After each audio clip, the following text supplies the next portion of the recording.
So noting the time and presence of a quorum, I now call the Acton Boxborough Regional School Committee to order.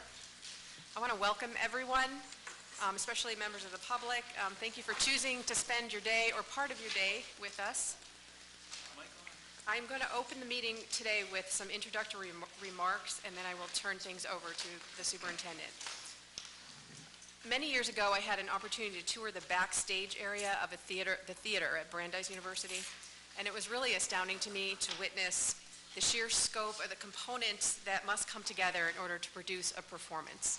There are the actors, of course, and the script, and many hours of rehearsals, and there's the costume crew and the makeup crew, and people overseeing the lights and the music, the marketing, the ticket sales, the fundraising, and I'm probably forgetting many things, but the point is that a myriad of components have to come together and sync up to produce a quality performance.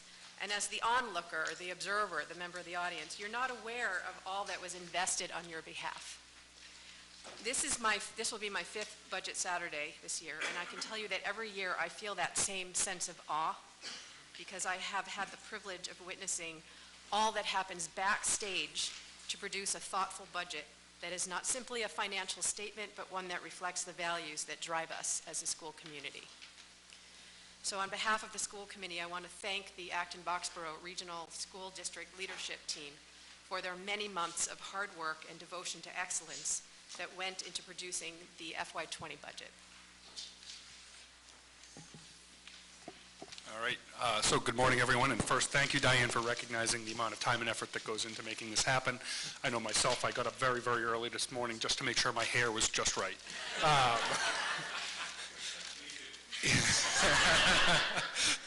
In all seriousness, a huge thank you to all of you for coming today.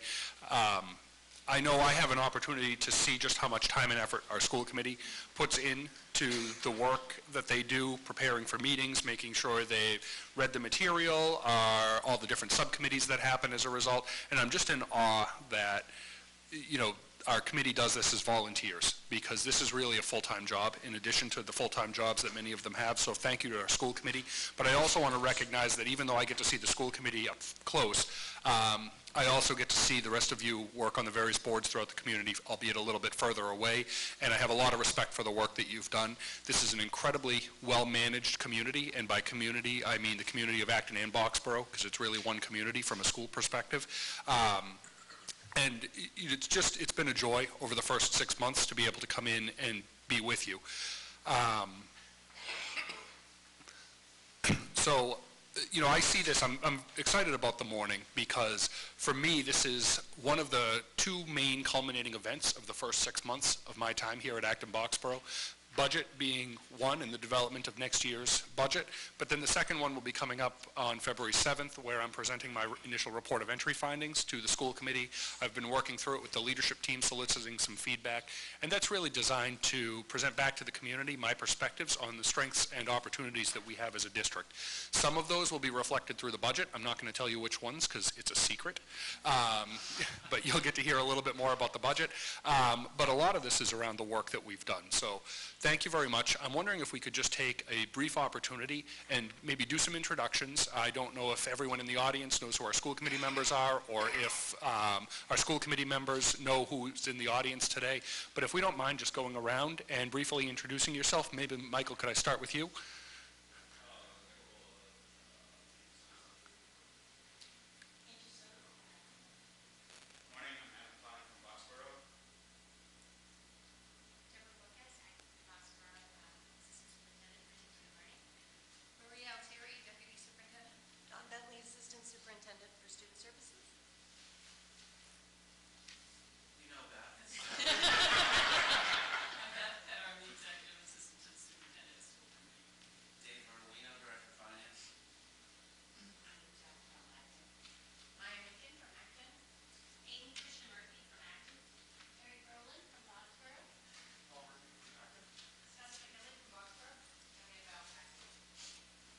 And maybe Erin in the audience, do you mind starting us off and we'll have our audience introduce themselves as well?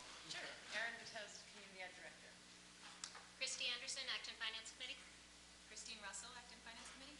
Mike Majors, Finance Committee, also Minuteman School Building Committee.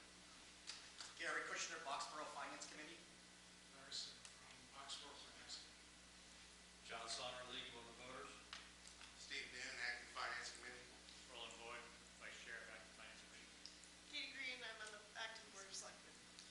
Jim Snyder rant. I want to be on the Board of Selectmen. John Peterson, thing one. Larry Dewar, principal at the high school. Lynn Newman, principal of the Gate School. David Crane, principal of MacArthur Town.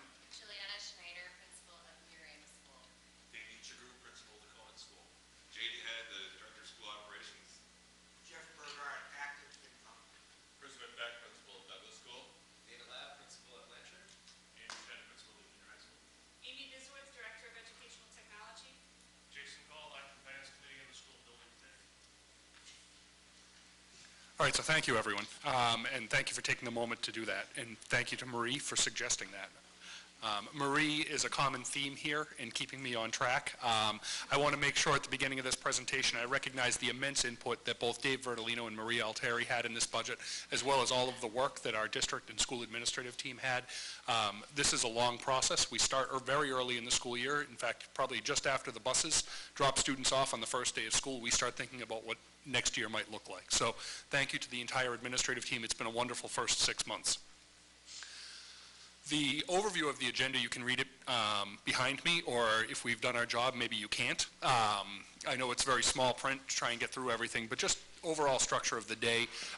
You've seen this before, but we have structured the day around a series of panels, and the first panel will give you the overview of the budget process, and then the second panel is something a little bit different this year. We've always done enrollment projections, but what we wanted to do is take an opportunity to talk to you as a community about the students that we actually serve and talk about the diversity and the trends among our students so that you have an understanding of how we think about the budget development process and how we think we can impact students through that process.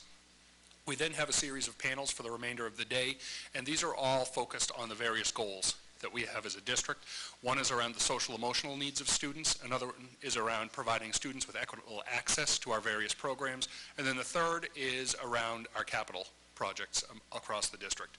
So thank you, and I hope that this provides a good overview of the school budget for you for next year. So we have these three major goals. We want to make sure that at the end of today you feel informed and have a good understanding of the financial picture of the district and how this means we're going to deliver our services to our students. We also want to make sure that you understand the challenges and opportunities that we have as a district. And then finally, we want to make sure we're seeking your support as we move this budget process forward. So thank you. This is the overall budget development timeline. I'm not going to go through the whole thing. This is the fourth in a series of presentations around the budget, although for our school committee members, and they know this throughout the year so far, we've probably nearly every school committee meeting come back to something that related to our goals, which has some implication on the budget development. But these are the four really key critical budget meetings. We are coming up on February 7th as well, where if all goes well today, then we are anticipating that being our public hearing on the budget, and then the final budget vote would be February 7th. We have also reserved February 13th, just as a reminder to our school committee, that if something comes up in the budget you're uncomfortable with and we have to delay that by a meeting, we have that planned for the 13th as well. Just the key important dates we wanted to recognize. We do work backwards from our two town meetings, which begin April 1st and May 13th. And so we have scheduled a public hearing right now for February 7th, which needs to be 45 days before the earliest town meeting. Just as a reminder to the school committee members, the vote is 2/3 of the weighted votes of the full school committee for that. And then today we're hoping to take the preliminary budget vote.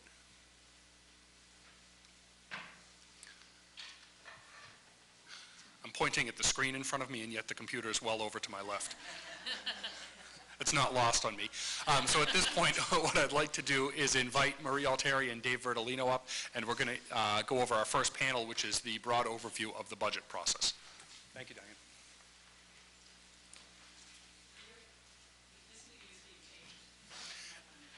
And this meeting is being recorded, so thank you, by ActonTV.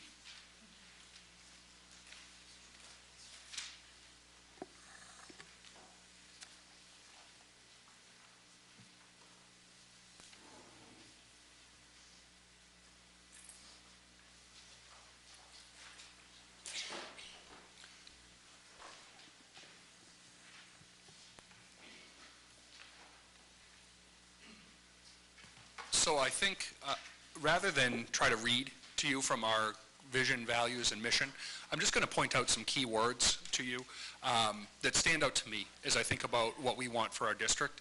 I see the word inspire in our vision statement and learners. And really, at the end of all of this for us as a school district, our job is to inspire learners. Whether they're the adult learners in our district or they're the students in our district, we need to be inspirational in our aspirations for our kids. We have 3 core values of wellness, equity, and engagement. I'm going to talk about those in a minute. And then in our mission statement, we talk about engaged, well-balanced learners. And so I want to keep the eyes on that. A couple other words that are really very important to me. Under engagement, I think of this idea of passion and joy for learning, and how do we continue to build that capacity within our students. My goal as a superintendent and always as an educator has been that our goal on day 1 of school is to make kids more excited to come back for day 2 of school. Our goal on day 2 is to make kids more excited to come back on day 3, and that should continue for 180 days, so that when the kids leave school at that last day of school, they should be chomping at the bit, waiting to come back to us in the fall, because something exciting is going to happen. They just don't know what it is yet. So as I just mentioned, we have 3 core values, and these are wellness, equity, and engagement. The district does not prioritize these, although I did put wellness and equity on the bottom for a reason, because I believe they're foundational to being able to have kids engage at a high level. The values are really what drives the decision-making process as we plan what we're doing for students each year as an administrative team and as teachers. I always think of this as a form of a compass, and at the beginning of the school year, when I talked to our faculty, and I think I presented this to the school committee as well, I brought in this idea of a compass. It's something that I encountered while I was in Singapore, because they really believed that the educators were the compass of their country and were what were driving students forward. And at the center of this compass is always our students. And we need to keep that in mind, that every decision we make is about how can we positively impact students.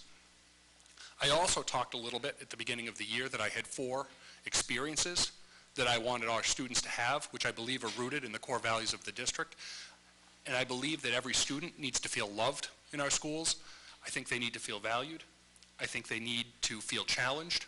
And I think they need to feel supported. These were the goals that I set out at the beginning of the year, because these are 4 experiences that I think if we can provide students beyond just math students and science students and English students, these are the types of experiences that are going to last them the rest of their lives. So this is what I laid out at the beginning of the year. It also drives my thinking around how we budget moving forward. It's hard to find inspirational quotes about finance. It's really hard, I'm going to tell you that. I searched long and hard, but as I thought about what we wanted to communicate to you, this actually stood out. It was before Joe Biden was vice president. He was on the campaign trail, and it was, my dad used to have an expression, don't tell me what you value, show me your budget, and I'll tell you what you value. That's an important quote. It certainly is a nonpartisan quote, that's why I picked it. But really, it's that the way we choose to spend our money should speak to what we actually value as a community. And I hope that throughout the day, you leave with a sense that we're choosing to spend our money on the things that we value as a district. When we developed the budget guidelines this year, we did kind of 2 sets of guidelines. We did kind of the standard operating procedures, which we called starting assumptions, and we wanted to make sure our enrollment projections were updated and our classroom staffing is at the appropriate level for the student enrollment that we have. We wanted to make sure that we were meeting all of our contractual obligations as well, that we funded OPEB accordingly, and that we were meeting all of our MSBA guidelines for the feasibility study. That actually is not an operating budget decision, but we're going to keep talking about the building project even though it's not in our operating budget, because it's so important for our community to understand that. We also had another series of budget guidelines that we developed, which were very closely aligned with the 3 goals that we had as a district.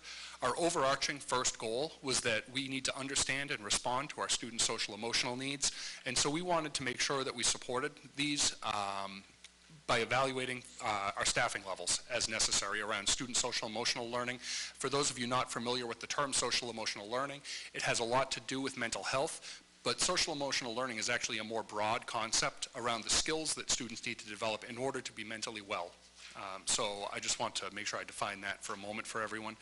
We also wanted to make sure that we went and assessed the transportation system that we had in place. It feels a little strange if you're just looking at this to be thinking you're evaluating busing around student social emotional needs. Really the changes to start times stemmed out of the district's social emotional goal from a previous year, and it was important to us that if we implemented a program in one year, we came back and we evaluated that to make sure that the key performance metrics around that program were in place. Goal number 2 was around making sure students had equitable opportunities to access our programs, and so we did 3 different bullets on that. Implementation of the elementary coaching, the student-centered coaching model was 1.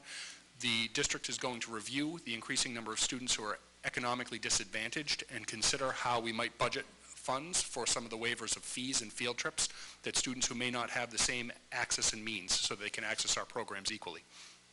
And then finally, we also wanted to make sure that we took a hard look at our elementary supply budgets, and we were including supply money in the budgets so that families no longer had to purchase school supplies across the board at each of our elementary schools. And then we had one other budget guideline that really spanned these first 2 goals, and that was to evaluate our special education programs for necessary staffing levels around behavioral and emotional support. So that was the 3rd one, but it didn't fit nicely into one goal, so I cheated. And then the 3rd one was around capital planning. I think just about everyone in the room is far more veteran to Budget Saturday than I am. I'm the new person at the table here, but capital planning has been an ongoing consideration for the district over the last few years. We're going to talk about that extensively in our 3rd panel today, and I'm very excited about the work that's been done through the capital subcommittee this year. But that certainly was our 3rd goal, and we're going to be including that in the budget that we're presenting to you. The next step, once we develop overarching guidelines, we want to talk about how do those guidelines then become the priorities that we're talking about as an administrative team and how we're structuring the requests that we put forward to you. And so overarching all of those guidelines came 3 large priorities. One was the addition of personnel in some key areas, and I'm going to talk about those in a second. But the second one was creating and implementing the capital plan. And then the 3rd was budgetary additions to support the district's work around equity. If I had had more time, I probably would have moved the equity work to bullet 2 and the capital to number 3, just because I think equity is such an incredible consideration for us and making sure that all of our students in the community can access what we're doing. Just to put a little more detail into the personnel requests that we're doing, we requested personnel in 5 main buckets. And what we wanted to do, rather than just requesting a litany and a list of personnel, we wanted to make sure we could clearly articulate to you why we were requesting certain personnel. So the first bucket we had was strategic additions that continue a multi-year plan already in place. We had a number of personnel additions over the last 2 to 3 years that were part of a multi-year initiative. It was important to us to continue that initiative and try and finish that process. The second is to have additions that support the implementation of the capital plan, essentially not to let the cat out of the bag, so to speak, but what we're presenting to you today is about a $20.5 million capital plan. We're simultaneously working on a major building project, and we also have a large district in the community, and we need to make sure that we have enough infrastructure with regard to personnel in our facilities and operations department to support the implementation of these different initiatives. Because if we spend the money on this and we don't have the staff to support it, it's not going to be money well spent. The 3rd bullet is to make sure that we have the staff necessary to meet the increasing needs of some of our students who are serviced through special education, and specifically around social emotional learning. That was a key area that we looked at this year. We also have some additions to the budget to support staff already in place. We had a nursing grant for the last several years, and that nursing grant allowed us to defer some of the cost of salaries for nurses. That grant has changed its purpose in the last year and no longer allows us to spend money on the salaries. We still need the nurse. We just have to assume the cost of that in the budget. And then finally, we have a number of staff requests that we're actually achieving through shifting our resources around within the district. It's always my belief that if we want to think about adding positions, we need to think about how we utilize our existing resources to shift those so that we can add positions strategically in a way that also maximizes the current resources that we have in place.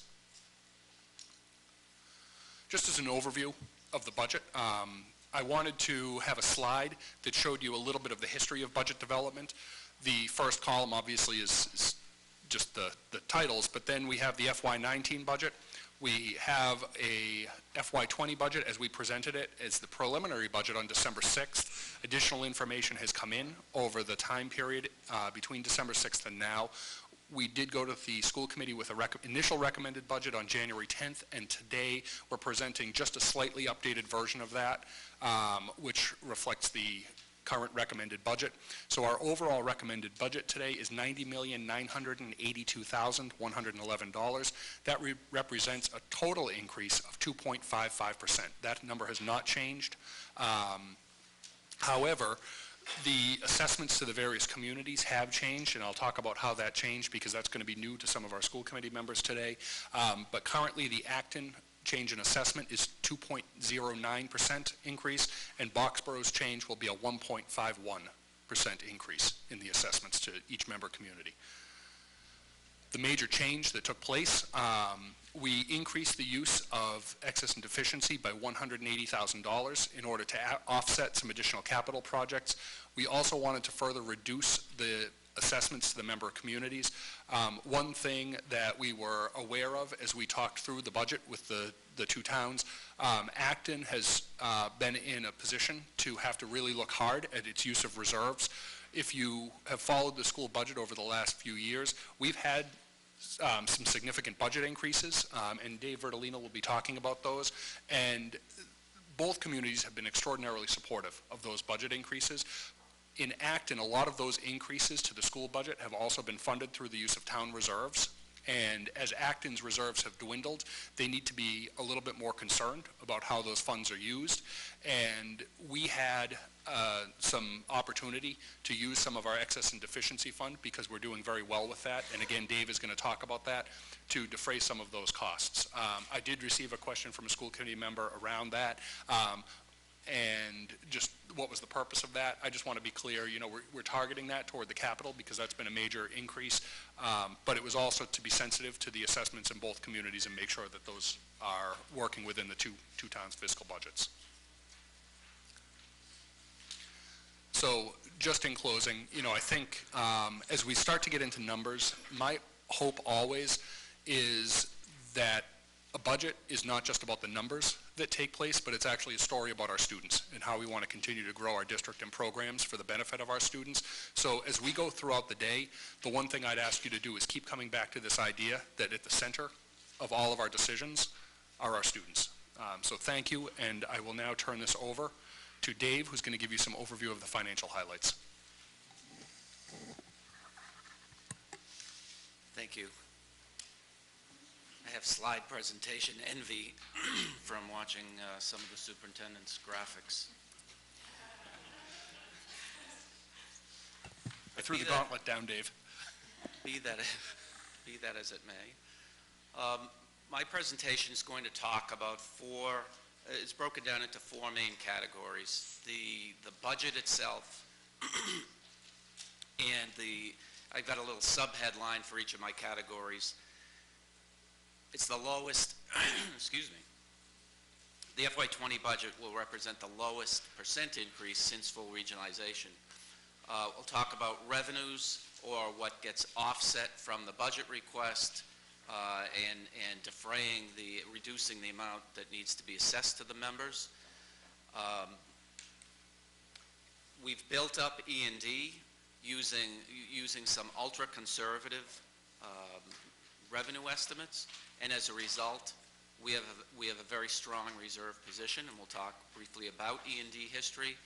And then finally, this presentation typically goes into the details of the member assessments, and we'll talk about how the underlying calculations for the member assessments is changing a bit right about now. I thought about leaving a couple of blanks on this slide and turning it into a quiz. Is anybody not familiar with some of the numbers on here? So there's the roll forward from the preliminary budget that was presented on December 6th to the recommended budget that was presented on January 10th and echoed here today, a 2.55% increase. I've been doing school budgets for a number of years. I'm not a taxpayer in this community as I was previously in my previous district, but to me, this is a really good value for taxpayer money, a 2.5% increase, knowing what I know about what that represents educationally in this district. It's easier to see there than here. Hopefully you can see it. This is the sources of the budget funding. Revenues, E&D, and the member assessments comprise the total appropriation. If the point of this, I guess, one point of this is to say, if the budget's going up 2.5%, why is the assessment in total only going up 2%?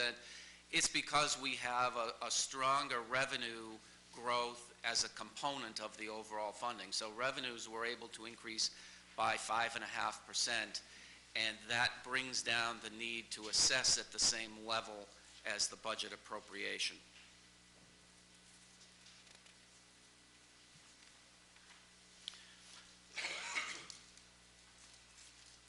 As I previously said, FY20 will represent the smallest budget increase since full regionalization.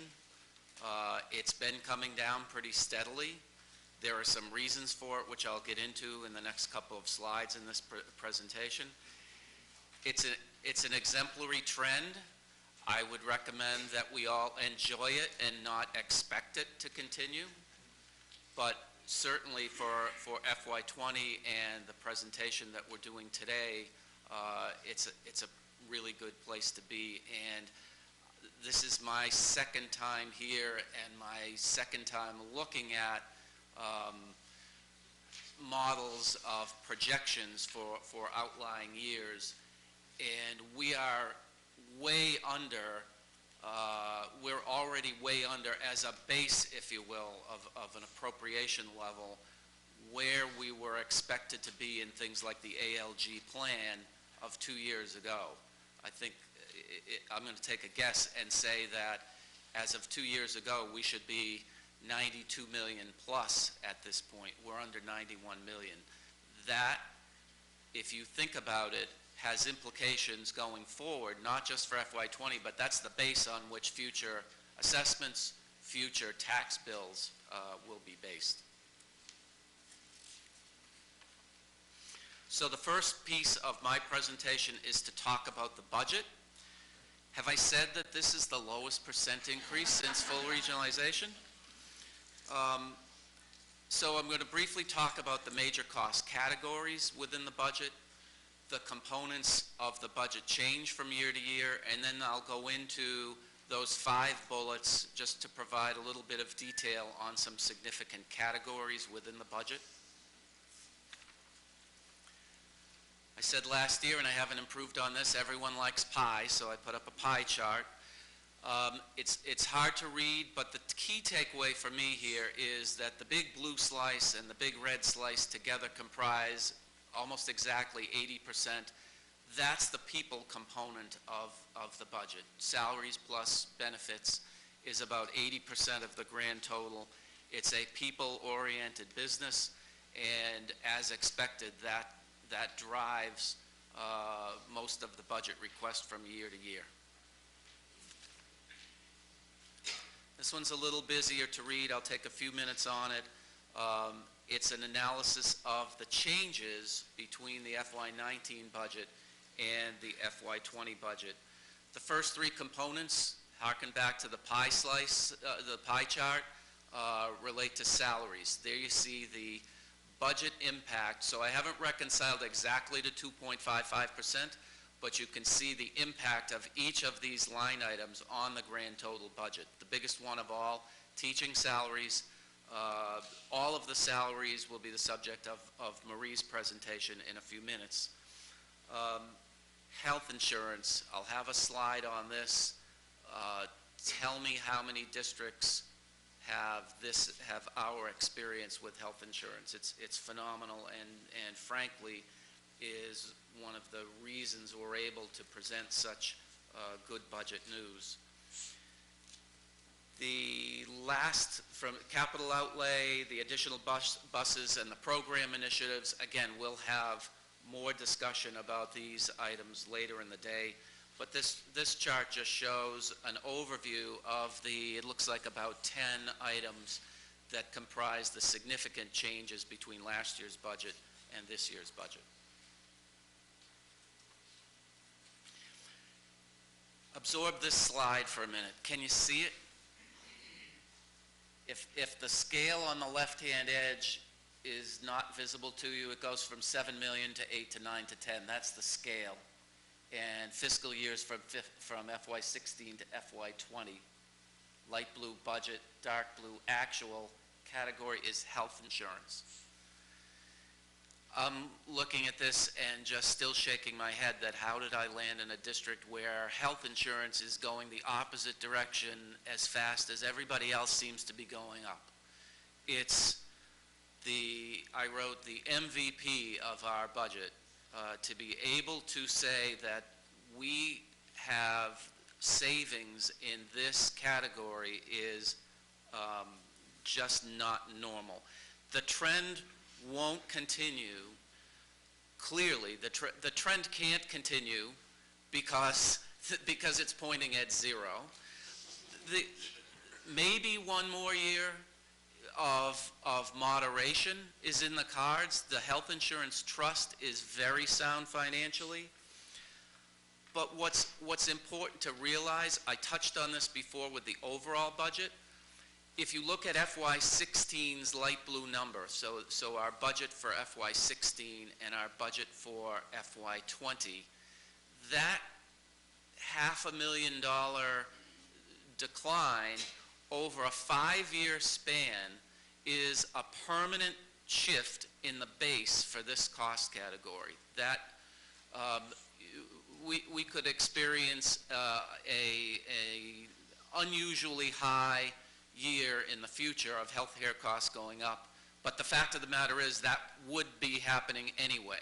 The percentage on which that might happen in the future is on such a smaller base that it's of long-term benefit in my view, and not just a one-time event in FY20.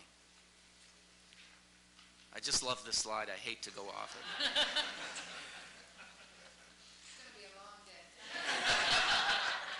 I'm on time so far. So quickly, one of the other categories that I wanted to talk about, the Middlesex County Retirement Assessment. This is for non-certified staff. Certified staff, teachers, administrators, are funded mostly by the employees themselves and to a lesser extent the state, but by no means the towns or district. The healthy increases by Middlesex County are to actuarially reduce the liability that's built up over the years that was never addressed when retirement systems funded themselves on a pay-as-you-go basis, just paying the retirement benefits of the pensioners. Full funding in their report is projected by 2035. It's aggressive, but it is the target, and I submit that annual increases between 6 and 11% might get us there. It's also dependent on the ability to increase the fund balance by investing the money. That's subject to swings in the market, but the target is 2035, and I said to Marie the other day, it's frightening how really close 2035 is compared to, when we all started in our jobs. Certainly 2035 was a half a century away. It's just the middle of the next decade now. OPEB is kind of a sister topic to retirement.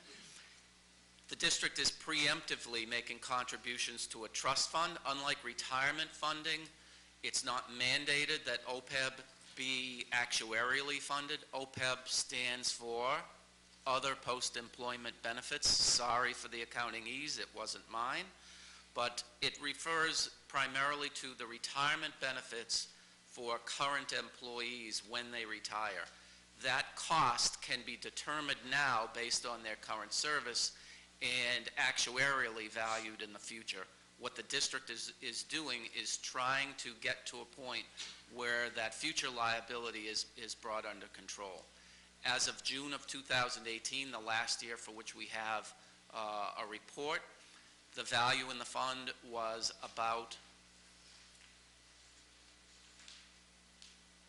$4 million. I don't have the total on here, so I had to do some quick math. About $4 million, and since its inception in 2013, the trust has earned about 5% annually. It's rather conservatively invested. It's not like the pension that's very more aggressively managed, but a 5% return is going to be, we've looked at projections, and it should serve the district well to get this liability under control. Absorb this slide for a second. So I left last year's comparison up there and added the FY20 recommendation. The two most frequently mentioned budget buster categories are health insurance and special education tuition.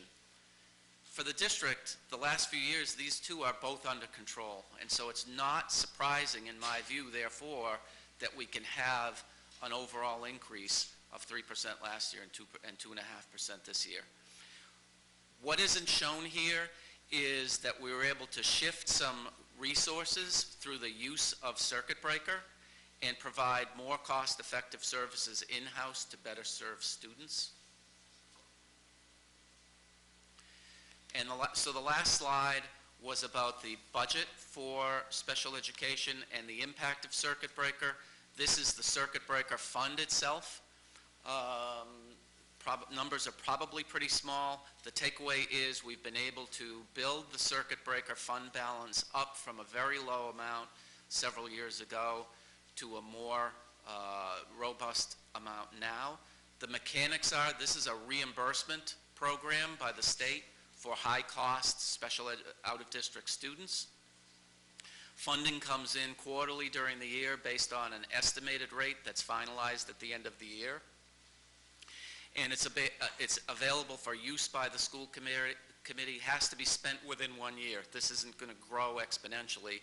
Whatever we take in, this year, needs to be spent by the end of next year. So there's some realistic restraints on how this fund gets used. Okay, that was the first section on the budget. Next section is going to talk about revenues. Previously, we talked about how E&D was low, bond rating was downgraded. We can really conservatively budgeted, my predecessor implemented that, to build E&D back up. I'm going to briefly describe each of these major categories, but it was part of an overall strategy to grow the E&D of the district. This slide makes it look like we're really doing well with Chapter 70. I think there's some discrepancy with the scale showing that. The mechanics, the district has only received minimum aid the last 5 years as a result of how the formula operates. The governor's budget, which was released on Wednesday, adds $20 a student. We've budgeted $30 a student in the FY20 budget. There's a bit of a gap there. I'll talk about that in a minute. But this Chapter 70 is not really worth going into and beating up the mechanics because it's not a tremendously volatile funding source for the district. Transportation aid, I'm going to stand up and show you how this impacts the budget. So from year to year, I'm not tall enough to reach, but from year to year we budget based on the prior year's actual. So you can see the light blue for FY19, that equates with the dark blue for FY18, et cetera, 19 to the prior year. If we add that yellow bar, which is our expected increase for FY20's Chapter 71, it's for our single-tier elementary program that the costs for which are this year. Again, it's a reimbursement program. We've budgeted equal to the prior year. We should expect a bit more in FY20. The governor's budget was about $18,000 more than last year, so that somewhat offsets the $20 per student Chapter 70. Again, not a very volatile revenue category, with the exception of the additional costs that the district has incurred by expanding its programs. Other revenues, I didn't go back further than FY19 because we used to not budget for other revenues. Investment income and Medicaid both are returning about over $200,000 a year, so we've reset the FY 2020 budget to that level to try and more accurately predict revenue's impact on the budget. Regional bonus transportation aid, FY19 is the last year of that. It was a 5-year program upon regionalization. E&D reserve. I've got all of one slide on this, and I'm sorry about the how it overlaps at the bottom. It's appeared to me that historically the district has settled on a $200,000 use of E&D in setting its budget. The legal ceiling is 5%. We've targeted about 4 to 4.5% of E&D, and we're in that category now. The bond rating impact of having a healthy E&D will serve the district well when hopefully the new school project is bonded in a few years. So it's quite an increase in position from 5 years ago, and basically all I did was take last year's slide and pop in one more year because it's just a good story financially to be able to present. Member assessments. This current year, FY19, is the 5th year of full regionalization. In the first 5 years, enrollment was irrelevant in the determination of the assessment. There was a Schedule A which talked about things like base budget, projected benefit, and cost shift. I went into those in detail last year. No need to do so this year.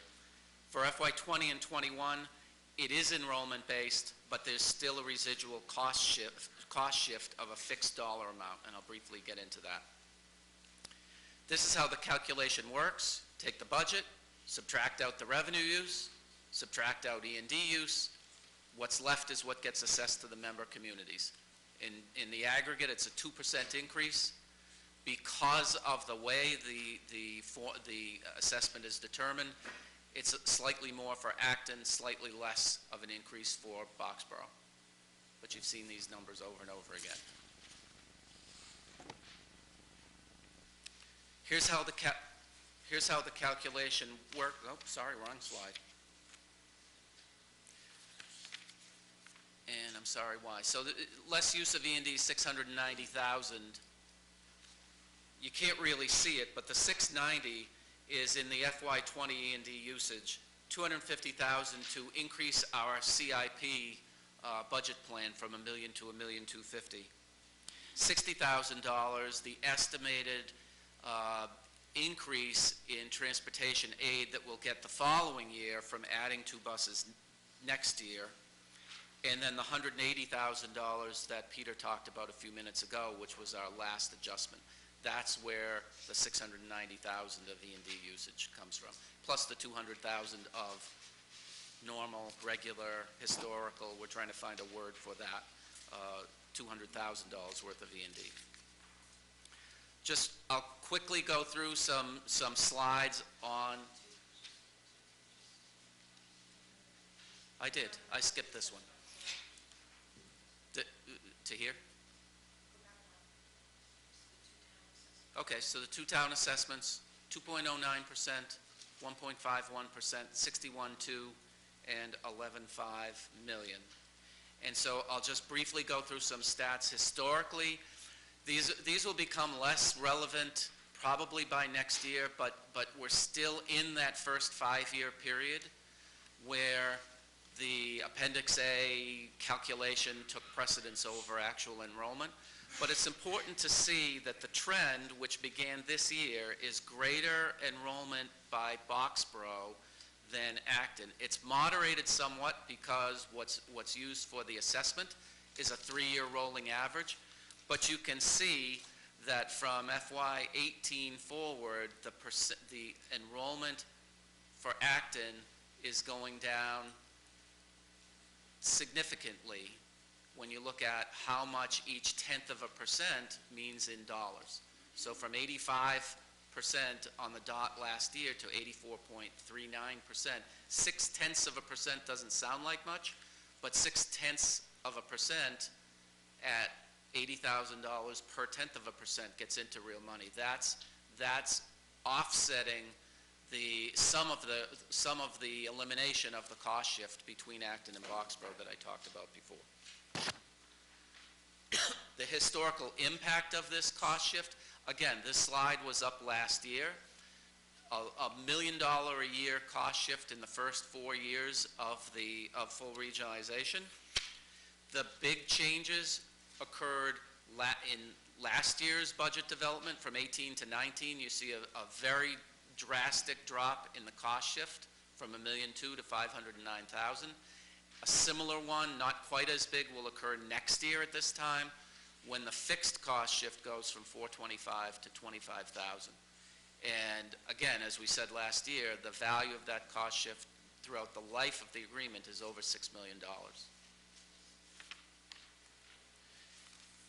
And then can we predict the future? So we're looking at where the assessment's been, and based on a 3% budget growth, where is it likely to go based on enrollment projections? So again, if you can't read it, the projections for next year would be, for the next 2-year percentage increase for Acton, 4.2% and 3.3%. The big number relating to the reduction of that existing cost shift from $425,000 to $25,000. And then Boxborough's increase, again, not the 2.1% that we had last year, but 1.3%, and then higher if the enrollment trend continues toward higher for Boxborough. Lastly, I'll just put these up here and let them speak for themselves because my time is up. These are future budget and assessment drivers. I put an exclamation point by number 2, but otherwise it should be obvious to everybody that everything that we put in these as far as projections are subject to these 8 and number 9 factors that we don't and can't anticipate right now. And that's it. So we'll have Q&A afterwards, but I'm going to turn it over to Marie. Thank you, Dave. So I'm going to go into some of the details around staffing. There's a ton of information in the binder, much of which we're not going to be able to talk about today, but there are the sections where it's located. The staffing update is in section 6 with some more detail. Section 7 has the org chart, and it's not just an org chart, it shows the FTEs, or the full-time equivalent employees, in each school, in each area, and it categorizes them by those funded by the budget, which are blue, those funded by outside sources, which are orange, and then yellow is partially budget, partially outside. We have some comparative data. We'll talk briefly about all the enrollment information. There's a ton of it, and class size information are also in the budget binder. So the big picture numbers, $59 million of our budget is spent on salaries. As you know, that's about 2/3 of the budget are on salaries. The increase this year is 3.3%. That's compared to 5.3% last year. So it's significantly lower increase than we've seen in the last several years. So if you're wondering why the overall budget is up 2.5%, health insurance is down $1 million over the last 3 years. Out-of-district tuitions are down $1 million when you include the circuit breaker offset. And then salaries are a much lower increase than we have traditionally seen. The difference between 3.3% salaries and 5.3% salaries is over 1% of the whole budget, about 1.5% of the whole budget. Teaching salaries, of course, are the biggest part of all salaries. We're in the teaching and learning business here. So 38 million are teaching salaries. That's up 4.5%. I'm going to go into some detail about that. We do have some new positions in this budget, which you'll hear about throughout the day. They add up to 8.6 additional full-time equivalent employees. And then, as I said, salaries are 2/3 of the budget. I know there are too many numbers on this slide. It's directly from the budget summary that is in the binder. But again, the big picture numbers, salaries, teaching salaries are up 4.5%. When you add all the salary categories here, overall it's 3.3%. A couple points I want to make. You'll see in line number 4, support staff salaries, there's a $1.2 million increase, but in line 9, which is called miscellaneous student services, there's a $1.1 million decrease. $850,000 is just shifted from one line item to the other for some of our support staff that were previously categorized as miscellaneous student services. So that itself is not an increase. All right. So as we go through our categories of employees, we have our teachers are part of the ABEA contract. And the ABEA contract has kind of an interesting shift this year in that I'm going to go into detail. The cost of living increase is 1.8%, but there's a 1.1% prior year split year adjustment that I will explain on the next slide or two. The office support and AFSCME office support is in the last year of the contract this year, so we're negotiating over the next few months, so we don't have an actual cost of living for FY20. And AFSCME is our custodial and maintenance unit. Similarly, we're negotiating over the next few months. Those two groups represent 40 to 45 employees total, so they're relatively small groups. The teachers is about 460 employees. And then support staff is a large group of our remaining employees. They include assistants, special education assistants, cafeteria, et cetera. And they are in the budget at a 1.75% cost of living. So the teacher's contract was settled for FY18 through FY20. So next year is the 3rd year of the contract, this budget that we're talking about. The first year, FY18, was a straight 1.5% cost of living increase. There are other pieces of the contract, steps, supermax, lanes, steps and lanes we call them, lanes being credits, there's longevity. So all those sort of small pieces together actually add up to about a 2.7% increase in our budget. So in FY19 and FY20, we have what we call a split year. So this was the settlement agreement. So in FY19, this current year that we're talking about, the first half of the year had a 1.25% cost of living, and the second half of the year had a 2.25% cost of living. So the average pay increase for FY19 on a cost of living basis was 2.4%. But what that means is, and we pay it throughout the year as an average, at the end of the year, the base went up another 1.1%. So that's what a split year agreement does. So in FY19, it was a 2.4% cost of living, but when we get to FY20, which is what we're budgeting for now, the average cost of living is 1.8%, but we have to increase that by the 1.1% that gets tagged on at the end of the year. So I hope that's understandable.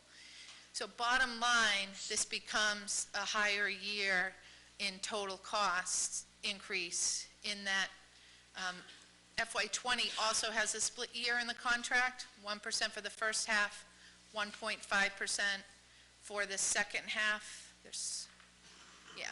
So it averages out to 1.8%. We have to add in last year's 1.1%, plus steps, lanes, supermax, gets a total overall average increase for salaries for teachers of 5.6%. Now, that's also going to, when we go to FY21, at the end of the year, there'll be a 0.7% increase based on the split year adjustment. All right, this is the long history of cost of living and overall contract for the teacher's contract, and over the 10-year period, all in, the cost of living average is 1.3%. Step Supermax longevity is 2.5% average, and the total average salary increase is 3.8%.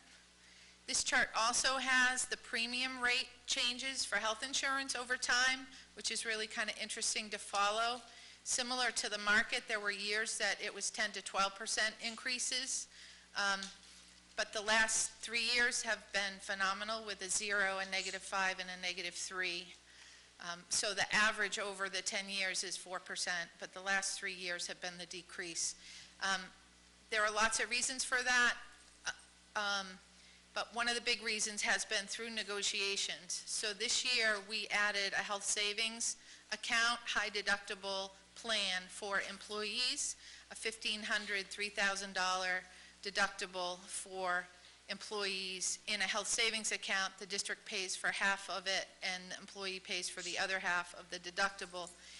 That plan, the vendors told us you'll get only a handful of people to move to it, and we've gotten a quarter of our employees who are subscribing to health insurance to move to the HSA in the first year. Each family plan saves the district about $3,000. So that's a big part of why this budget is not up as much as it might otherwise have been.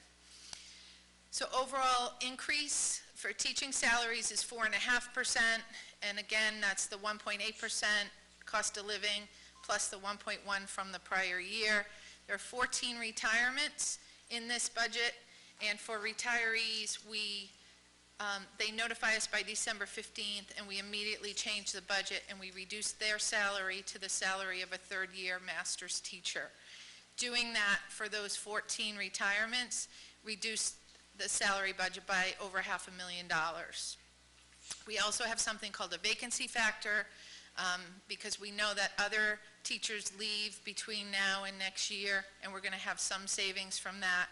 So that's another decrease in the budget. We've had that consistently at $275,000. We made it $325,000 because we've had salary surplus. So we did a lot in this budget to sort of tighten up the salary budget. We went from last year's actuals. We always do that. We budget starting at last year's actuals. We did have surplus the last couple of years. So we've increased the vacancy factor. We, of course, put the retirement savings. We do have new positions in this budget. You'll hear about them in detail. They cost about $514,000 in the teaching salary drivers, although some of that cost is offset by the use of circuit breaker and some other things. This is just the retirement budget history. So the retiree salary savings, you can see the early retirement incentive is on a 10-year phase out, and this is the 8th year budget for it. So 2 more years, you'll see the early retirement incentive in the budget. It averages just under $400,000 a year. So after 2 more years, that $400,000 will come out of the budget altogether. This is a little bit more detail about the teacher's contract, breaking it up with the cost of living, split year adjustment, the cost of the steps, Supermax, graduate credit lane changes, and longevity, all in, added up to about 5.6%. But again, the total salaries for teachers is going up 4.5% due to some of the other things we reduced. So that was the cost of living.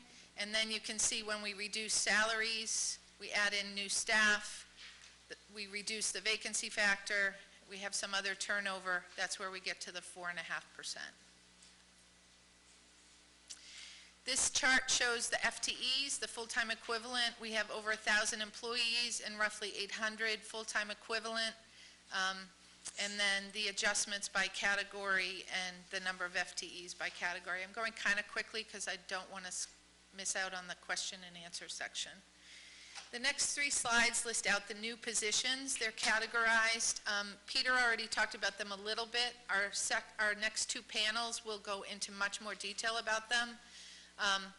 But you'll see some strategic additions that include our STEM coach and elementary team chair. There's a project manager for the capital projects. There are some IEP necessary positions listed, and the .6 nurse that we're moving from a grant, which he talked about. And lastly, this list has some shifting from other funding sources, and again, you'll hear some detail. In terms of classrooms, not a lot of change. We're graduating out 1 class out of 6th grade, so there's a reduction of 1 classroom, and so that saved about $70,000. Lastly, just the comparable community data, to Dave's point about the value of what we do here at Acton Boxborough. Our per pupil costs, the state average is $15,900, AB is $15,200, and so we're below state average. We're 187th out of 326 school districts, and among our comparable 20, we were 13th. And the SAT scores, we're actually first in the state this year. So the performance as compared to the cost is excellent. One of the big reasons our cost is lower is because our student-teacher ratio is lower. So the student-teacher ratio measures how many certified staff there are for each student, how many students there are for each certified staff member, sorry, if not the other way around. So the average across the state is 13 students for every certified staff member, and at AB it's about 15 students for every certified staff member, and we're 3rd highest out of our 20 comparables. We invested in a program called ClearGov that is on our website. We encourage you to look at that. Dave did a presentation on it at the last school committee meeting. And there are lots of charts comparing us to comparable communities in the state. This is the per pupil expenditures. It's sorted highest to lowest. In the red, you see the state average. In the black, you see AB. So that's where we are per pupil. And this one is the SAT chart. There are about 7 or 8 of these in your budget binder. And again, you can, if you go to our website and click on the ClearGov comparison, you can pull lots of different charts. All right. So we have about 15 minutes for questions now. I think Diane's going to come back up here and moderate.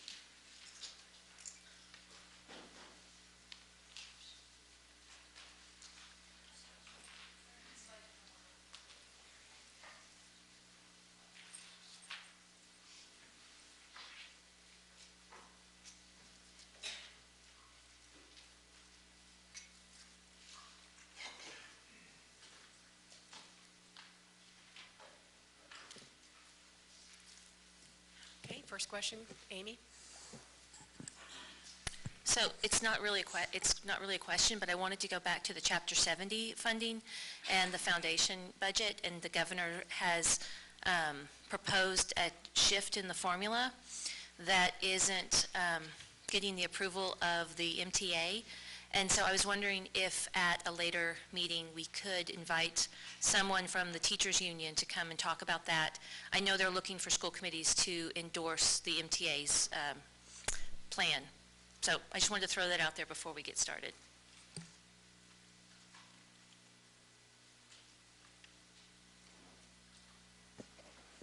Any other questions? Michael?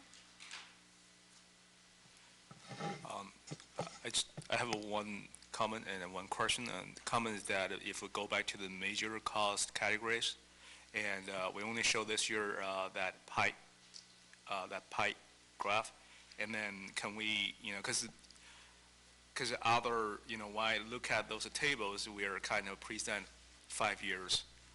So can we also present 5-year pie graph so that, we can know, what are the major trends, over the years. Right, this one. So this is only for the FY 2020, and then if we could show the last 5 years as well, that'd be great. So that's just the one comment. And then have a question is that, when I look at the salary increase, and then one thing caught my eyes, which is salary building, 16.1% increase. So I want to get details about that.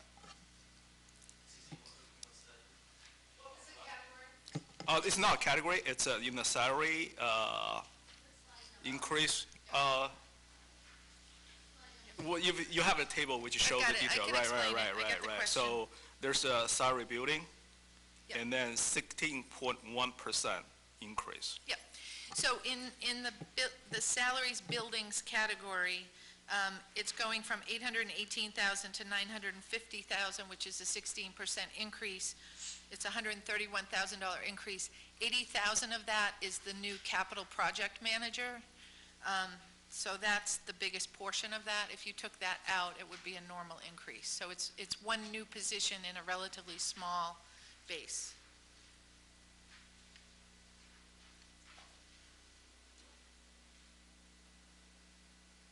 Eileen, did you have a question? Okay. I have one comment and 3 questions. I hope it's, I want to say this is the 3rd time I came here for the budget set day, and thank you so much, Peter, for that beginning speech. I did not hear the student-centered budget Saturday at all, and I'm very happy to hear all those concepts. Not really concept change, but really it warmed my heart by talking about the student-centered budget. I have 3 very small questions. Let's start with slide 60.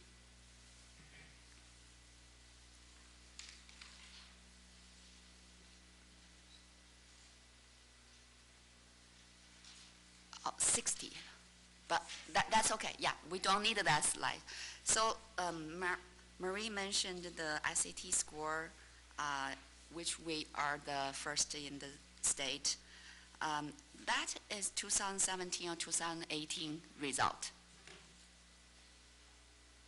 It's for senior for this year or last year?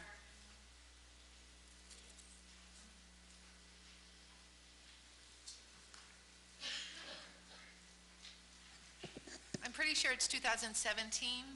That's the last year that the Department of Ed has posted so far, Okay.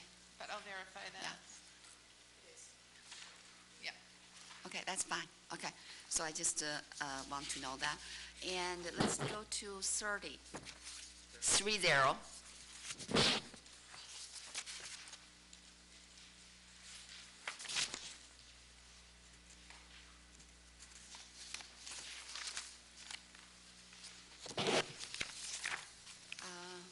Yeah. So I'm curious, I should ask that from our budget subcommittee, but I'm not sure if I didn't ask that time. OPEB, the retirement money, I'm curious about it, is kind of like a 401k for the most of the employee, like normal company. Or what is the money inside there? Is from our budget to give to the employee of our teachers, save for their retirement later on, or it's their own money for their retirement later on? Which part? I don't understand that. 2 pieces about future funding. One's 3. 2 of them are retirement. There's certified staff who basically pay their own retirement with a subsidy from the state. No district funding toward teacher retirement. Non-certified retirement is through Middlesex County Retirement System, who assesses the district based on an actuarial calculation of what will be paid in the future. That's mandated by law that we pay that assessment. It's geared toward being current by 2035. That's retirement benefits, a pension for non-certified staff. The third one is OPEB. That's this slide. That's not pension. It's not 401k. It's health insurance benefits upon retirement. So the district pays 50% of the health insurance costs for retirees at their retirement. That cost is in the future. For somebody who's just starting and is age 20, it's way in the future. For somebody closer in age to some of us, it's not so far in the future. But those costs can be determined now versus waiting. If you wait and pay it as the benefits are paid out in the future, the amount just really ramps up in the future. So to try and moderate that, the district, like very few, frankly, in the state, has supplementally funded a pot of money to contribute toward those future costs. It's a fairly small amount now, but it will grow, and we're expected to be 10% of full funding. Sounds ridiculously small, but it's ramping up to attack that future liability. So OPEB is health insurance. It's not pension. Okay, thank you. The third one, Sure. So we actually pay as we go. That is currently in our budget, but we're socking away some money for OPEB because there's a possibility that the costs, as more teachers retire, the costs will exceed what we're able to cover in our current budget, and so that's going to pay our future liability. okay, that's great. The last Eileen, one. I'm going to just piggyback on that because I had an OPEB question as well. Okay. So this is to Dave. So my understanding is that the total liability is somewhere around like $39 million. We have $4 million saved, and we're level funding it at $900,000 a year. And so your comment was like, you know, like that's enough to kind of get it under control. And so I know we're doing like a lot better than a lot of other districts and municipalities for that matter. But can you just, I mean, is 900,000, is level funding this in your view? I mean, it sounds like it is enough.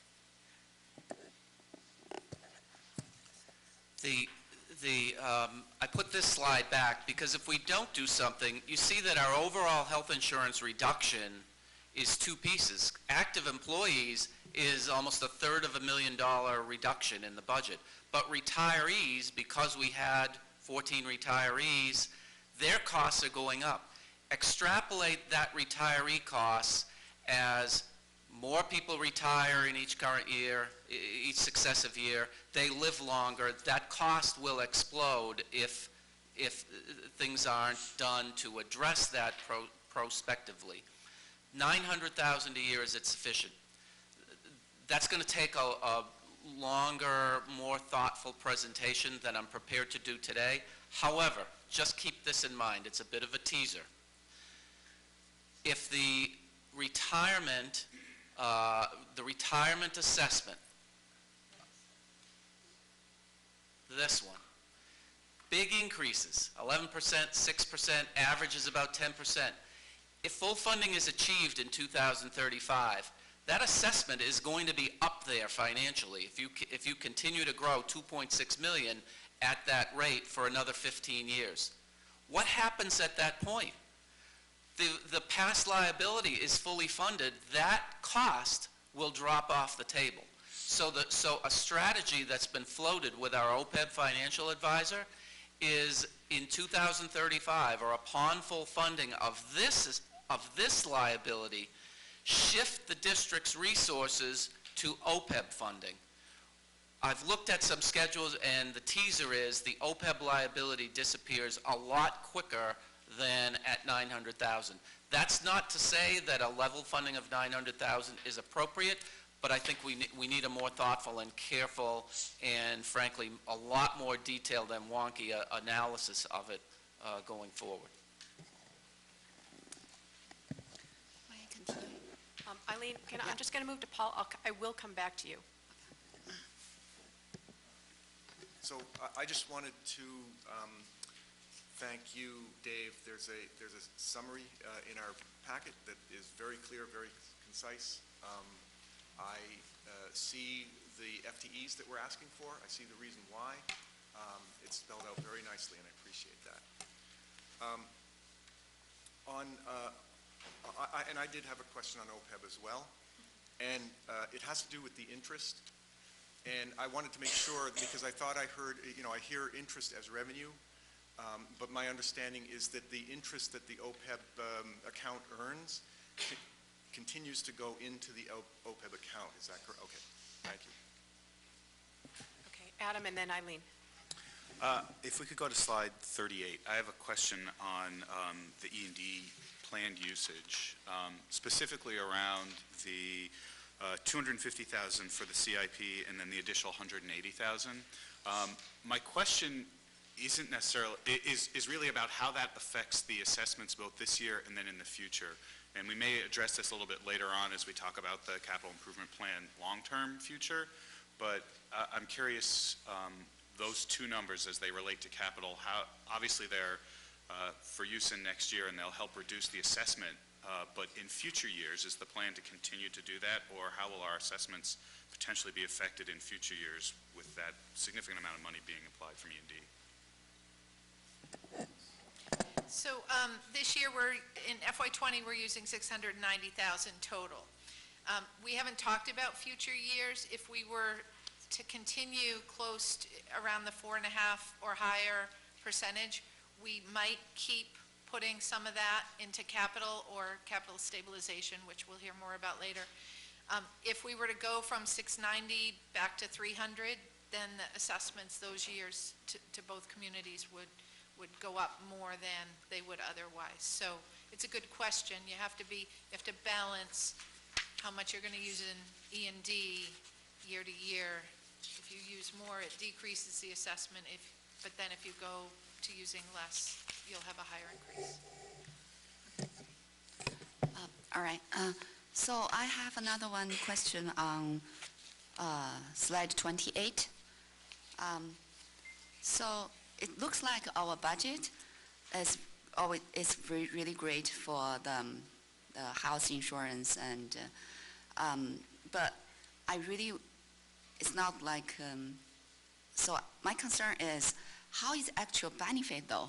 Because our budget is down, so I'm thinking I would like to have our teachers have the best benefit under certain controlled cost. So the benefit changed or not? The benefit is getting better? The benefit did change, and the way the benefit changed is there was an option for teachers to select, all employees to select a high deductible plan, but it allows them to save pre-tax money towards future health insurance expenses. So it was voluntary, saved a lot of money for the district, saved a lot of money for the employees, gives them the opportunity to save in the future. Excellent plan by any comparisons. A little bit of increase in co-pays, but not a lot. Okay, great. So there just a little bit supplemental for slide 60. So it's under the SAT score.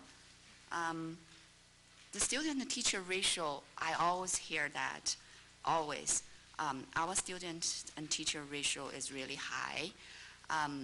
But however, our student performance is really great for most of the time.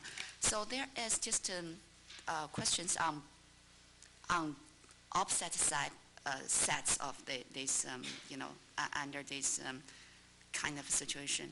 I'm curious, is there some way we can find out how our district achieved this kind of a great result by this kind of almost highest teacher and student ratio? So I'm really want to, I don't say I want to comment our teachers' great performance, but I really kind of curious how we get there every year. We always mention that. But okay, that's on the one side. The other side is there some way we can look into our budget to see how do we change that? If we can how we gonna lower our teacher and student ratio to at least match to the state average, because that would be really, really benefit our student. So, thank you. So I'll just answer kind of quickly. To lower the student-teacher ratio means lowering class sizes. So one way to do it would be to systematically, over time, lower class sizes. We have lowered class sizes to some degree. But it's also a lot of other supports for students, like the coaching model you're going to hear more about this afternoon and you heard about last year, and some other supports that a lot of districts have that we might not have. So we can work towards going towards state average, but it's increasing the budget over time through additional certified staffing. I have to say, though, that our low certified staffing is offset by our high assistant staffing. So what we have that other districts don't have is lots of assistants. And we've certainly been talking a lot about whether we should invest some of the money being invested in assistants into certified teachers, again, over time. So those are the kinds of things you'll hear about that are impacting those kinds of ratios and numbers. Thank you, Eileen. That was a really good question. Mary? On slide 43, I want to go back to kind of to Adam's point. So the change in E&D from January 10th till now adds, I think, 180 more out of E&D. And I absolutely support that because my understanding is it helps Acton, the town of Acton, get to where they need to be, and they certainly have been supportive of the budget from the school district over the past years. So my only concern is the impact in out years. This is not the one I'm looking for. 43? Yeah, this one. So we do see you're projecting the increases in regional assessments for each town, and just with the shift, the shift due to full regionalization, we see a 4.2% increase for Acton in 2021.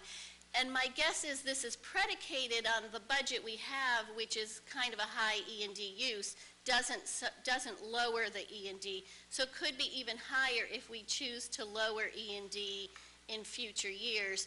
And then we see an increase for Boxborough because of shifting enrollment in 2022. So I just want to be cautious here that the towns need to be ready for pretty significant increases next year and the year after that. And I'm just hoping that they're supportive of that in those years, given the action that we're taking this year. So we're over time, so I'm going to ask Angie if you want to hold your question and ask, embed it in another question session after the next panel. Okay.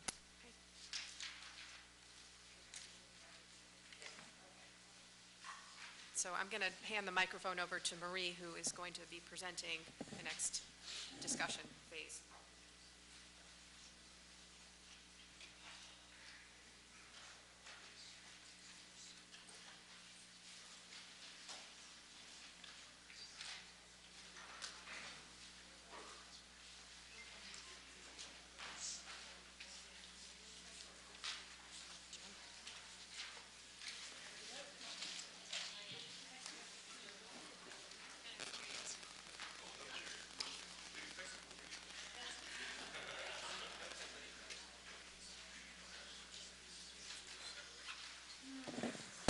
Okay, we know that some members of the audience probably had questions too, so we're going to try to go quickly and make sure we have some time for questions after this.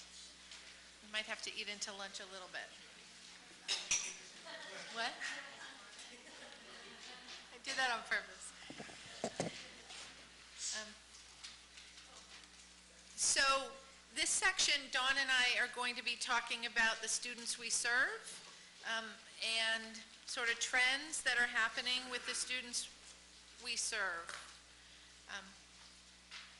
The first part, so we have pictures here from all 9 of our schools, and happy kids, kids learning, and again, that's really why we're all here. The enrollment is not a big story this year. It's flat. It's been flat for several years. There's not a lot of change in the budget based on enrollment. So this is the K-12 enrollment, and you can see that we've been right around 5,700 for several years. It is going to start to go up a bit, about 200 kids over the next 10 years. Again, that's not, relatively speaking, a huge change on a 5,700 student base. The elementary has started to increase a little bit. You can see that's where the increase is going to be. Again, we've been flat for a while. Junior high is choppier because it's only 2 grades worth of kids. So the last 2 years, we had a blip in an increase, if you will, in 7th and 8th grade students. And you can see that increase, which we're coming out of, which is going to get us back to the base we expect to be at for a period of time now. The high school has been coming down and is now starting sort of their flat base in the 1850 range of students. We had peaked around 2,000. All these charts are just Acton and Boxborough students, so we do have choice students on top of these, but for consistency's sake and for budgeting and assessment purposes, we went with straight Acton and Boxborough.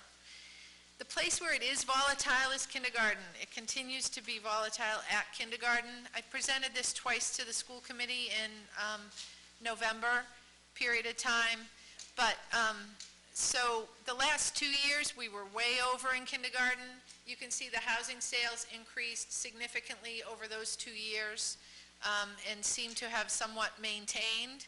I don't have the 2018 numbers yet for housing sales. So we were way over those 2 years. This year we were over by 16 students, so not as big a number, but when you look at it by 2 separate towns, it is fairly significant. So that's what this chart does. Acton was over in kindergarten by 27 students, and Boxborough was under in kindergarten by 15 students, which on a percentage basis is 20%. So we've been working a lot with NESDAQ, who is doing our projections, and you know, we're trying to get a handle on it. If you look at the birth rates over the next couple of years, they change quite a bit, so we'll see what happens. So we try to be a bit flexible with how we budget for kindergarten. You can see the elementary sections have decreased quite a bit over time. Actually, that's not this slide. This slide is showing you how many we have this year. The average class size, 21.8 K to 6. It's a little bit high in 3rd grade. We're going to watch that. Other than that, it's pretty good. And if you look at this, you'll see that Blanchard has 4 sections at kindergarten and 1st grade. Those sections will move forward to 1st and 2nd grade, but next year we're going to have 3 kindergartens at Blanchard. Douglas has 2 sections at K1 and 2. We're going to next year move those forward, and but Douglas will have 3 kindergartens next year. So we're basically shifting 1 section from Blanchard to Douglas. And if you look at Conant 6th grade, there are 4 sections of Conant 6th grade. We're moving Conant forward with exactly what they have, which is 3 sections at most grades and 2 at a couple. But that 4th section goes out and 3 sections of kindergarten come in. So that's the one change in classroom sections, is we're reducing 1 section next year at Conant 6th grade. And that's what this chart shows, is next year you can see Conant has 3 at 6th grade, 3 at kindergarten.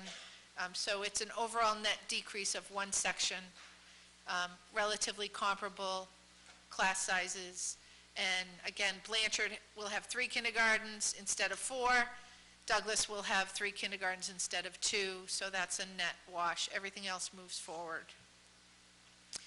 This is the history, just to remind you. We have decrease numbers of kids and numbers of classrooms.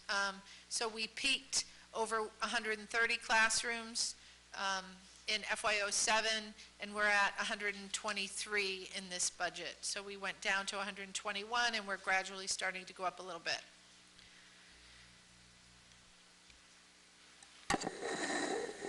So let's look at some student demographics a little bit, and the numbers that are here are represented, they all represent October 1 numbers unless I've sort of indicated separately, and these were, almost all of these slides were available ahead of time online and in your budget binder, so you could have some time to really look at them in detail.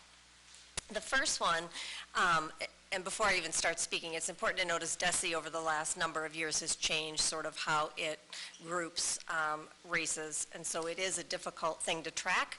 This is another screenshot from the ClearGov website, which really does a nice job of showing the two changes in the largest racial categories, which are Asian and white, over the last 20 or so years.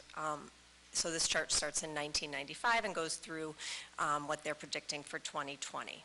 The rest of the ones at the bottom are all of the other races sort of made up in a cluster down there. Once again, the students who are considered high needs fall into 4 categories. They fall into students who are economically disadvantaged, who are English learners, former English learners, and also students with an IEP. And so all of those students are lumped into one category on the DESE website. It's important to note a couple things. First of all, there are a number of students who fall into multiple buckets of this. And also, as we look at the slides the rest of the demographic slides and then some of the slides we talk about later, including our requests, it's important to note that lumping students into one of these categories is pretty misleading. If you've met one English learner, you've met one English learner, I like to say, and so it really represents a tremendously diverse group of students within and between each one of these categories. So looking at our trends, we've remained pretty constant over the last few years with about a quarter of our population considered high needs. So again, they fall into one of those 4 categories. We are about 1,400 of our population, which is about 25%. So the needs are definitely not decreasing overall in these 4 areas. As we talk about students who fall under the economically disadvantaged category, there's 2 pieces of information that we'll share with you. One of them is economic disadvantage, which is DESE's category, and the other one is free and reduced lunch that we continue to track here locally. So DESE's metric changed again in the 14-15 school year, and now we look at, and I put a little cheat sheet over to the side there for you.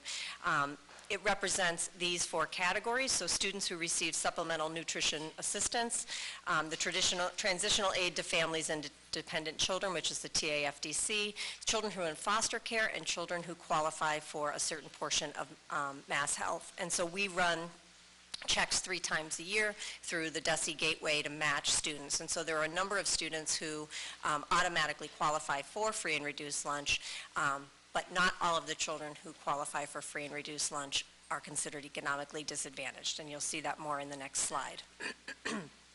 Excuse me. So again, we continue to track this particular number because we think it more accurately represents the students and the families that we are serving at the moment. And as you can see, the number of students continues to climb. It's a 148% increase over the last 8 years, and even just an 8% increase from last year. So on October 1st, to put that into numbers, we had 571 students who were eligible for free and reduced lunch. That number has increased because not all of our students have been run through the free and reduced lunch. We don't have all the applications in at that point in time. So that number typically gets a little bit higher as the year goes on. And moving on to our students who are English learners, this population continues to be a significant one. And you can see this is the total number of students enrolled by building in the second column there, the number of students who are English learners, and then the percent of school enrollment that they make up. The Carol Huebner Early Childhood Program, which is the CHECP at the top. We are not sure yet how many students are going to qualify. We're actually required to screen 66 of them, which was a far greater number than we thought, so 66 out of 105 is pretty substantial. So we are working our way through that. And it's also important to note that in the last couple weeks, we have received a handful of students who are new immigrants to us, and while they come with their native language or languages, they don't speak or comprehend really any English. So those students are coming in at a much greater number, the students in terms of the level of need that we're seeing, especially students who move in mid-year. So while we've seen a slight decline, again, we're screening 66 preschoolers right now, and definitely more of them than 13 will qualify.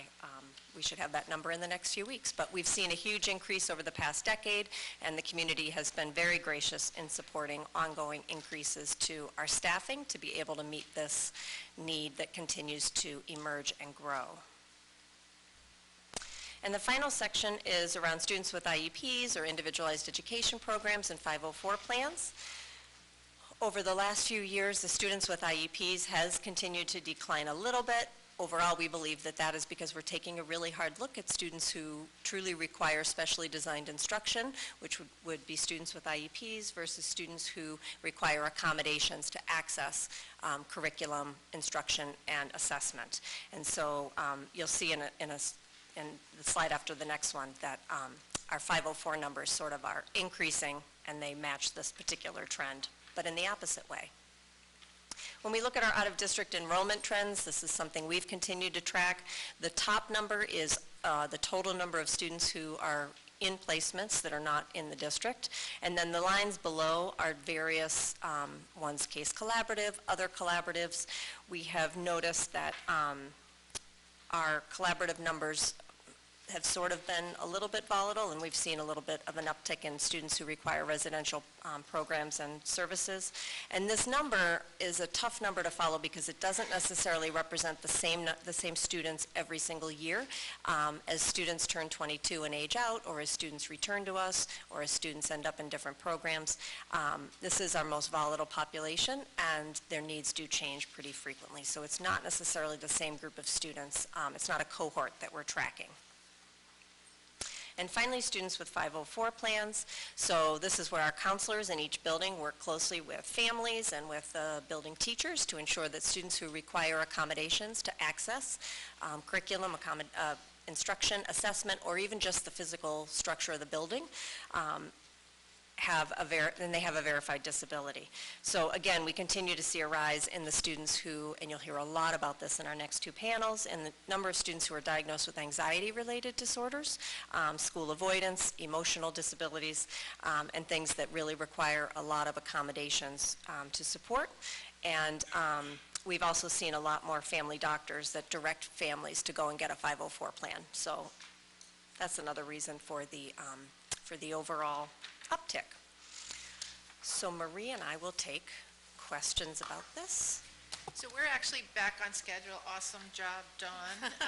So I think Diane will come back up, and maybe if David and Peter could come back up. We have about 20 minutes, and you can ask questions about this section or the previous section.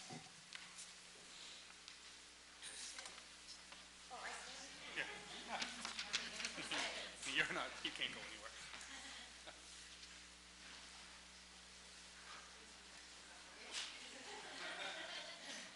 Yep. Okay, we'll start. Thank you. Ginny. I have a question about slide 86. So could you explain more why the number of students with IEPs is decreasing? Sure. It could be for a variety of reasons. Our best guess is that it is because the number of students who qualify for IEPs is actually decreasing. So as we look at students who are eligible for an IEP, those are students who require specially designed instruction. And so a number of the students no longer require specially designed instruction, but they continue to require accommodations to access curriculum. And so those numbers are increasing, and conversely, students with IEPs is decreasing. So who's making that determination? The teams at the building level. Okay, and is that something that, that is, the lack of a need for an IEP is agreed to by the families of kids who have had them, or is this just a drop in the new number of IEPs, or? It's not necessarily a drop in the number of new IEPs, but for instance, when you look at this number across the district, 10.3% of our students at the high school have IEPs right now, which is lower than the 15.6% you see on the chart. And so at the different levels, particularly as students start to go through the high school, just in general, as we prepare them for college and life beyond us, they're going to have 504 plans when they leave us, not IEPs. And so it's also sort of starting to transition them out and really looking at what they need. Okay. And then, sorry, my other question is, are we, given the steep rise in the number of kids who fall into these four categories, or more than one, is the funding sufficient? Are we keeping up with the need? In what area specifically? In making sure that the kids who fall into these four categories have the services and support that they require. So if I could, I wonder if you can hold that, because I think that the two panels this afternoon right after this one are going to really hope to answer that and look at the ways that we're continuing to sort of shore that up. Okay, Maya?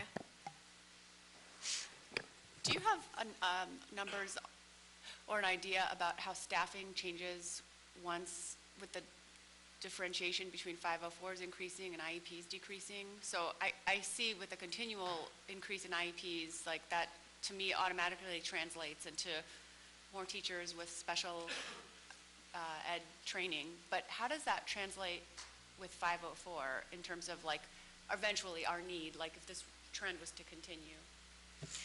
So I think that what the hope would be is that over the next number of years, that if we continue to see this pattern, and we're able to support more and more students in general education with the work that we're doing to continue to really improve their skills and capacities to support a wider range of learners, that our special educators will be able to push into classrooms more, and that the resources won't necessarily change drastically, but they will shift in terms of how we're utilizing them and where we're seeing them provide services. So, versus down the hall versus in the classroom. So how those might look really, really different.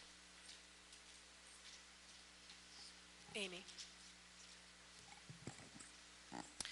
So I have a question about the shift of the kindergarten classroom from Blanchard to Douglas. My understanding is that we have a lot of Acton families that have requested Blanchard. So I'm wondering, have you seen a shift this year? What makes you, why the change? So last year, the enrollment estimate for Blanchard was 75. We got 60. Next year, the enrollment projection for Blanchard is 43. And we're putting 3 classrooms there. 43 is just above what you could do with 2 classrooms. So there will be seats for Acton families. However, we also have to look to the future about space in the building. We have completely filled Blanchard up. So we're trying to be careful not to over-enroll at Blanchard. But yes, Acton families, 90 Acton families are attending Blanchard right now, and we expect that trend to continue. We just have to be careful about the overall space. So 43 are projected for Boxborough. That would leave room for, 10 to 15 Acton families also.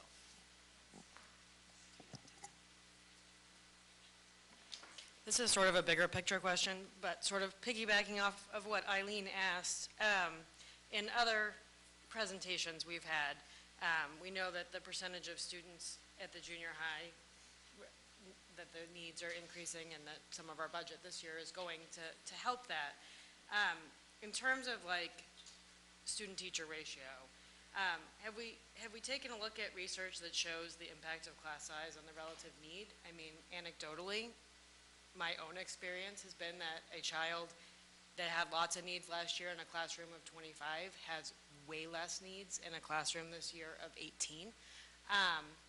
Just my own experience, but we have an opportunity, I think, in looking at a population of students just at Blanchard in one grade level, having gone from very large class sizes to relatively smaller class sizes, which obviously I know we're not going to go to 18 across the board in all of our schools, but just anecdotally balancing that need that students might exhibit in a class in a larger class with what they might need in a smaller class. I know we spent a lot of time on our DCAP and this idea of pushing in special educators rather than having, you know, the percentage of students that need specialized instruction isn't necessarily going to change, but in terms of the other stuff that those students might need, I'm just wondering if that's something that, with that question of class size or student-teacher ratio or whatever, if that's something that we've looked at, because we do spend a lot of money on special education, maybe less than others spend, but I think it's a question of balance.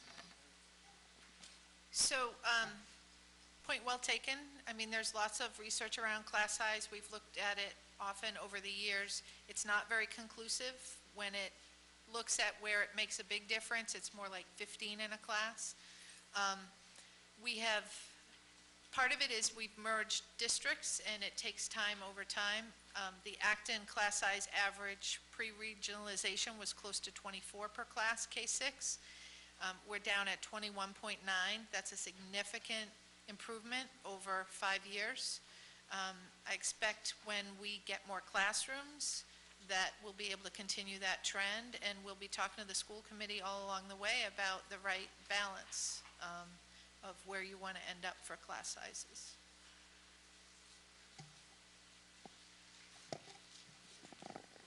So I'm going to just ask a question based on what Maya had asked about the increase in the 504s while we're seeing a decrease in IEPs.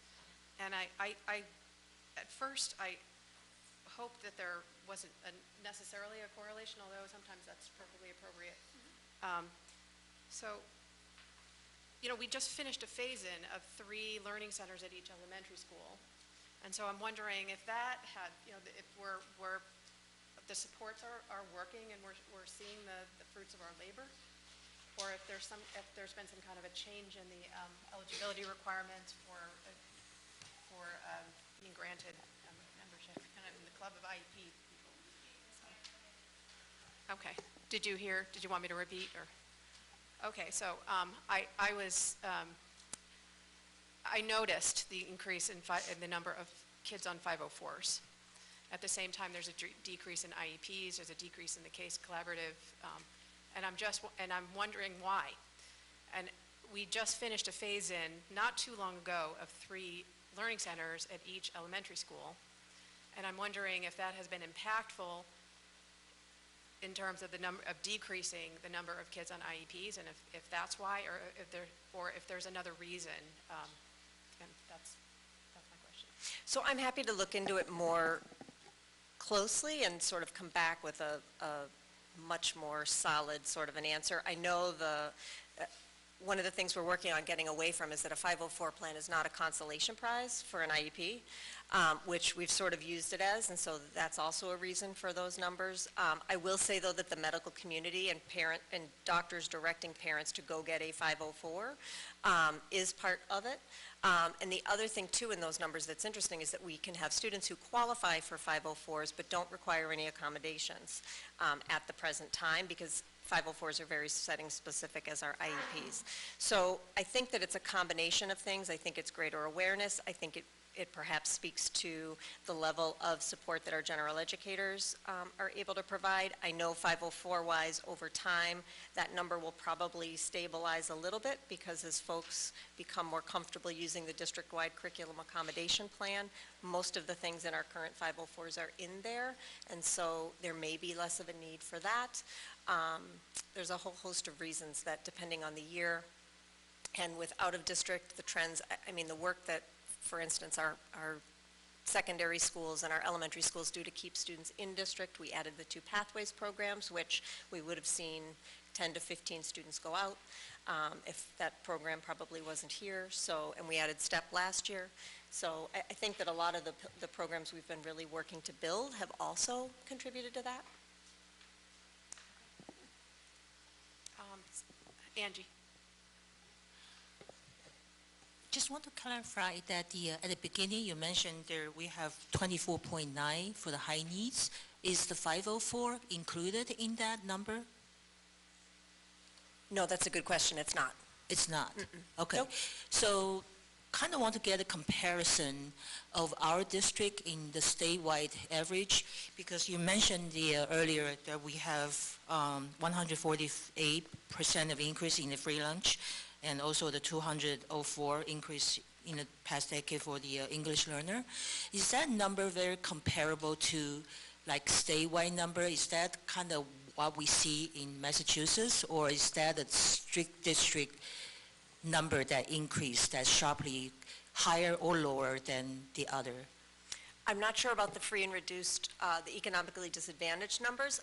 I'm assuming that probably statewide we're seeing that, but I do know there is a trend statewide for English. The English learner population has increased greatly in the last few years. So is that kind of in line with the number, our district, or we are different?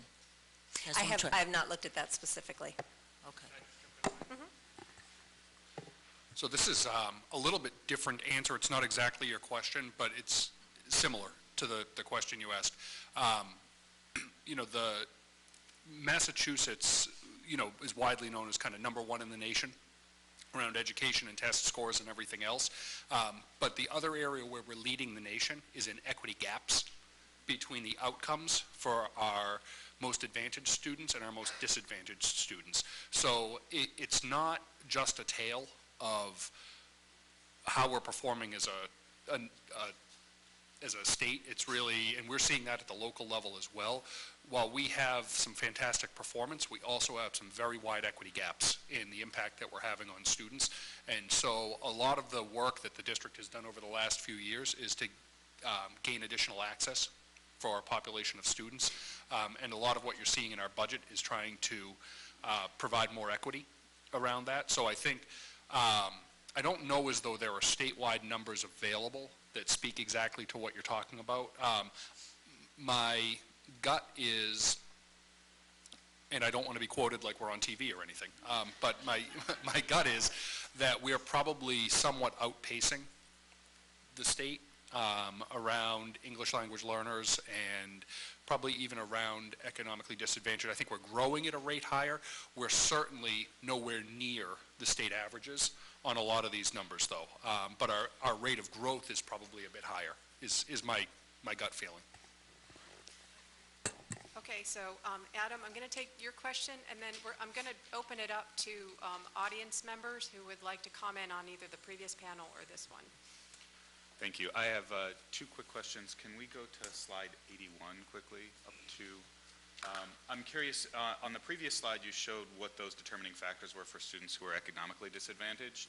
Can you share what additional factors allow a student to qualify for free and reduced lunch? So Kirsten Nelson, when she presented last month, went into this in a little bit more detail, but economically disadvantaged students are qualified through some of the state and federal databases.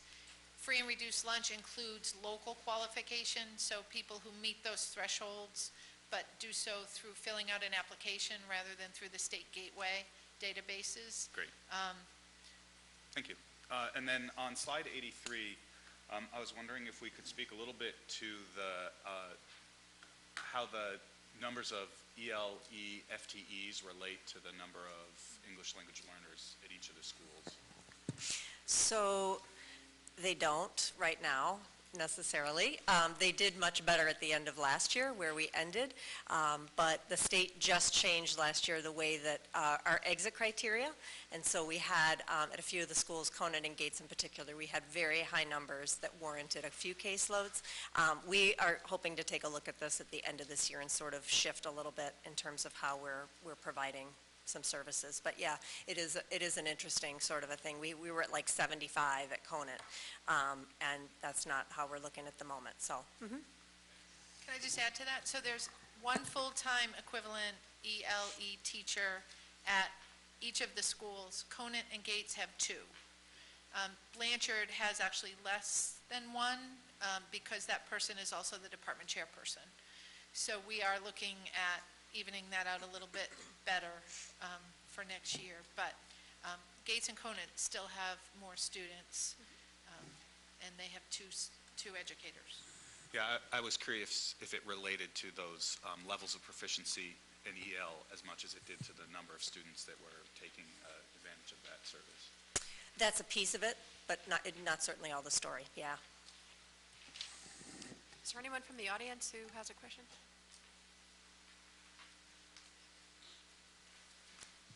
Thank you.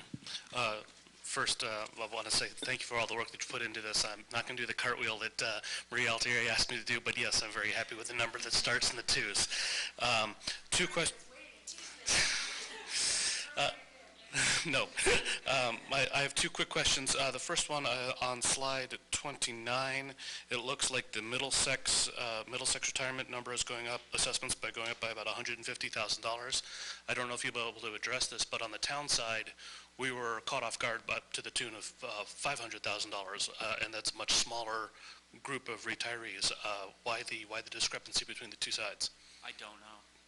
I noticed that myself, and Steve had talked about it, and when I went on the Middlesex website to find it out, I was holding my breath and was relieved that it was only $150,000 for us. It's a good question. I don't know the answer. Okay. Except for, didn't we experience a huge increase like 2 years ago? And it same thing, it shocked us, and it was like last minute, and yeah. If you look at this slide alone, they do valuations that run a 2-year period. We were in line for the 11 and not the 6. We got the 6, and next year's is already assessed in the 6s. I don't know the answer. Okay. Thank you. The second question I have, on the very next slide on the OPEB. Sorry to go back to OPEB. I know there's been a lot of discussion about it. On slide 29, you said that the Middlesex was projected to be full funded in 2035. The town of Acton expects to have its OPEB fully funded in 2035. What is your estimation date for full funding viability for OPEB on the school side? And corollary question is, back to the question was asked earlier, is $900,000 going to get you there? Yeah, so I'll stand by my prior answer, which is more to come on this than you want to get into OPEB today. I can tell you, for what it's worth, that the actuary that puts these numbers together, I have a chart in my possession that shows the liability being addressed, and the last date on that chart is 2095. Yep, that's why I'm asking. That's why I'm asking. If the strategy can transition to using the no longer needed retirement funding to OPEB, that gets beaten within most of our lifetimes that are here today. Not to make a joke out of it, this is a really important thing, and we've got some different scenarios, but it would really take away from, even more so than it already has, directing this into an OPEB discussion and not a budget discussion. But there is more to come on that. Thank you. So I wanted to piggyback on Adam's comment.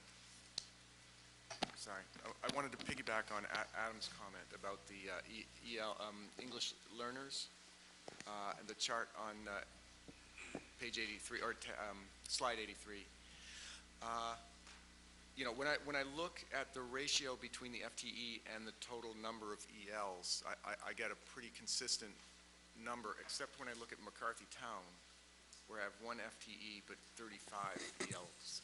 I know, good thing we have a total rock star there, huh? Well, if that's the answer.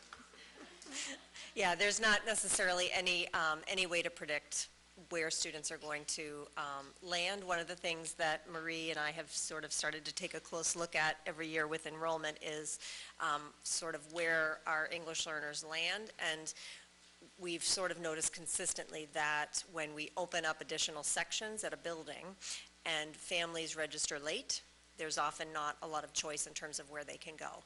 And so that has been the reason for some of those increases. And in this case, I think that is the reason that we had a number of students move in at the 2 grades that we opened up there this last year. So. Hi. I noticed you have a couple of schools with 4 sections in 5th grade that are not moving to 4 sections in 6th grade. So how will those be absorbed next year? That would be not correct. So either the chart is wrong. We're moving every section forward. Is there not 4 sections in 5th grade at McCarthytown this year? There is. So next year it only shows 3 for 6th Probably wrong grade. on the chart if that's, there's definitely, David, I have this right? Are we moving? So next year we'll have 4 sections of 2, 4 sections of 5, and 4 sections of 6. Okay. I think that was reflected in the chart. Okay, maybe I misread it. Thank you.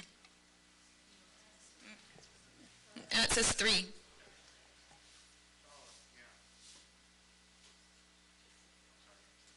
Can I just, Christine, thank you for that. It's wrong on the chart in FY19, so it carried forward, but I'll fix that. But absolutely, we're not cutting a section where the kids are already there. Thank you. And there's not 4 sections of grade 3 either. That's where the mistake is. Okay. So it's 4 sections of grade 2, 4 sections of grade 4, grade 5, and 4 sections of grade 6. And it also needs to be fixed on Miriam's. Thank you. Okay, so we're bumping up against the break. Amanda, you have a question. Can I just jump in right before you, and then we'll end on you, because I'm just going to complain for us just a quick second here.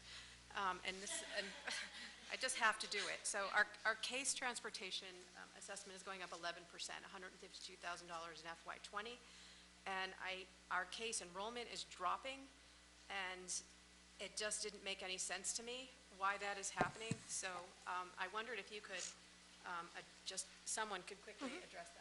So I think it's probably 3 factors. First of all, the out-of-district tuition does not represent ridership, because we have a number. CASE also does our in-district transportation for students who require more than the big yellow bus. And so we have a number of students in district that we also are assessed for. One of the districts is dropping out of the collaborative for transportation next year, and so we're anticipating that we will have a larger share, because it's based on share. So right now we are at about 25% of the total case ridership for all the districts. So whatever their bill comes in at, we own 25% of it. So it's not necessarily apples to apples, and so we're actually anticipating that because of the other towns leaving, that we'll own a larger share. Case transportation also covers the early childhood program, correct? That case transportation also covers the early childhood program. Looking at the early childhood program and the English language learners, I know that we have a very low number now, but we're screening 66. I'm wondering if there's a plan to shift some ELE resources to address that population and help support them in their English language development. Yep. And my other question was, we talked about state averages for economically disadvantaged versus AB averages, and I was wondering about the numbers of students with disabilities between AB and the state percentages. So you talk faster than me. Can you ask? New Yorker! Yes, there's a plan to address the Carol Hebner early childhood numbers. And what was the second part of the question, though? Just we talked about state averages of English economically disadvantaged versus AB and the rise and the differences in those numbers, but the students with disabilities at the state level versus AB. I think state level is still around between 15 and 16%, so they're not necessarily off. Okay, thank you. Mm-hmm.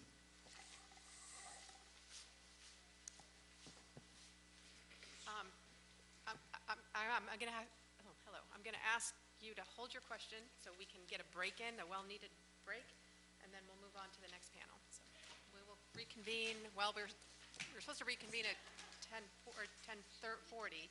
So what, 10:50?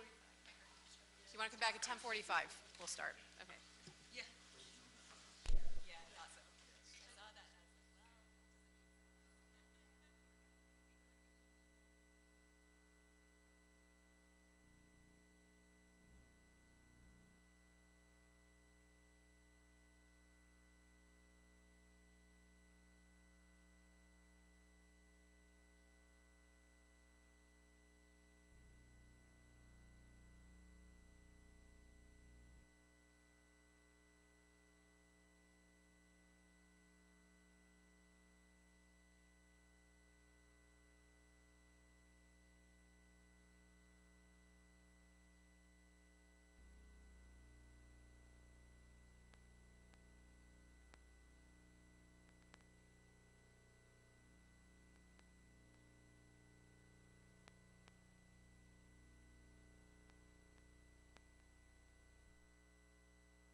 I'm like, I bought them at the ski sale, and Rogers had them. I go, what's the difference between last year's and this year's? He goes, it's the color. Top places for the color, that's all. So he goes, and I'll tune it up for you. I'm like, excellent. They just been fine. My body's been adjusted, so they were. I adjusted them for my boot, but then they had to adjust them. I haven't been to J yet. I want to go. My stepmother's on ski patrol up there, so we get to go. It has some great off-trail stuff. Like just little, you can go down the trail with your kids, and there'll be a little area off to the side where you can go off into the trees through the powder, and then you pop back onto the trail. I'm not going to trail. My husband did. It was pretty hysterical. He's not a great skier, and suddenly we see us. He decided to follow my stepmother, but it was fine. My idea is I don't want to hit a tree, and They're designed so you can't. Like, it's real, like I said, it's off the intermediate slopes. God love you. Okay. yeah, some of these tree ones, it's one balloon, and I'm like, so the thing is, nope. I'm not going on those things. That's what my stepmother's like, doing. Some kid broke his both legs to get the trees. Oh, I found them. You got any way to design this for me? Elected. I'm the one re-elected yet. Yeah, yeah, that's right. You're right. And it's time right, but I like to come in and we have evening house.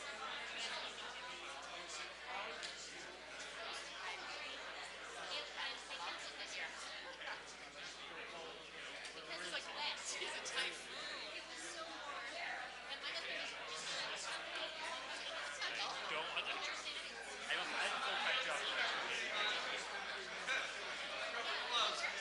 I hope the coffee got hot.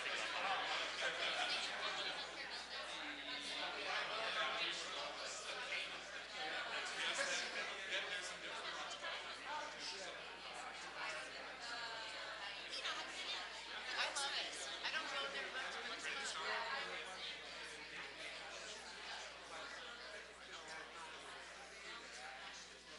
You know what? It's just fun when kids are skiing in the lake. We're going to start up, so if we could all get back in our seats, we will proceed. It's fun.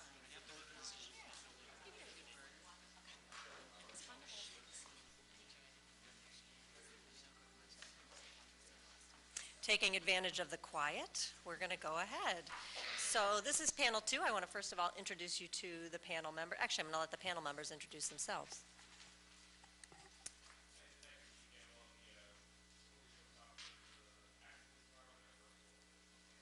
I think your mic's on. It was, okay. Hi, Detective Keith Campbell, Acton Police Department. I'm the school resource officer. Roles are at the junior high and high school. So. Hi, and my name is Lynn Newman. I'm the principal of the Gates School. Hi, everyone. Andrew Shen, principal of the junior high school.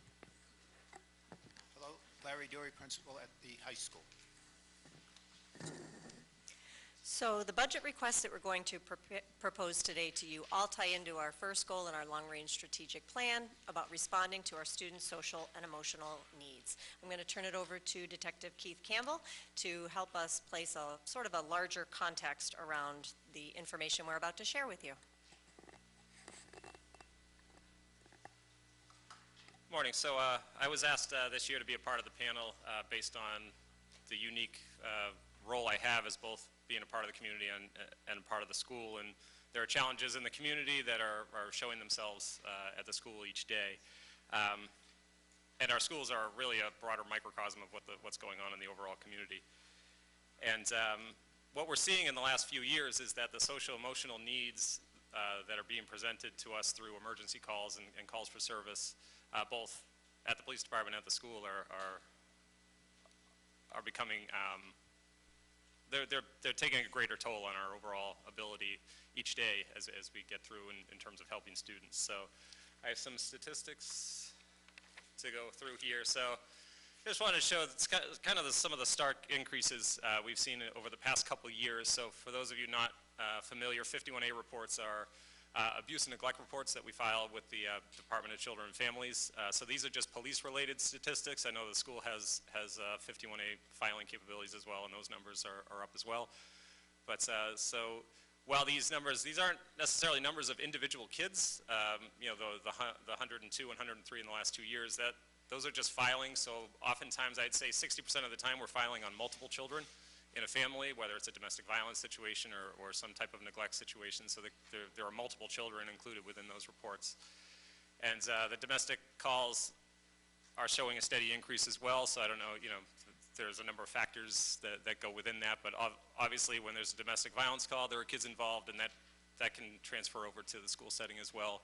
When we have a kid who's coming to school who's been through a traumatic event the night before, that's something that the school's going to have to be prepared to deal with, and we do a great job with that in terms of getting that information out.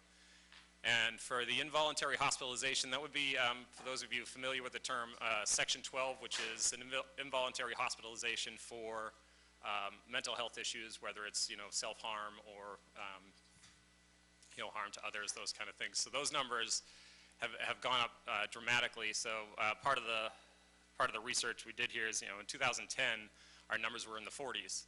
And now as we get into, 2017, 2018, we're double that. And I think that comes from a couple different factors. There's more awareness, and I think there's reduced stigma. So calling on a mental health crisis is it's not as taboo as it used to be. So as police officers, we're dealing a lot more in that community caretaker role than we really are in law enforcement. So, day to day, we're social workers at the same time we're police officers. So, and these are actually numbers from Acton and Boxborough, but the last column is our well-being check. So that's when, that could be a third-party call that says, hey, I got a teenager might say, hey, I saw a strange, Snapchat from a friend of mine. Could you go out and check?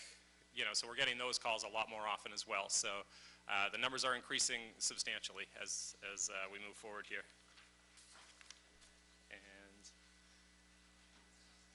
Oh, these are the same ones. Okay, so now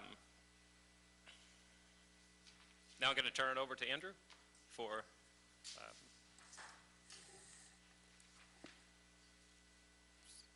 Before I move on to my slides, just to explain, I think this slide simply represents the previous slide's data just in bar graph form.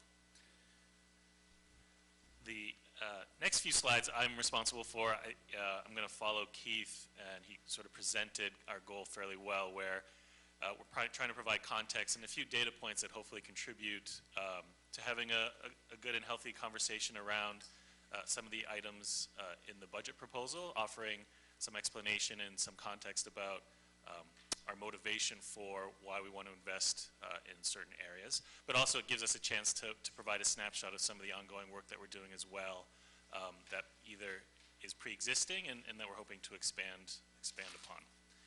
So by no means are the slides that I'm sharing the only data points that contribute to some of our thinking about our work, but offer some highlights and food for thought. The first slide is regarding the William James Interface program that we have here. We're in our fourth year where we contract with the William James Interface Service. It's a referral service that maintains a confidential mental health and wellness referral helpline for individuals across the lifespan in both Acton and Boxborough, where callers can be matched with licensed mental health providers. When you call, they ask a whole series of questions in terms of area of concern, age of the individual who is being addressed, health insurance, all sorts of things, travel, distance, availability, so on and so forth. This chart represents the number of calls to the referral service from Acton and Boxborough over the last 5 years. Yeah, so it's been 5 years. Light blue is Acton, dark blue Boxborough, yellow is the total.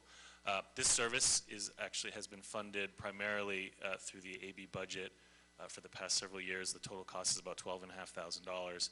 For the past several years, AB has funded about $9,500 of that, and then the remainder is supported through the PTSO, Danny's Place, in the town of Acton.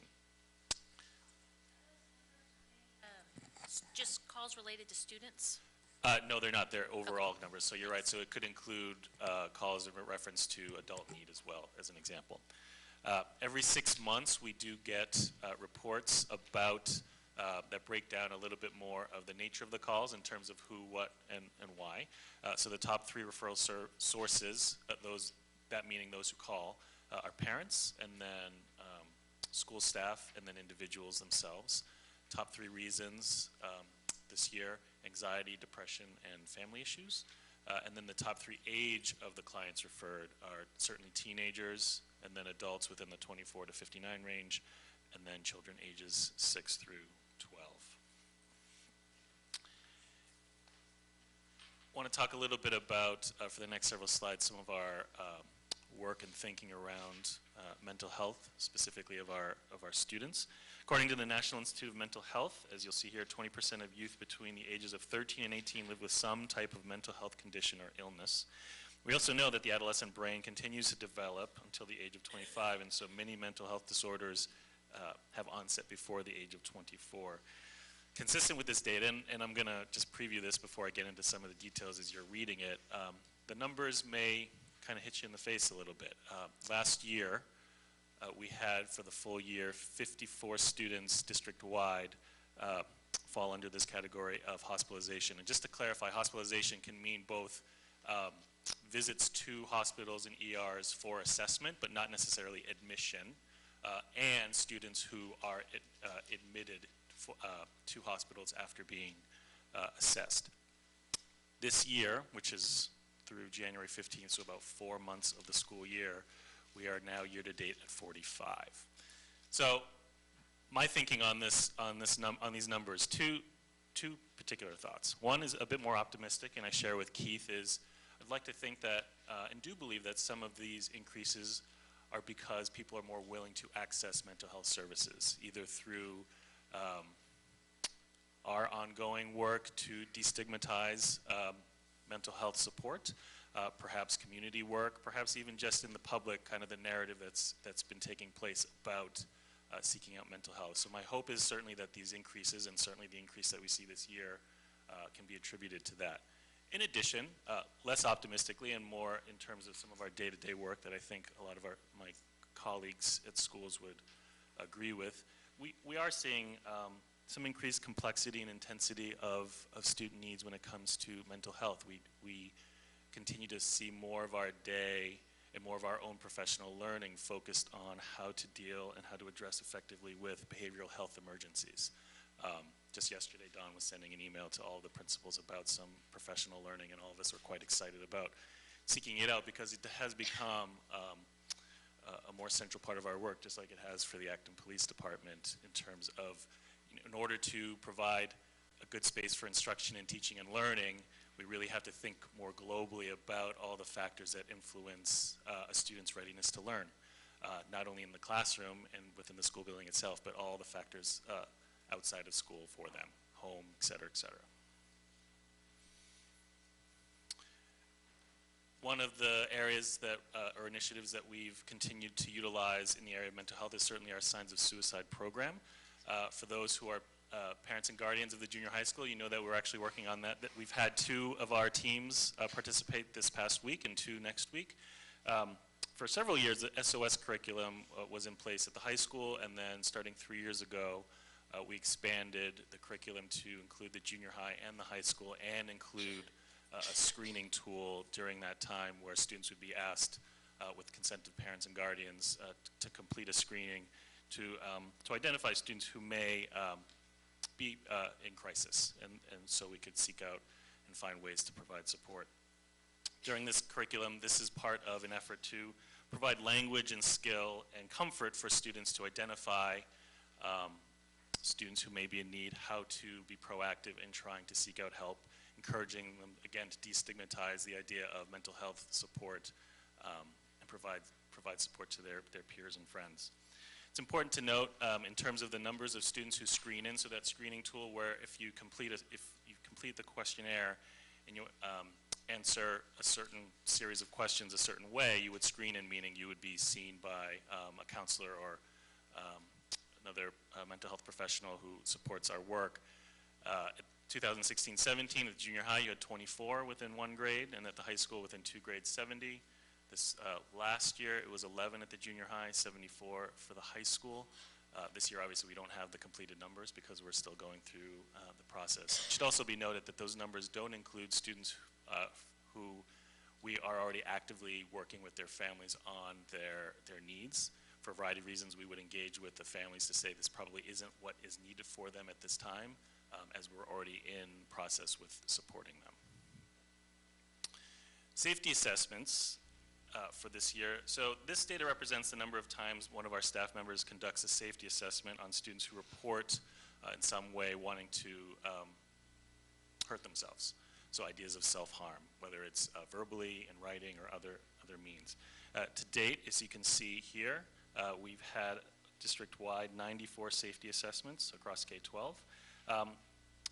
When we complete, a safety assessment, we certainly follow up with the family to let them know the concern and to work with them around next steps. And those next steps vary depending on the outcome of that safety assessment. It could just simply be the start of an ongoing conversation and relationship with the school. It could be a recommendation to bring their child to a hospital to seek out an evaluation, or to start a conversation about outside therapeutic support. Wanted to use this time, some of you might be familiar with the Youth Risk Behavior Survey. The Youth Risk Behavior Survey is something that was most recently completed last year in the spring of 2018, where over 2,500 of our students in grades 6, 8, and 9 through 12 took the survey, which helps us understand a wide range of health issues faced by public school students in our region. So this survey ranges with questions like, do you wear a bike helmet? To things that are probably a little bit more, not significant, but certainly involving various high-risk behaviors, things ranging from drug and substance use, sexual activity, and mental health questions. AB is part of a cohort of 9 districts, including Ayer Shirley, Harvard, Concord Carlisle, Groton Dunstable, Littleton, Maynard, Neshoba Regional, and Westford.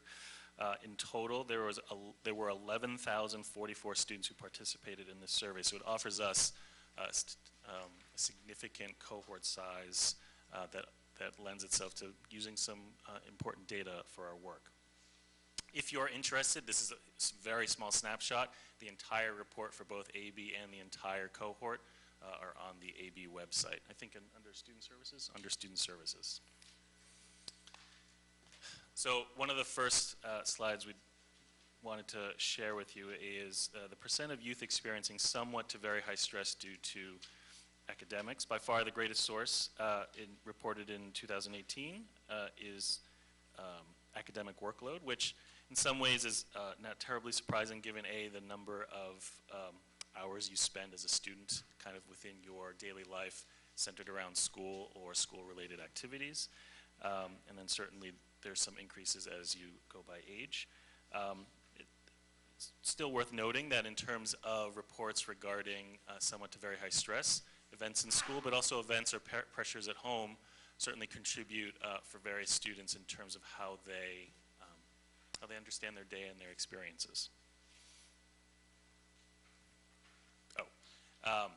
Just to make sure, as we move through these slides, the bar that's most farthest to the left is the aggregate, and what is meant by aggregate is the 11,000 students total in terms of the 9 school districts. So that also offers you a comparison, not just grade to grade, but also Acton Boxborough to our entire surrounding peers. This one is about managing stress. So there's asked questions like, so all right, you experience stress, various kinds. What are some of your strategies to try and manage or cope with those stressful elements? And certainly, one thing that, again, a moment of optimism is there are some strategies that I think hopefully all of us agree have a healthier bend to them. Exercise being one of them, where we have a number of our students, over half mentioned that exercise is a method of addressing stress. At the same time, there's always 2 sides of the coin. We certainly continue to have students, like any other district, where strategies for coping with stress involve things that are not as healthy and things that we would probably discourage, i.e. Drug use. This next slide is in regards to depression, suicidal ideation, attempted suicide. In 2018, just as a couple of highlights, 15% of 8th graders, 22% of high school youth reported that they had felt sad or hopeless almost every day for 2 weeks or more in a row. About 13% of Acton Boxborough youth seriously considered suicide this past year. 8% made a plan for suicide, and 2% attempted suicide, as reported in the Youth Risk Behavior Survey once during the year. it is important to note, I think certainly as a community, we continue to think about that information specific to who we are and the work that we want to continue to do. I certainly think it's still important to, again, look at that far left bar in terms of comparison, in terms of having, it's not being statistically significantly above our peer districts. This one, which you probably is really teeny, so I apologize for that. Oh, it's in the packet, so hopefully those of you who have the packets can see this, is in regards to suicidal ideation and attempted suicide. So proportion of high school youth who have seriously considered suicide and or actually attempted have remained fairly constant over time since questions were first asked in 2002. For 6th and 8th graders, however, levels of suicidal ideation and attempted suicide have fluctuated and are now at a higher point within the past 10 years. And then about 15% of our students reported that they have hurt or injured themselves on purpose, such as cutting, burning, or bruising themselves. This last slide that I'm responsible for is also talking about a question that's asked to students about how, have you been worried about peers, friends harming themselves, and how have they approached those situations? About a third of Acton Boxborough youth surveyed this year are worried about their peers in this respect. If you look at the blue segment, it represents 8% of 8th graders and 10% of high schoolers who show students who reported that a peer shared that they might harm themselves and then told an adult. So again, another moment of optimism, hoping that that is something that has increased and will continue to increase with some of the work that we're doing, whether it's through SOS or some other sort of language and narratives that we're trying to reinforce within our schools. Then again, with the work that still remains to be done, the yellow segment represents students who were told by a peer about possible self-harm and they did not share this information with an adult over time. So this is just offering another perspective about the work that we're doing and the needs of our student population.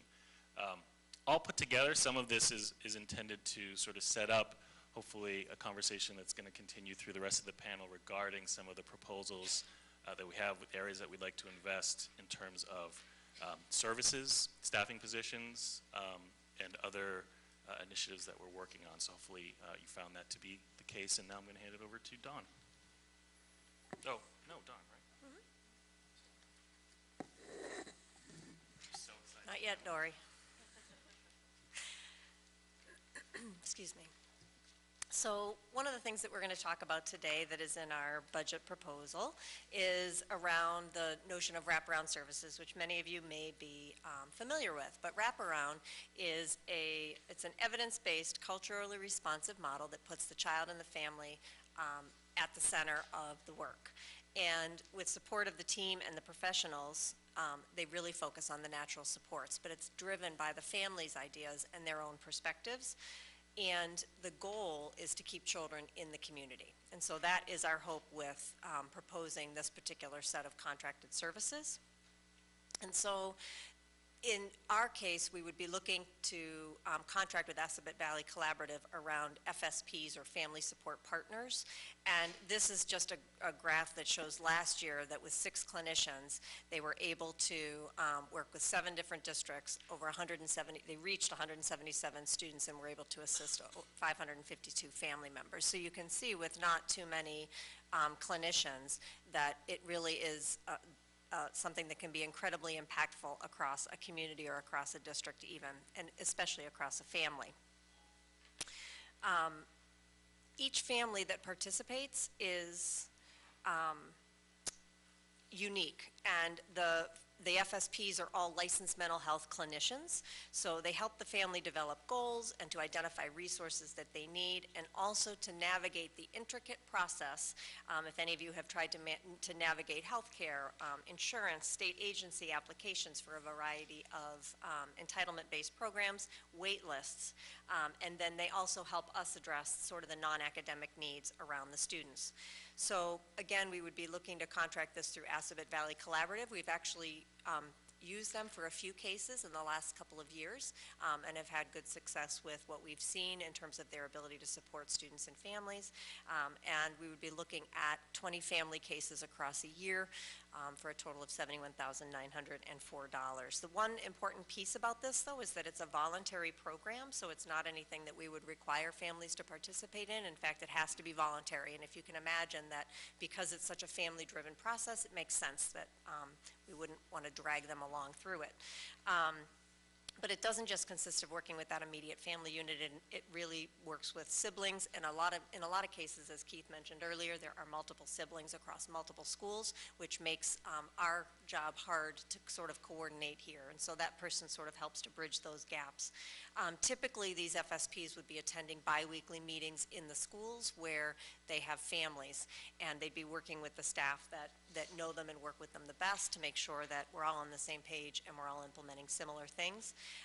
And while $72,000 may seem like a lot across 20 cases, this is not inexpensive service, and it boils down to about $3,600 a family, which is significantly less expensive than a 45-day out-of-district evaluation or an out-of-district placement. So it's one of those things that we believe to be a preventative, proactive sort of a strategy. I'm going to turn it over to Larry to talk about counseling. No, I was on. Am I on? I'm on. If I seemed excited to go, it's because they only gave me one slide. Well, one's a picture. Okay. Let's be honest. One's a slide, one's a picture. I want to thank everyone for providing some background information because it kind of leads into what I want to talk about in regards to the counseling department. The slide that you see in front of you shows you, best of my recollection, I started in 1994, and I was a school counselor and director of alternative education programs. Andrew was in high school. Yeah, big deal. Big deal. So anyways, that year, I looked at some numbers, and these are close. We processed about 1,000 college applications that year. We had 5 counselors and 1 school psychologist. The school psychologist didn't really work directly with students, but did more assessment and testing at that time. You go ahead to this current year, and you can see, we're up to 4,654. I think we're going to have 5,000 applications that we'll process this year. Now, the technology has changed. It's certainly much easier to send out more applications. Students have gone from maybe an average of 3 to 5 in 94 to 10 to 15 applications right now that they'll send out. It's still an incredible amount of time and work for our counseling. Our current counseling department includes 5 school psychologists who are spread across the building, specialized programs, and providing direct services through the counseling department. We have 9 counselors. One of those counselors is part-time and part-time chairperson of the counseling department. And recently, we now have 2 school social workers, which has been huge. You would think with that increase in staff, we've been able to keep up, and I'd love to tell you that when I started, things were that much more difficult than they are now, but that's not the case. It's almost impossible to keep up at the high school right now, and the reason has to do with the increase in issues around student safety and student well-being, student mental health. I'm just going to kind of describe some of the things our counselors do now that we did very little of in 1994. Okay? So in addition to the workload associated with the college application process, our counselors collaborate with school social workers, school psychologists, nurses, administrators, school resource officers, general and special educators, families, outside therapists, and physicians on a regular basis. Counselors serve on our student support team and our building administration team. These are teams that are designed to identify students who may be at risk. These meet weekly. Our counselors provide faculty training and social emotional education to our students. They conduct, Andrew had mentioned the signs of suicide screening. They conduct opioid screenings. They conduct student safety assessments, they'll often join Keith during the day to do a wellness check-in at a student's home. Our counseling staff is very involved in bringing students back into the building who've been hospitalized. We have a specialized program right now with a school psychologist that's attached to that, that's in place simply for getting students back into the building from a hospital setting and getting them up to speed. What we're asking at the high school for next year is the addition of a 19-hour non-certified staff member that will allow us to reallocate existing resources to add a 0.8 or 4 days of a school counselor back into the counseling caseload. Thank you. Pam? I'm next. No, thanks, Larry. So I'm here to share a little information about the BCBA position. So the BCBAs are certified in behavioral analysis, and they provide behavioral analytic services and supervise the ABA trainers. In our school, this work includes student observations, functional behavior assessments, and behavioral intervention plans, the development, implementation, and the monitoring. You have heard from my colleagues about the growing number of students with social, emotional, and mental health needs, many of which are accompanied by significant behaviors that our BCBAs help to shape. We have a total of 3.0 BCBA FTEs across the staff, with 4 staff members. This is combined a caseload of 157 students among our 9 school buildings. Currently, staff are not able to meet the growing needs of students in the district. In addition to expanding our Pathways ABA elementary program last year, this past summer we added a second ABA preschool program to meet the needs of our early childhood program. We did this without increasing the BCBA supports. As you can imagine, this has become increasingly challenging to manage. We are proposing to add an increase of 1.4 BCBA to assist us in meeting the needs of students with an IEP, but also to support our child study teams and consult with general education teachers on a variety of behavioral plans for all students.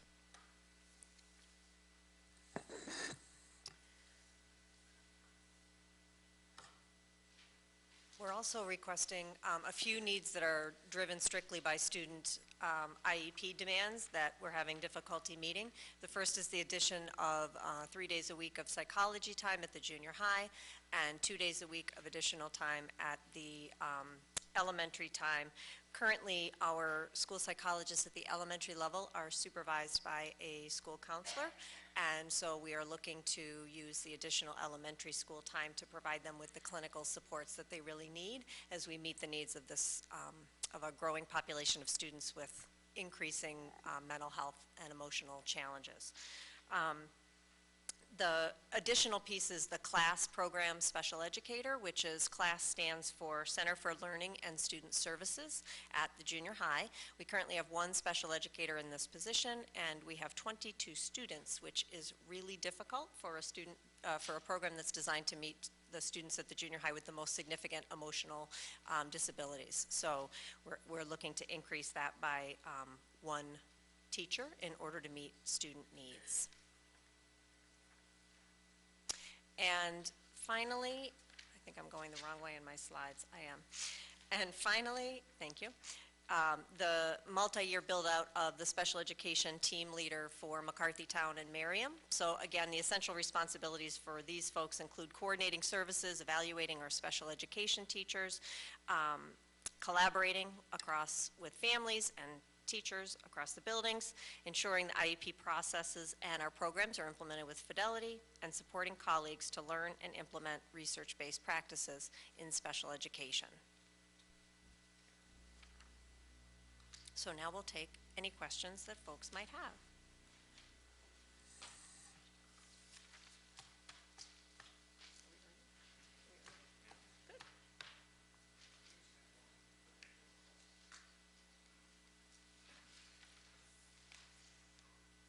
First, I just want to thank everyone on the panel, and as well as all of the staff in the schools who work with our students on a daily basis, because this is some incredibly important work that they do. This is not the last time you're going to hear from me about social emotional needs of our students and social emotional learning across the district. You know, we'll be just a little bit of a preview that will come back in the entry findings when we meet again in a couple weeks on February 7th. But it's something that, you know, we certainly need to continue to come back to you on an annual basis. We talked about the needs, and the total needs of our students are not met within this budget. I'll be very frank about that. There are student needs well beyond what we can do in any one given year, but the approach that I wanted to take coming into this year was to try and address many of the most pressing needs and move some of this work forward, and then take a longer term approach. And Dawn and I have talked about this, and I've started talking with the administrative team, that I think over the next year we need to do a little bit more study around what we're doing with social emotional learning and think of a more comprehensive plan for this. So I just want to, you know, acknowledge this, because of all of the requests that our administrators put forward, this was by far the top, not in terms of the breadth of need, but also the acuity of that need. So I want to recognize that. I want to say we're definitely going to be coming back to this, but we're also trying to put forward something that can meet the most pressing issues at the time, and then think a little bit more strategically about this moving forward.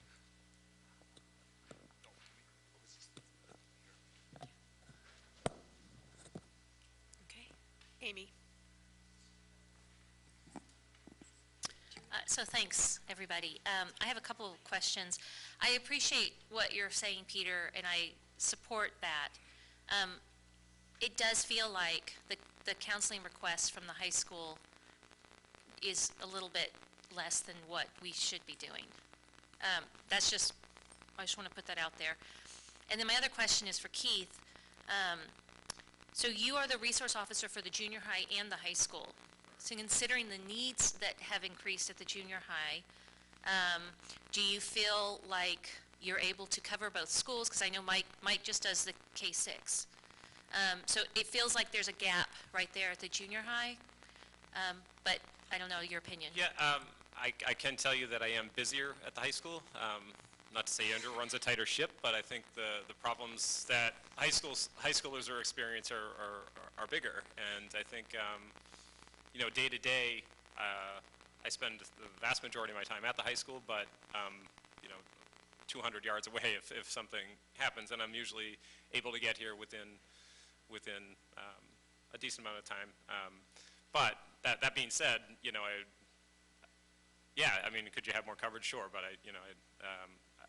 I know Mike, Detective Rackley was our elementary SRO. He also covers both of our alternative schools, high schools here in town. So, you know, yeah, would I like to be here more often? Absolutely. But, you know, just in terms of what pulls me is the high school. I mean, do you feel like that you're able to do both? I mean, in terms of, or do you feel like there's a significant need for? I don't think there's been too many gaps in the past few years. You know, I have time to spend up here doing some teaching as well in the digital literacy classes, and you know, so I'm able to be a part of the school community as well, and yeah, so I would say that there's enough coverage, I guess, if that makes sense. Yeah. I don't know, Andrew, if you want to speak to it at all. I've never felt that we didn't have access to Keith. Your point is still well taken. I think long term, if I were to project out, you know, when we think about how we staff our buildings, the work that we've been talking about really is taking up more of our time, and so finding either developing more expertise within those who are here, and or finding other ways to shape our staff, I think, to your point, is probably something we'll have to think about. But no, Keith has been readily available. Well, and I just want to say there's this really cute video going around Facebook where one of the police officers is, I think it's Luke, was helping kids across a big puddle before they got on the bus. So thank you to all the officers that help out in the community. Jenny? I have to look right here. Thanks. I want to say thank you. This is such important work, and I wanted to underscore what Amy said. Given the presentation, it seems like this is an area, and thank you for your comments, that we really need to be thinking a lot about. And as you said, Dawn, you know, from a budget perspective, it's an ounce of prevention, it's, you know, it's not only the morally correct, right thing to do, but also the fiscally prudent thing to do. And I just wanted to ask you about that last slide, went through fast. The third bullet, ensuring special education programs are compliant and implemented with fidelity.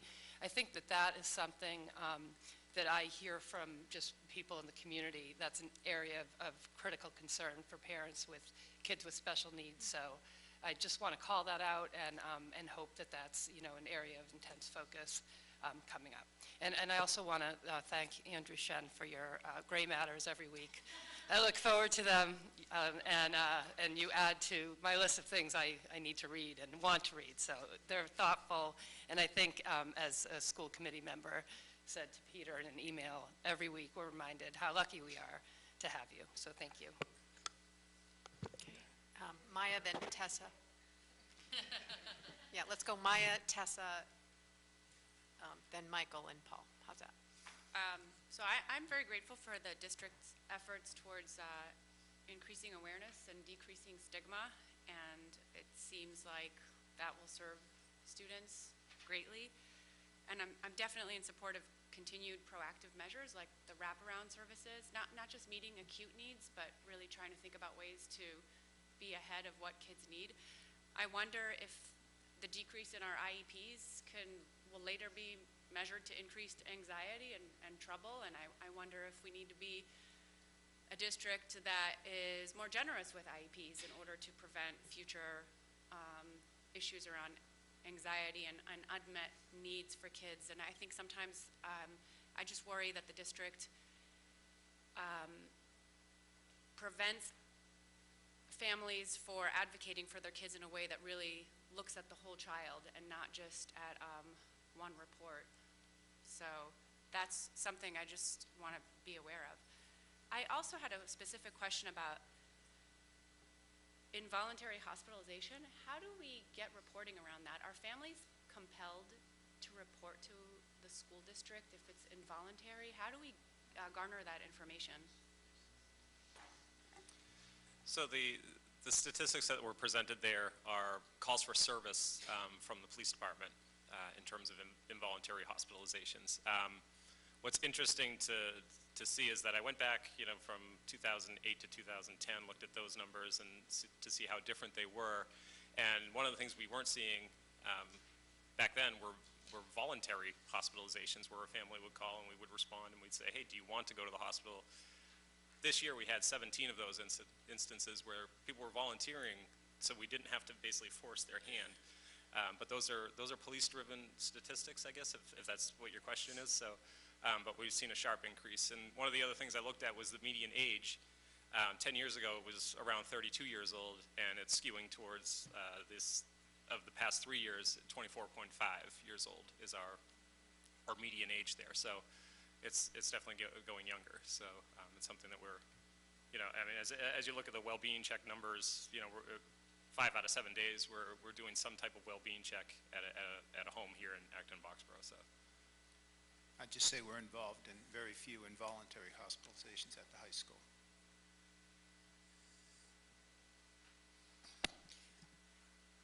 You done, Maya? Okay.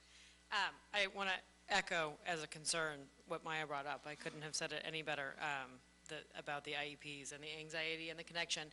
My question is, so we have this increased need in the class program. What happens to those kids when they leave 8th grade? Like, is there a program? I don't remember from looking at all of the program things. And are we seeing increased numbers? Like, is it trending that way and it's increasing also in the high school, or are things even out, or?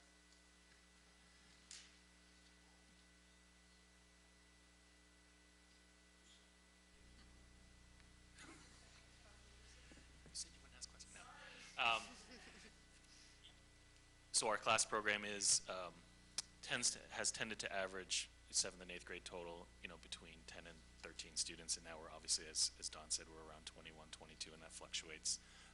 So there's definitely an increase, and as we're doing projections, we do think that next year will probably be similar, which is why we're requesting the additional position. What happens after 8th grade really depends. It's going to sound sort of a sort of political answer, and it's not intended to be. It really depends on each individual student, because it's such a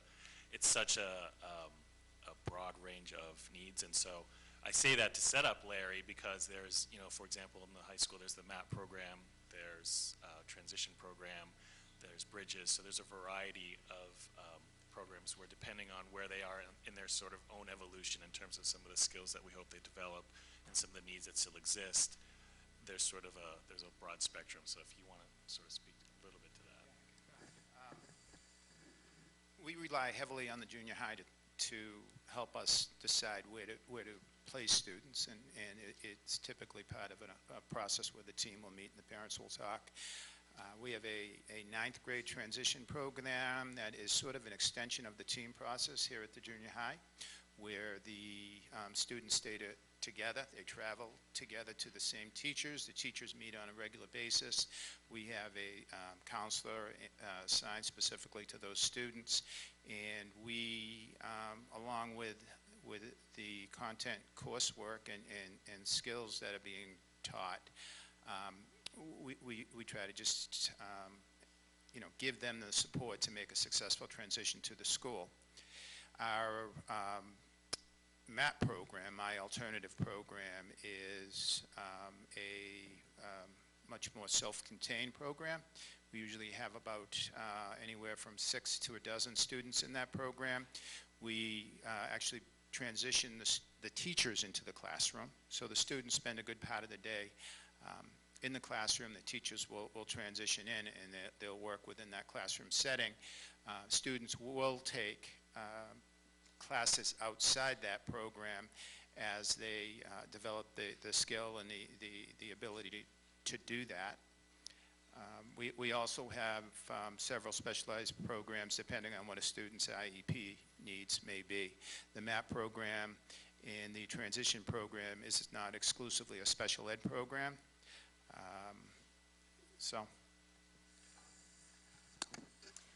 Also, in your budget binders, the hard copy giant ones and on the line, and then in the student services special education section, our program descriptions are in there, and they sort of outline our continuum too, if folks want more information about that. I think, Michael, you were up.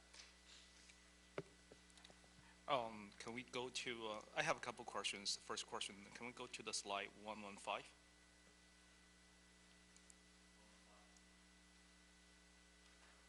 Okay, so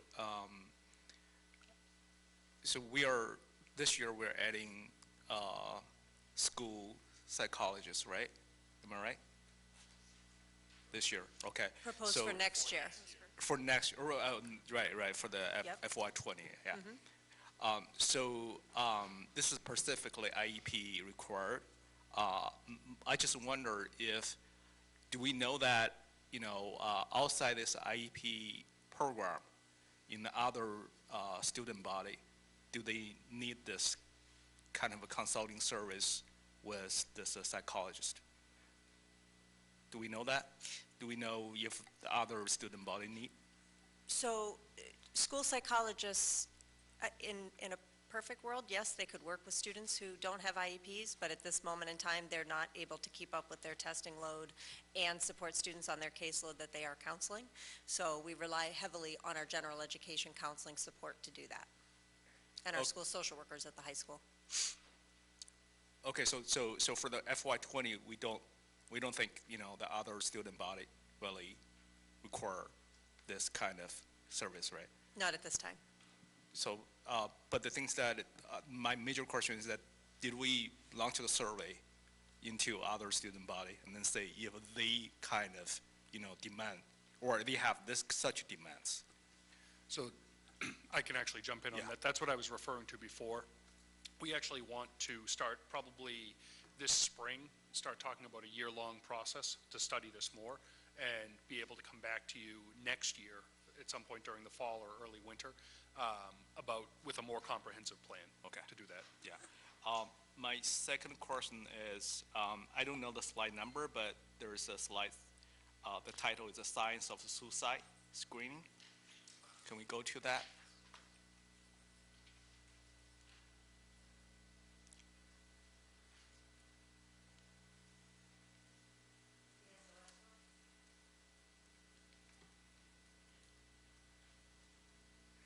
Oh, yeah, here.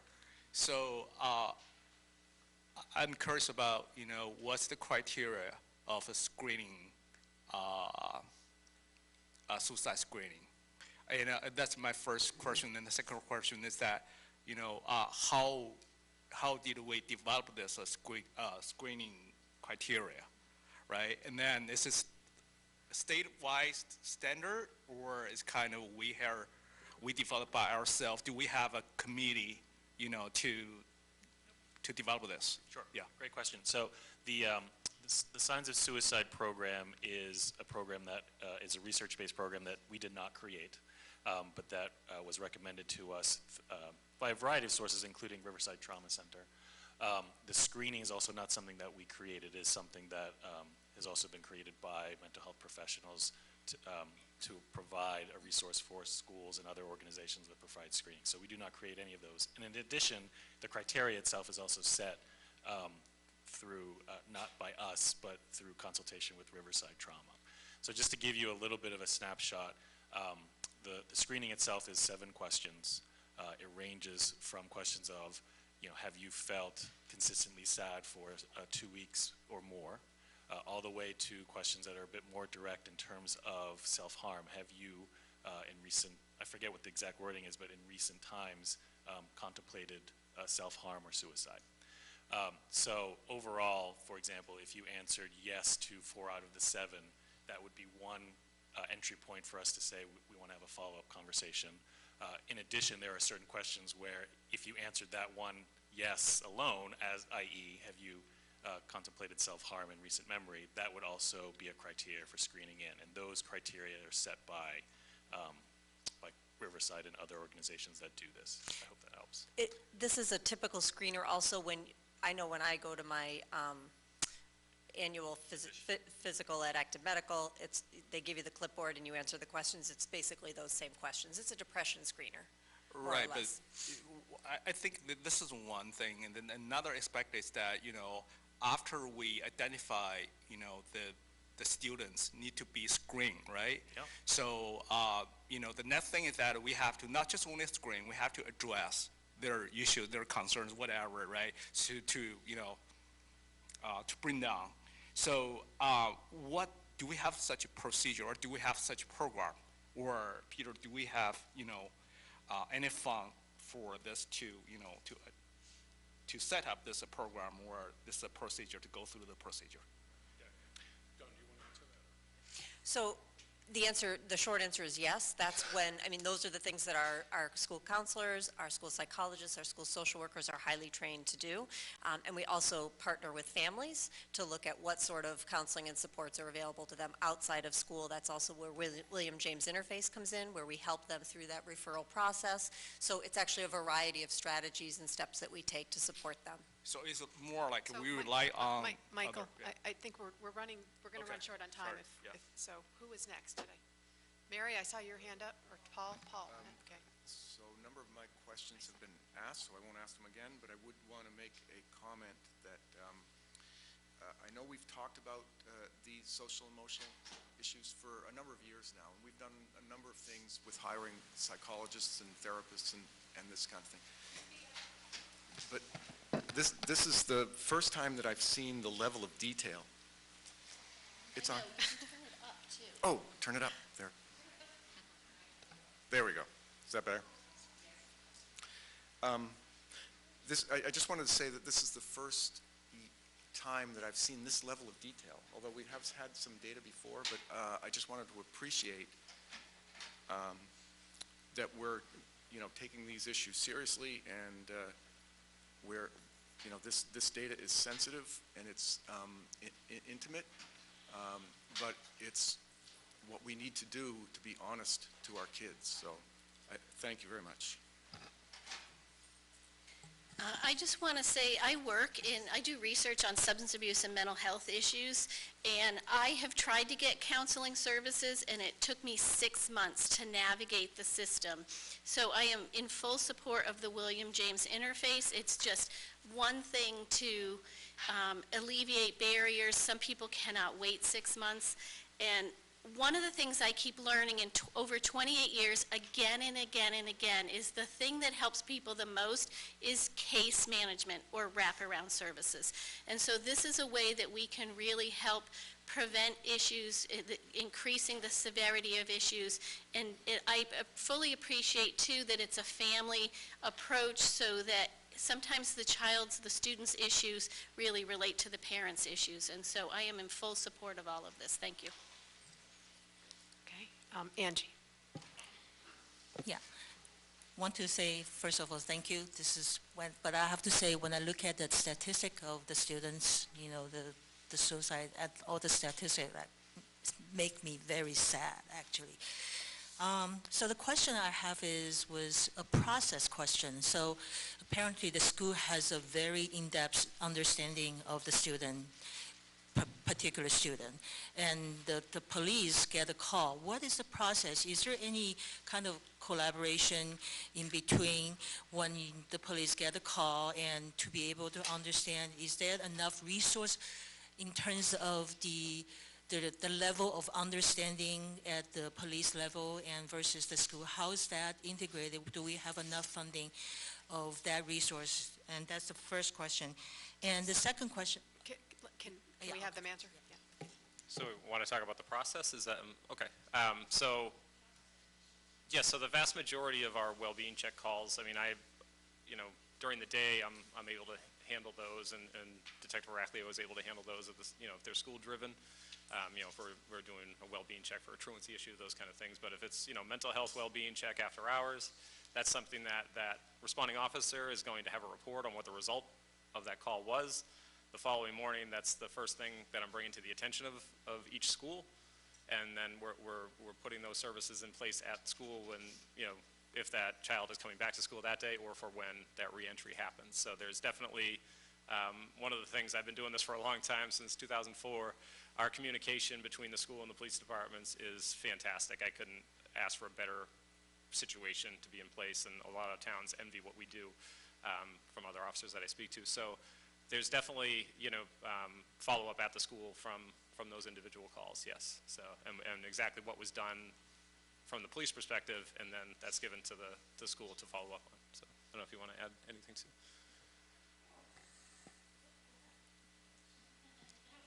I just want to say, when we have an event that occurs in the community, student at home, in the evening, Keith is great at getting us the information, and what we require before that student begins back at school is we have an opportunity to sit with the family and have the family come in.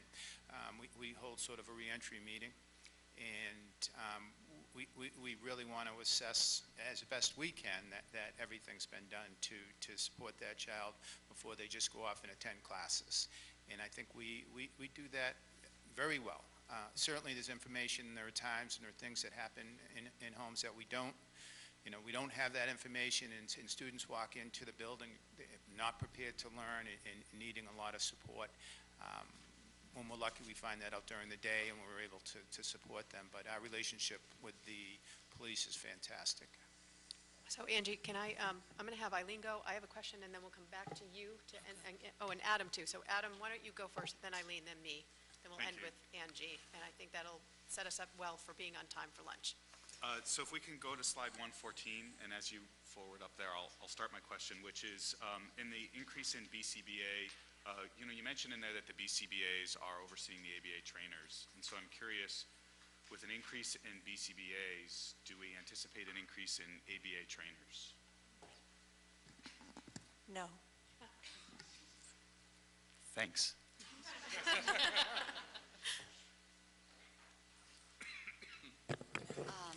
So I try to be quick. I try to finish all those in 1 minute, maybe. Instead of a question, I have some kind of thank. First of all, I want to thank Larry for give us the wonderful, summary for our counseling service. And as a parent in this district over almost 13 years, and I go through this whole process in this district, and I cannot express how appreciate, I think, our counseling service for our especially for all the students in high school, especially for the seniors. And I don't know if some younger student parents, you're going to save $3,000 to $5,000 for your senior applications, because we have a detailed process to tell students what to do, when to do, and it's really, really, really great. So that is first thing. Back to before the panel one, or maybe end of beginning of panel, I don't know. I wanted to say something to Don. Before you work here, I never know we have United Kingdom in our district. So it's like 32 or 33 languages we have, different languages we have in our district. I never knew that before. So instead of of course we're gonna educate, we have English learner, we educate everyone in our district learning English, but at the same time I'm thinking how unfortunately we have so big diversity of our community around us. And is there some way we can utilize those resources in our community to serve our district? The culturally,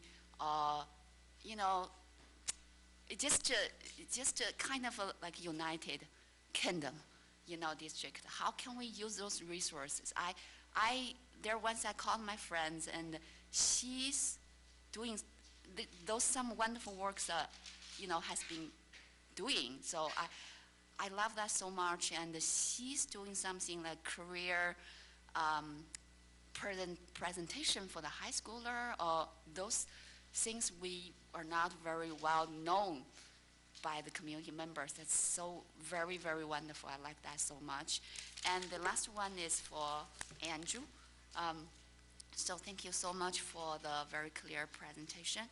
I remember I wanted to echo Peter says we have the mental health, all those projects probably going to go into the daily basis practice. I like that so much. But I do remember back to several years ago, 3 or 4 years ago, I forgot, it's not me, but my husband went to New Hampshire, some college. That's your program in New Hampshire College. Cooperate with the kids and the parents themselves, spend one whole day in that college trying to find some way to do the relaxation and some mental health program, and have the parents and kids together. And that was really, really wonderful. I don't know why we're not doing that, but I'm not questioning we will not continue or whatever. But I think some strategies and those kind of practice could go to daily basis in our maybe some kind of program, junior high or high school, like Peter says. Just my suggestion. Thank you so much. Okay, I'm sorry, I just wanted to know, is this the first time that we're going to see a BCBA on a child study team? Our BCBAs are regularly part of the child study team. Okay. The second thing is, how much time do the school psychologists spend testing? And how much time do they spend in intervention? Is there like, in your mind, or a kind of industry standard or something for that balance? So I would say that here our psychologists spend far more than their national sort of professional association. They really want to see them in 3 buckets. Evaluation is one of the buckets, that's sort of a third of their work, and then intervention and prevention are the other 2 buckets. They don't get nearly enough time to be able to do the other 2 buckets.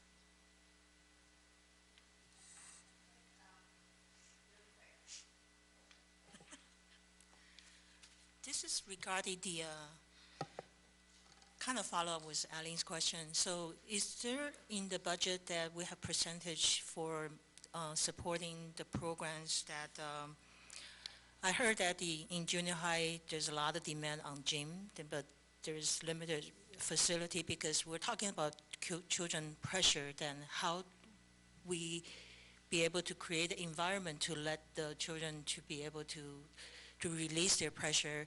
Do we have enough gym resources and also or other programs that help the kids and families to integrate it with or other kids to be able to interact with each other. So I want to kind of get a sense of in the budget resource, and are we moving toward to that direction to get more programs to be able to integrate with the children. The other thing I want to kind of mention, which is what is the monitoring, because children use social media right now, and do we have a second pair of eyes and over the kind of be able to get a sense, or even the skills that we're able to get a sense of our students, and because a lot of times that we can get a hint or something, there's something wrong with it.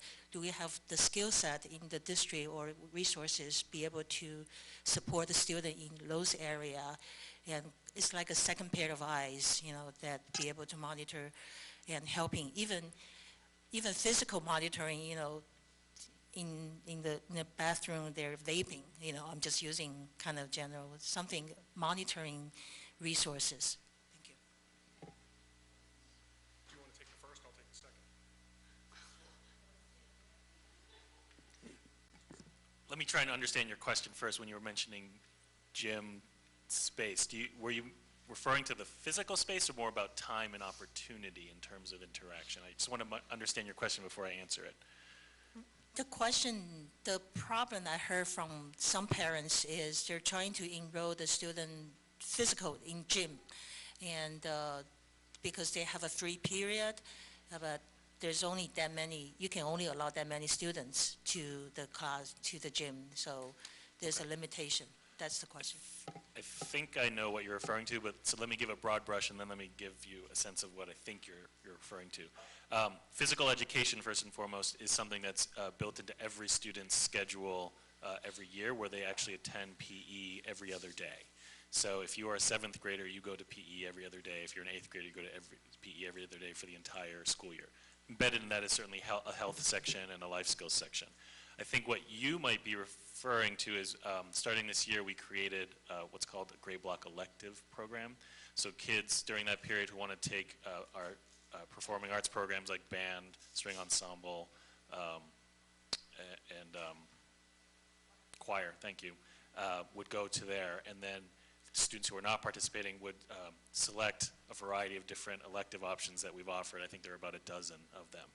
Within the dozen, there are a few that definitely focus on physical activity. We have a cardio kickboxing, we have adventure fitness and fun. Next year, I think we're going to be incorporating a fit club, and those rotate every trimester. So in each of those, you could have up to 75 ballpark students who could be enrolled in those sections. I think where I'm torn about the feedback you're getting is that this year, knock on wood, and please do not expect this next year, somehow every single student was able to be scheduled into their first or second choice for every single trimester. So you have 4 choices every trimester, and you prioritize it 1, 2, 3, 4, and we say in big bold letters, don't expect to always get your first or second choice. Please be prepared that you might have to try something that you're not immediately a fan of.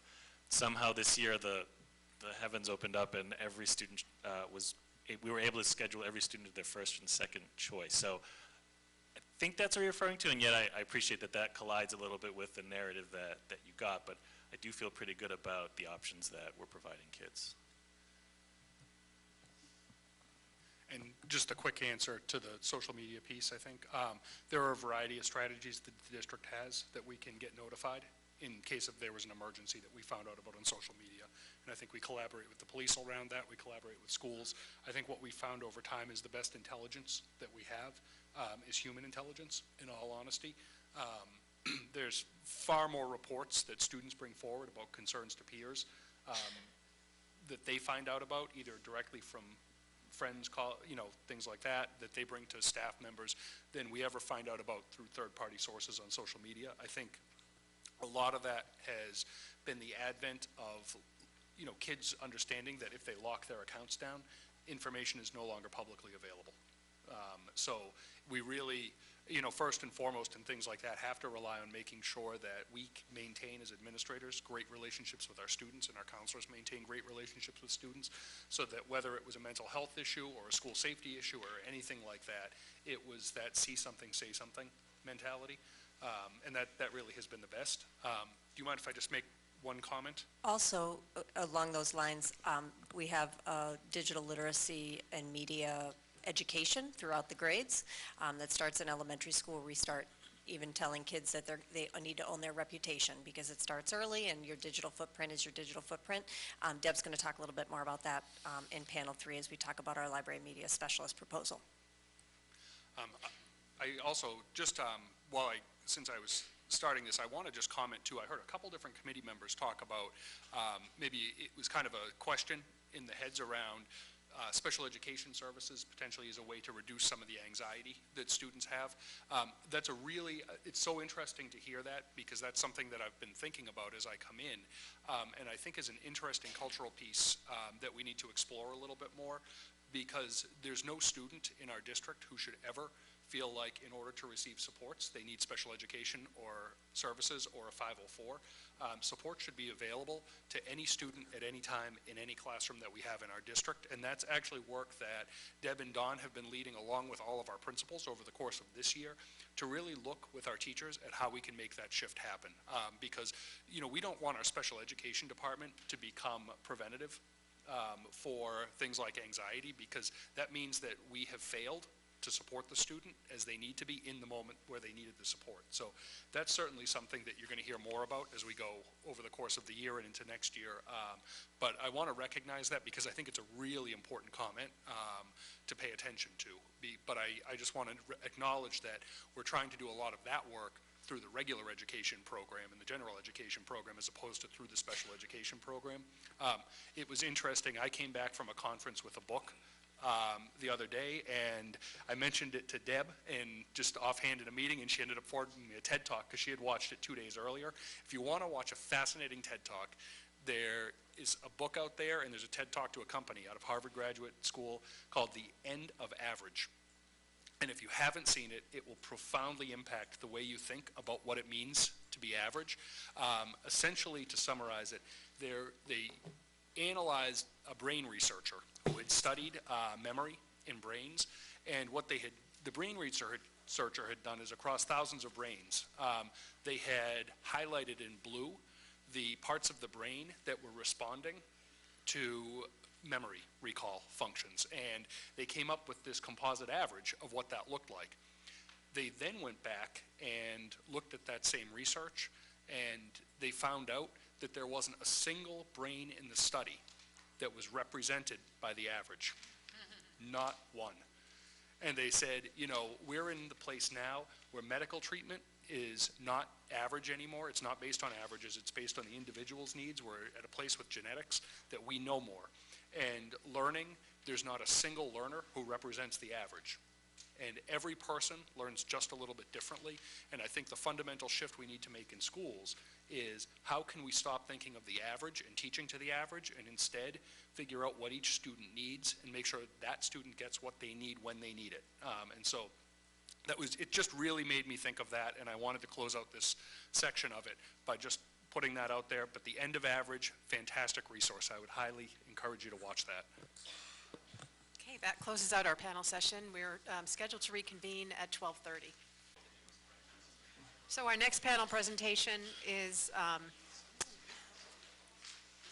around goal number 2, equitable opportunities to learn. Thanks, Diane. We'll start by introducing our panel members. Good afternoon. I'm Deborah Bookus, Assistant Superintendent for Teaching and Learning.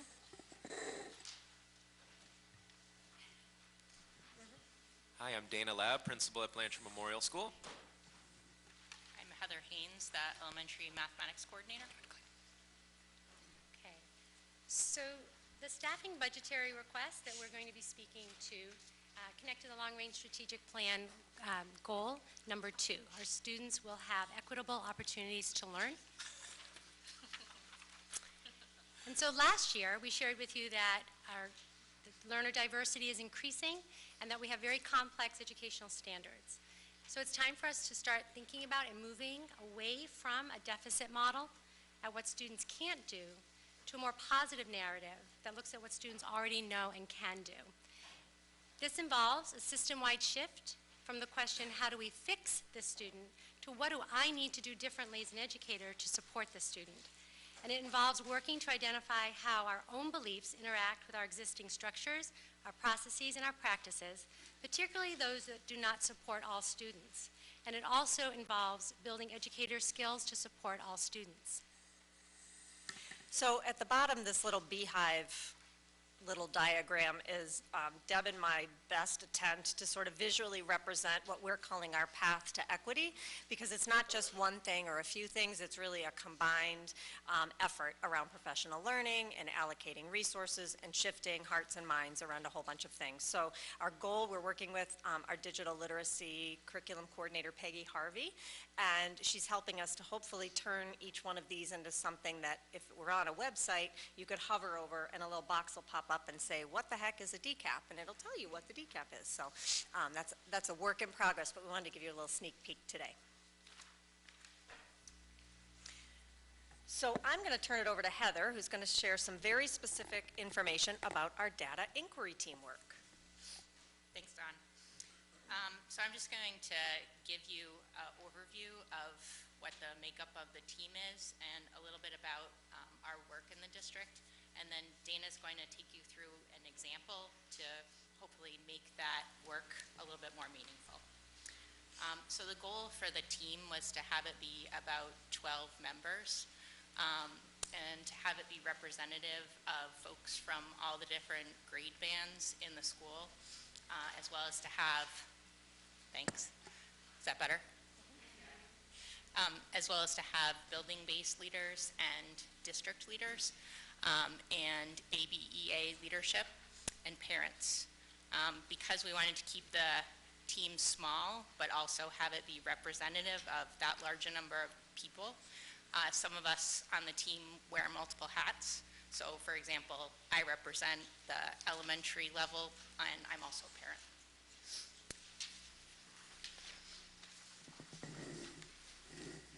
Oh, I can't turn the papers very well. Here we go. New strategy. So I'm going to tell you a little bit about the work we've done over the past couple of years. So initially, we were charged with looking at data together and making one or two recommendations to the school leadership team. And that recommendation part is important. We aren't a decision-making group. We're just looking at the data and making recommendations to the school leadership team, and then they're making decisions about how those, or if those goals might be something to include in the district vision. And so we did look at data together and made those recommendations last year. And so this year we've had the opportunity to look at some more data, particularly around what are the financial requests that we're making from families, about school supplies and field trips, and what does that tell us about equity in the district. And so the budgetary request that you have here this afternoon is a result of that recommendation to the school leadership team. So I'm going to tell you a little bit about what the process is that we go through when we look at data, and then Dana is going to actually take you through this process, so hopefully together that will help it make a little bit more sense. So the first thing that we do when we're looking at data is we start by making predictions. For me, bringing in the math, one of the things that we do in the classroom with students is ask them to notice and wonder, and that helps us to sort of get curious about what we're going to be looking at. So we make predictions about what we think we'll see in the data, and those are all scribed by someone and kept up during the process so that we're always thinking back to what we predicted in the beginning. And this also helps us to sometimes surface biases that we're coming to this data, looking at this data together. Then we go visual with the data, and usually with the team of 12 of us, there's one set of data that we're all looking at. And the rationale for this is that helps to sort of keep it be a neutral point rather than this is yours or this is mine, this is ours that we're all looking at together, and to create some psychological safety for everyone. So when we're looking at information about, what are different schools requesting for school supplies, we're all looking at it together, and we co-own that data together. Then we make objective statements about what we notice there, both to make sure that, we're hearing everybody's ideas, but also to make sure how everybody's interpreting the data is actually what's there, because sometimes you can look at something and it's not actually what's seen there. So we're making statements like 52% of the students here were male. So things that are very concrete and they're represented there. Then we make inferences and ask questions about the data. So why might these things be true? And sometimes in this process, it leads us to realize we might want some more data. So a question we came up with might make us realize, well, if we went out and we found this, it would no longer be a question. We could actually make a statement about this. And so that's why there's this sort of iterative process here. And then we go through a process of the 5 whys to try to come to what might be the root cause of one of the inferences that we've made. And we try to pick one that we think is going to be most powerful for our work. And in every stage of that process, we're trying to think about what are things that we have control over. Because certainly there are reasons that data might be the way that it is, but if we don't have control over it, it's not something that we want to think about. We want to think about what can we possibly do to try to make the inequity improved a little bit. So Dana's going to take you through an example now. Thank you. All right, is everybody awake? We just had lunch. I'm going to liven things up a little bit. Ready? Here we go. Okay, thanks for the clap. Okay, so being part of the data inquiry team was really influential on me. As a building leader, what set the stage and had the most influence for me was really the data-driven dialogue. Using the process of heterogeneous groupings of administrators, teachers, and families really helped for me personally to recognize my surface biases and explore the student experience in a psychologically safe way. Using data, we kept talking about using data as a third point in the process, and it allowed for group ownership, but also helped us to reduce blame and validate kind of what we were noticing. The 5 whys protocol, which you will soon learn about, helped us to explore the root causes of our inferences and making the data that we were reviewing and steering clear of judgment and subjective inferences allowed us to focus on actionable solutions. As a way of sharing the work of the data inquiry team with my staff, I conducted a data dialogue with my building staff around teaching diverse students in August. We explored how to create a space that was deliberate, intentional, equitable, in order to support our student school improvement goals, but also the district values, and to assist us in moving from all this knowledge that we have about what we know is right and just for our students to actual action. I use the following visuals that I'm about to show you to bring my staff through the process of predict, go visual, make statements, ask questions, and root causes. And this was very helpful for us later when we were framing discussions around field trips and family contributions. So I'll take you through this process now. We're gonna start with predictions. Why we predict. This helps us to activate and access our prior knowledge of working with data. Some of us have a higher skill set around this. It's very rooted in what you notice and what you note. Getting concerns and assumptions out on the table, and possibly realizing surface implicit bias about what we think we might see in the data. So in a moment, I'm going to show you 3 different kitchens. And I use kitchens because kitchens are pretty safe, right? So I want you to take a moment now and just share 1 or 2 things with someone next to you that you might expect to see in a kitchen. Oh.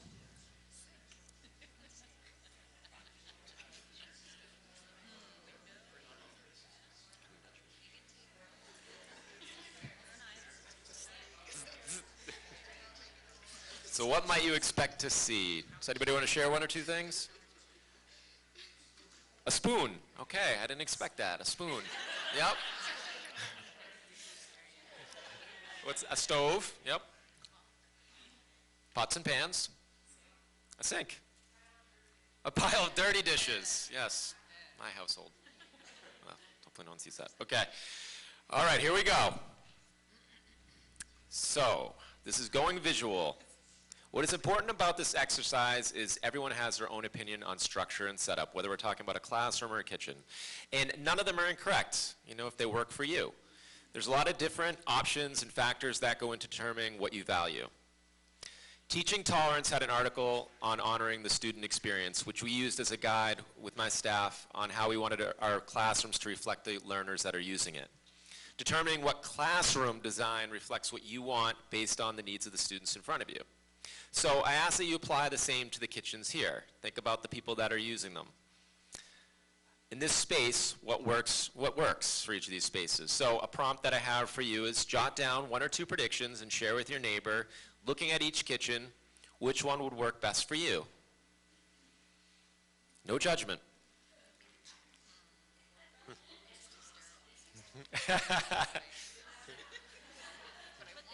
Again, what do you notice and note?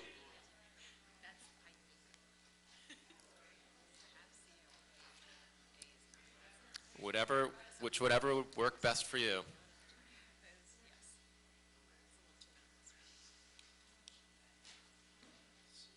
Does anybody want to share?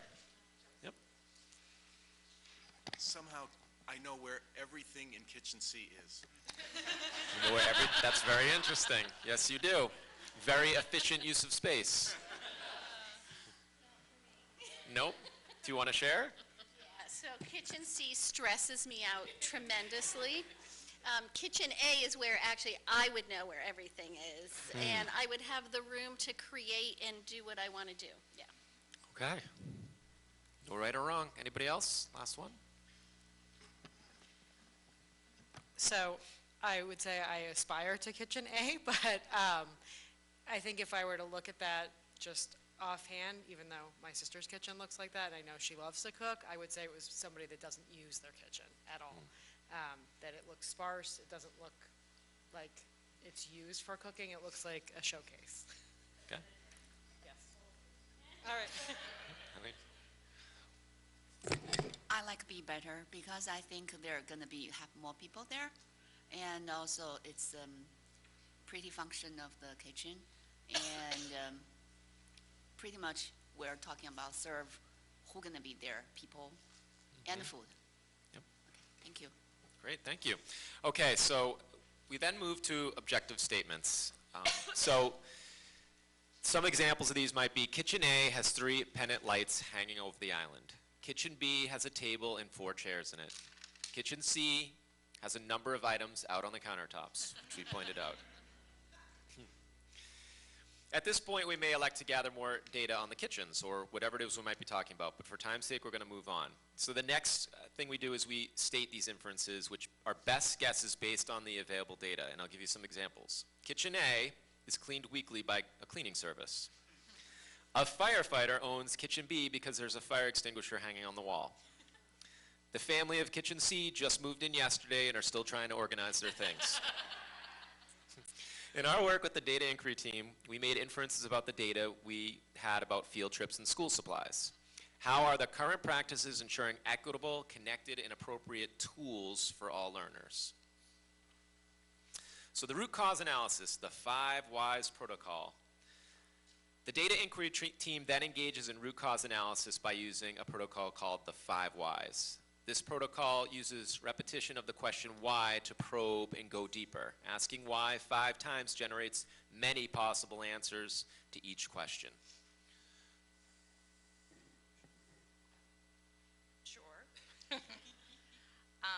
One of the things that we'll talk about later in the process is that at some times during this process, we'll come to a point where we'll realize we've come to a why that we don't have control over. And so then we'll stop at that point. We'll go back to the last place where we have control over that, and then we'll go through the process again. So we repeat the process multiple times, sometimes with the same question, and sometimes we get multiple answers to follow up on. More robust root cause analysis will likely yield many different factors. The hope is that the root cause analysis provides additional insight into action that may be needed to address any given identified issue. At times, the group, again, will find something outside of the school's control in one of the whys, in which case, as Heather stated, you'd back up and reanalyze. Ultimately, the team decides the root cause they want to address first in their SMART goal. Often, teams prioritize action based on what seems most important to begin with. The most important thing about the 5 whys protocol is, again, the returning and returning often to the root causes as opposed to symptoms, which help ground our work in solutions instead of blame. The 5 whys, okay, so inference is the cost of school supplies and field trips varies by school. So this is an example of the 5 why protocol that one of our teams, our working groups went through. And it's just an example from one group of many constituents. So the first why, grades in schools have different expectations, right? Yes, why do grades in schools have different expectations? Because site-based management culture and decision making. But why? History and tradition. Why? Competition and choice. Why? Fear of not being selected through open enrollment. Again, one example, okay? So this ultimately came down to a recommendation to preserve and support field trips that benefit all students by requesting additional funds to offset the costs for students who receive free or reduced lunch. We did the 5 whys protocol again for school supplies. Principals are budgeting differently for school supplies, student supplies, okay? But why? Because they are doing it as it's been done before. Because they haven't, but why? Because they haven't been asked to do it differently, nor is it agreed upon for all elementary schools to do it the same. But why? It wasn't an issue or brought to their attention. But why? Some budgets were based on PTO providing funds. For me, it ended for me right there at 3.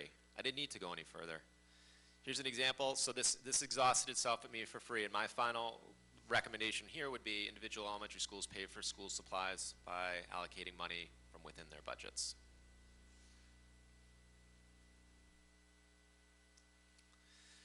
So the data inquiry team recommendations. Here are 3 examples of additional recommendations that came out of the data inquiry team's work around family contributions. As you can see, despite the fact that the data inquiry team subgroups started with the same data, through the 5 whys protocol, the recommendations are varied because the root cause analysis stemming from different inferences during the data dialogue.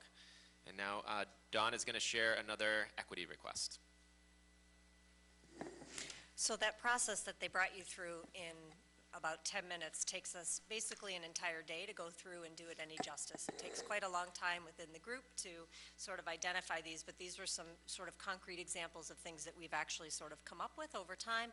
And you can see that even though they're not all recommended, or they're not all in this budget, a couple of them are, and these are other things that we know as a school leadership team we're going to continue to look at and think about deeply. So it's really driving quite a bit of our work.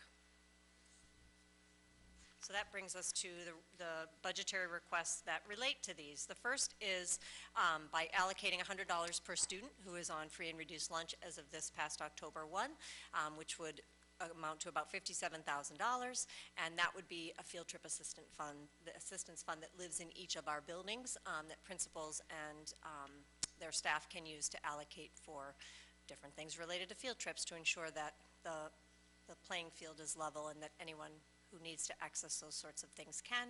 And then the other one is a zero net impact because the principals are able to do that within their existing building budgets thanks to some other choices that they're making around a variety of things. Which brings us to the next recommendation around a world of difference, and I hope I can get the video to play from here. Ooh, I might actually be able to do it. So dating back to 1985, this is the Anti-Defamation League has a program called A World of Difference, and it recognizes that attitudes and beliefs affect the way that we act, and that each of us can have an impact on others and ultimately on the world where we live. And the Institute offers training modules and standards-based classroom curricula that incorporate the latest research from the field. So, thanks, Beth. Oh, it's Amy. See, I assumed it was Beth.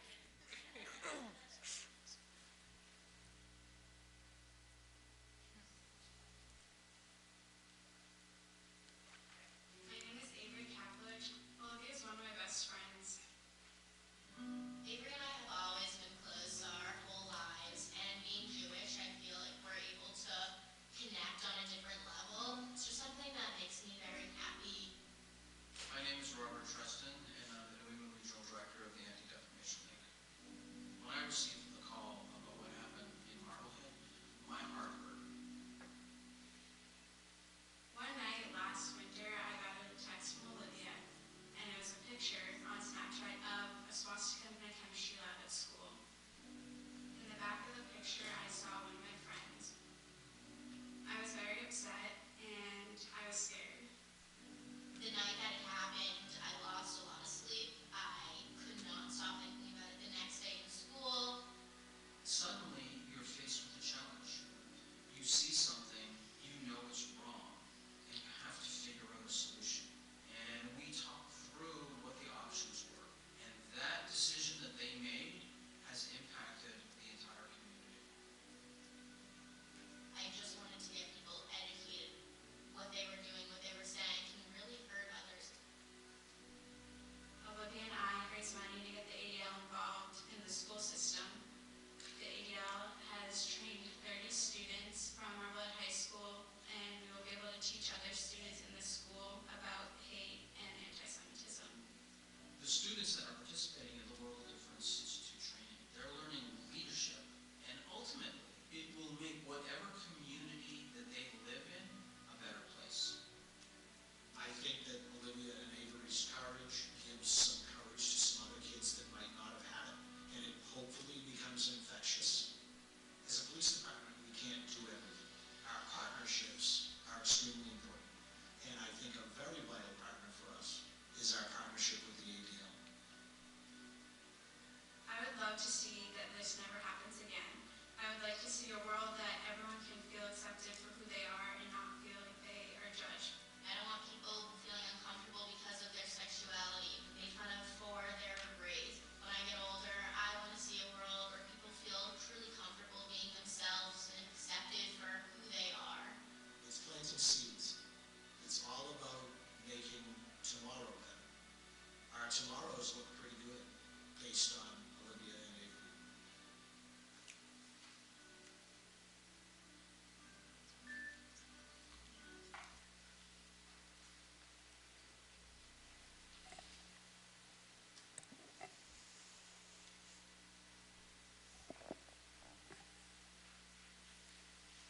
Thanks, Amy. So the goal of this program would be to help our students be able to recognize bias and understand the harms that it inflicts on individuals as well as society, to build an understanding and values around the benefits of diversity, to improve intergroup relations, and to confront racism, anti-Semitism, and all other forms of bigotry. And Peter's talked a lot today, as have we, around social emotional learning and needs. And while anti-bias education and social emotional learning are two different things, they are very much intersecting in a variety of ways. Anti-bias mastery skills that we'd be looking for students to be able to know and show are to understand the various dimensions of identity, to learn and apply basic terms relating to bias and discrimination, to increase their understanding of the impact that cultural differences have on us and on our communication, and to recognize, acknowledge, and confront bullying, bias, and discrimination, both in themselves and in the folks around them. It really is a foundation of social emotional learning in and around our school climate and culture. So the budgetary ask for this particular program for next year covers stipends and the cost of training a cadre of students to become student leaders in the program, and that is a $20,000 request at the high school. Thank you. And next we will move on to student-centered coaching and talk a little bit more about it. So this slide we showed you last year, but we love it for a variety of reasons. And as we shared earlier during our data inquiry teamwork, we now have classrooms made up of much more diverse group of learners than we have in the past. And the shift brings strengths and it brings challenges. We know that today the learners in our classroom are far more diverse than they were 10, 5, and even 3 years ago. And we recognize that this presents a challenge to our educators and our building leaders as well as an opportunity. Much of our professional learning over the last few years has focused on practices that support our diverse learners, although we recognize we have a long way to go. So the best way to support educator learning about the students in their classes and be able to translate the research into practice that supports student learning is through student-centered coaching. And we're going to take you through sort of what the process we've created here and also what the research is telling us about student-centered coaching. Because the reality is that teachers will adapt practices to make them their own, but by taking a partnership approach, coaches collaborate with teachers on creating the very best fit. Coaches listen, they partner, they ask questions, they explain, they model, and they support.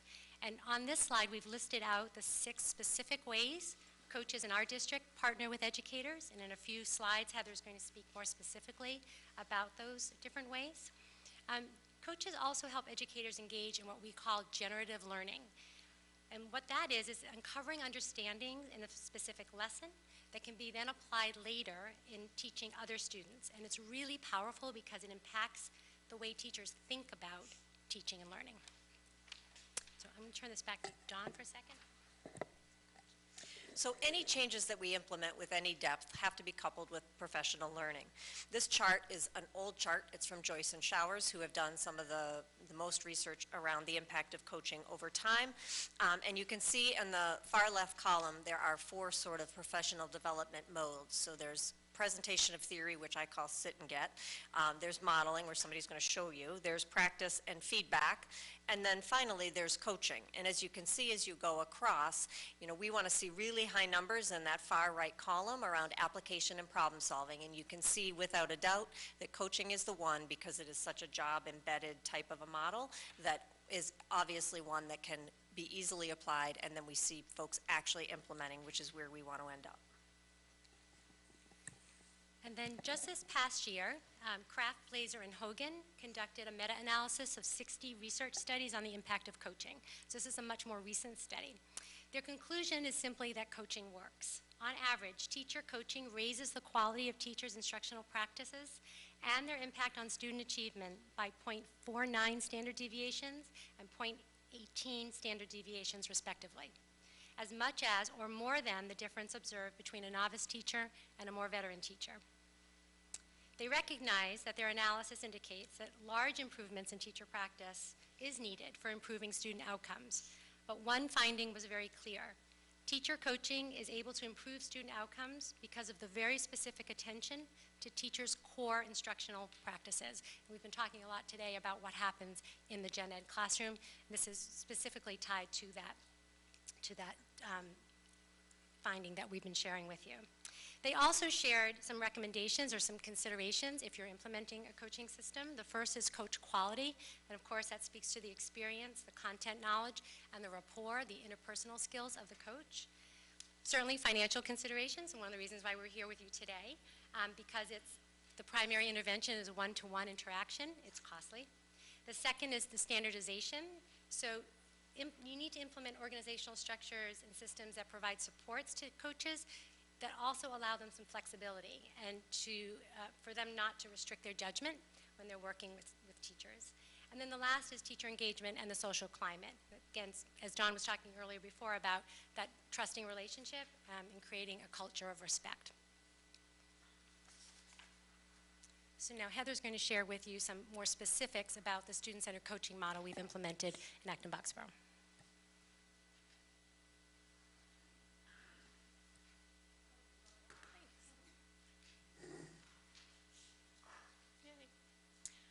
So I'm just going to take you through a little bit of what the coaching has looked like this year and how we've implemented this, and then share with you some feedback from some of the folks that we've partnered with this year. So the table at the top here is the top header of a form that we all use when we start engaging with a coaching cycle. And the column on the left is where all of the coaching work starts. What's the student learning goal? And so the teacher and the coach come together and talk about what is the teacher's goal for the student. Then we get some data. So we may already have some to look at, or we may need to gather some in some way to figure out where are students in their progression towards meeting the goal that we've set. Then we brainstorm together, what are some practices we might try to move the students towards that student learning. And this is an iterative process where we're going to try something. Sometimes it's the coach and the teacher co-teaching together. Sometimes it's the teacher trying out the practice. So we try the practice and we see how did that affect student learning. And if it's affecting it in a positive way, do we want to continue with that practice? If we're not seeing the growth that we wanted to see, then what are some other approaches that we might take to try to move student learning forward? And so in the bottom, this is a graphic that's on the back of the brochure that you all have, and there are some extras over there on the table. This is just a visual of what that process looks like. So we continue through this until we have data that shows that students have met our student learning goal. And then as a partnership, we're going to reflect on how that work went. So the teacher is going to reflect on what new practices she's implemented. The coach is going to reflect on what did we try that worked, and maybe what did we try that didn't work, and how are we going to do things differently next time. And always coming back to what was the student learning that happened. So this is just an example of some of the data that the teacher and the coach are collecting together. This is from a partnership with one of the coaches and an EL teacher. And their work was to try to improve the fluency of a bilingual student that the EL teacher was working with. Fluency, I learned from my colleague, in reading is the ability to quickly and accurately and with some expression read a text. And as students build their fluency, it helps them to bridge between word recognition and to start to think about meaning, which is what we want to be reading for. And so just to orient you to what's here in this data, the blue bars represent what we're going to call a cold read. It's the first time that the student is reading a passage. They haven't had any pre-teaching beforehand, and theoretically they've never seen the passage before. And then the red bars represent a hot read of that passage. It's reading the same passage a few days later after the teacher has implemented some practices to try to improve the student's fluency. And so for the teacher and the coach here, some of the strategies that they tried were looking at word families, having the student do word sorts, talking about long and short vowel sounds and how those are made. And by the end of their time together, the student was reading the passage more fluently and being able to talk more about meaning and author's purpose for the passage that they were reading.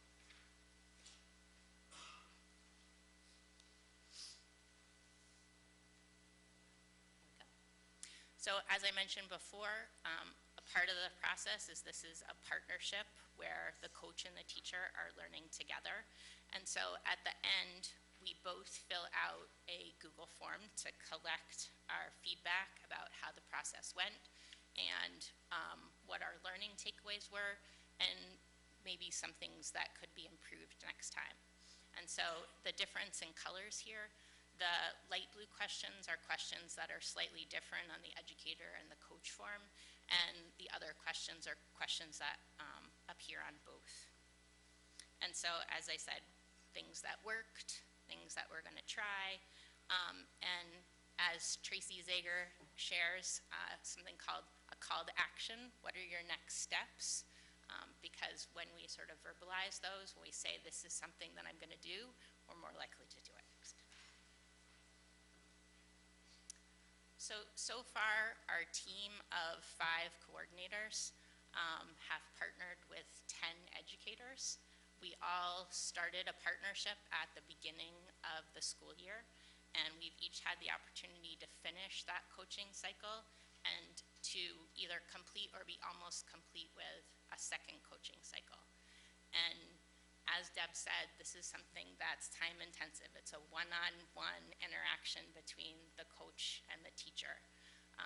We're spending time planning for those meetings, then oftentimes co-teaching with a teacher, and then debriefing how did that co-teaching experience go, or how did the teaching experience go if the coach and the teacher are not working together on that. And so having more folks who can do those partnerships would be something that would be very valuable, that we can spread out to more people in the district.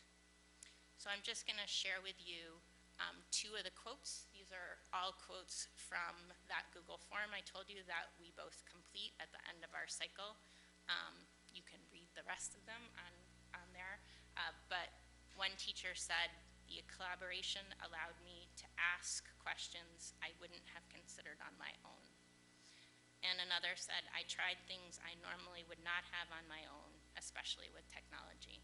And I know as a former classroom teacher that it's often very isolating to be in the classroom and to not have someone to bounce ideas off of.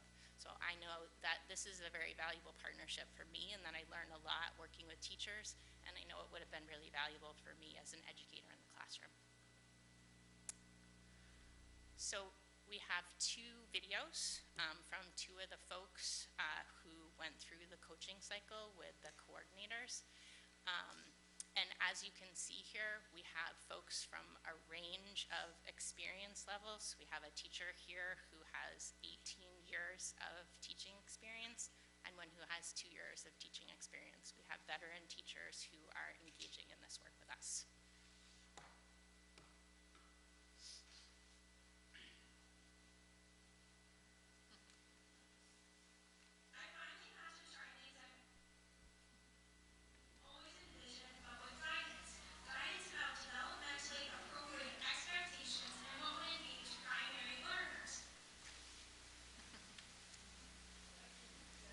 That's it. The other one's longer.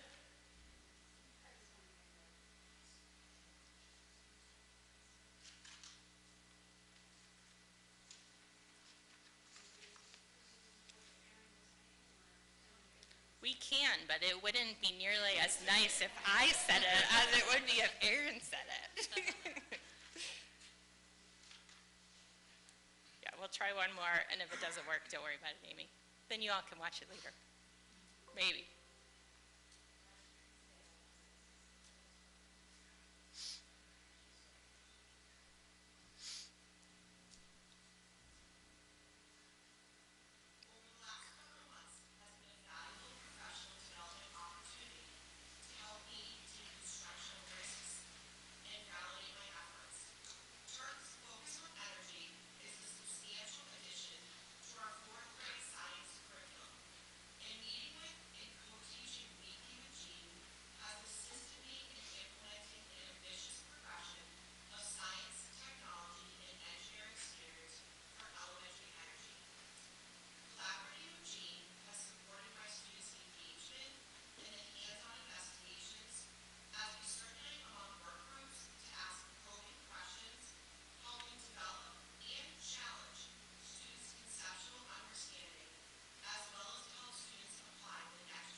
Thanks, Amy.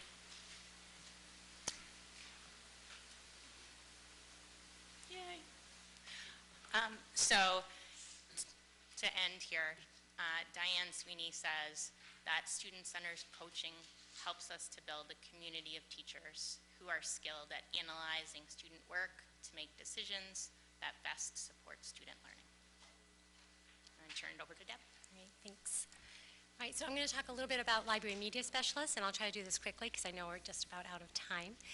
So I first want to just thank our 3 library media specialists we do have in the district: Anna Cicino at the high school, Jocelyn Charpentier at the junior high, and Connie Long at Blanchard Memorial Library, for their work in creating a vision and a mission statement for the library media programs here at AB.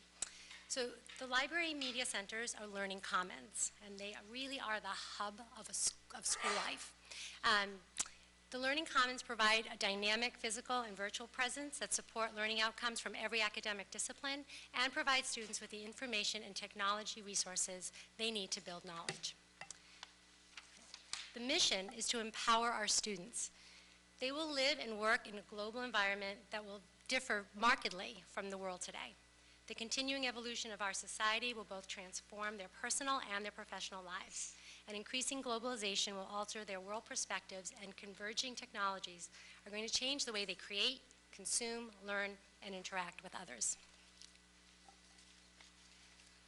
So library media specialists are integral to both that vision and the mission.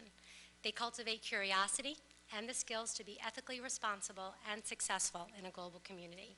And one of the ways that they do this is by connecting learners to a wide range of diverse materials and learning opportunities.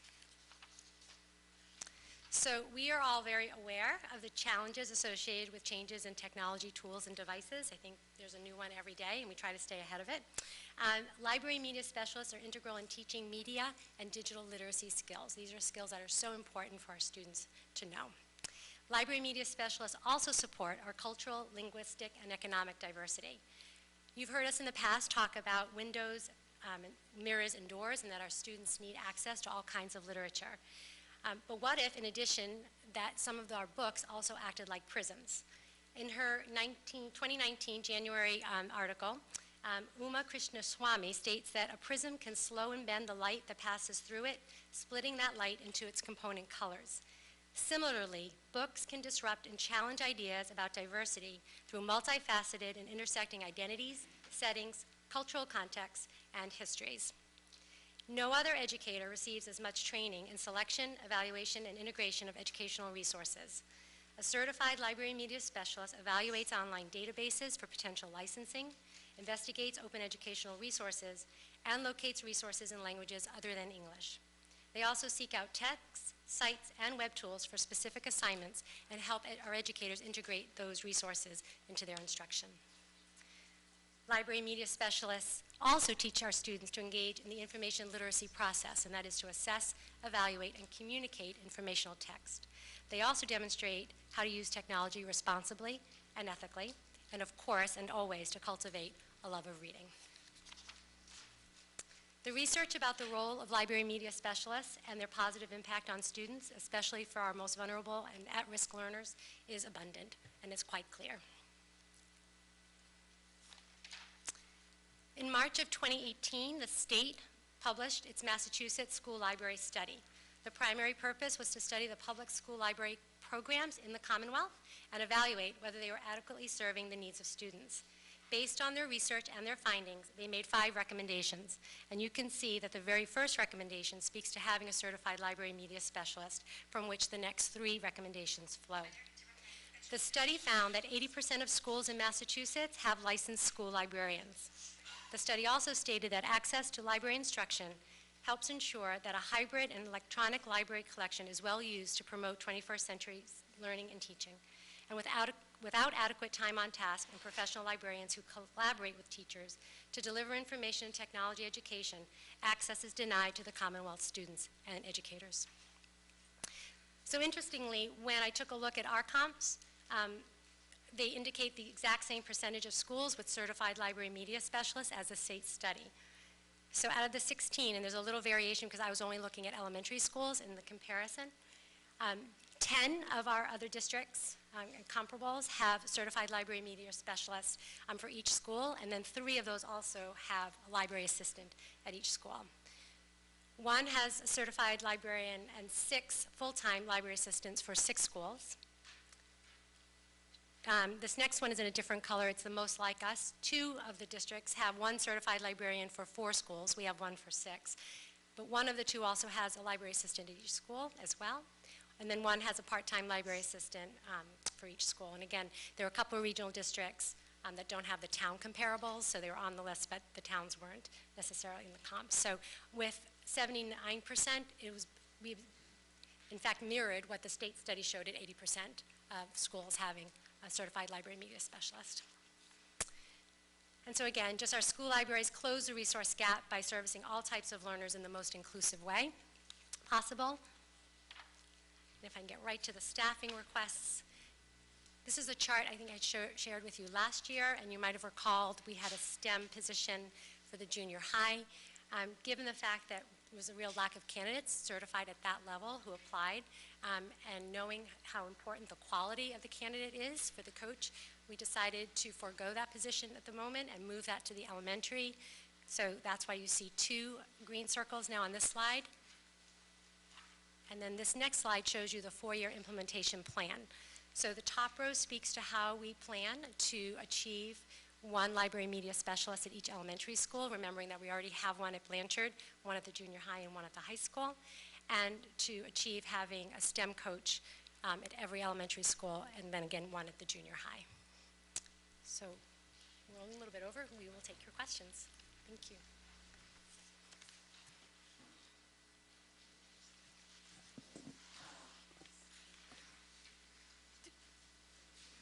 Just go? Okay. Andy?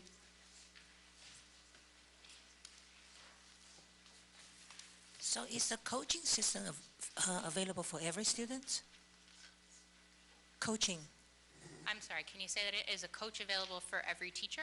Student? Student, no, our role as instructional coaches are to work with educators in the district, not with students. Not with the student. Yeah. Okay.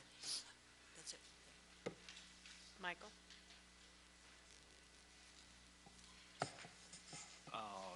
Can we go to the slide 145?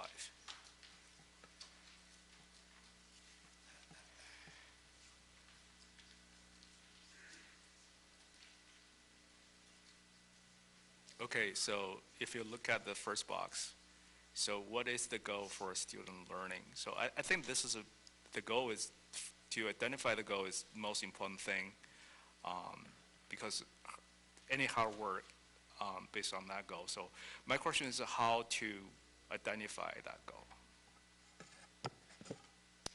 So the teacher and the coach are going to partner together to think about, why is the teacher coming to the coach to try to find a partner to learn with.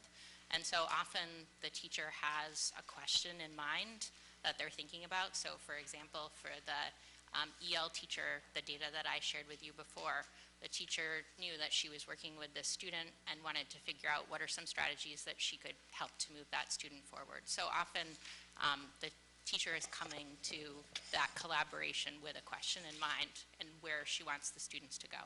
So it's pretty much based on the teacher's experience.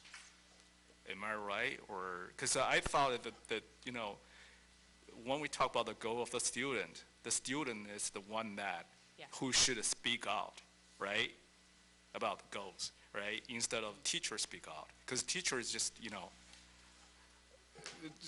I want to echo what Peter just, recommended a book, which is The End of the Average, right? So the student is the one should, set up the goal. That's what I thought. So oftentimes, the relationship between the teacher and the student is so vital and so important. The teacher will have a good sense that the student might be struggling with something. So the teacher might have learned that from the student.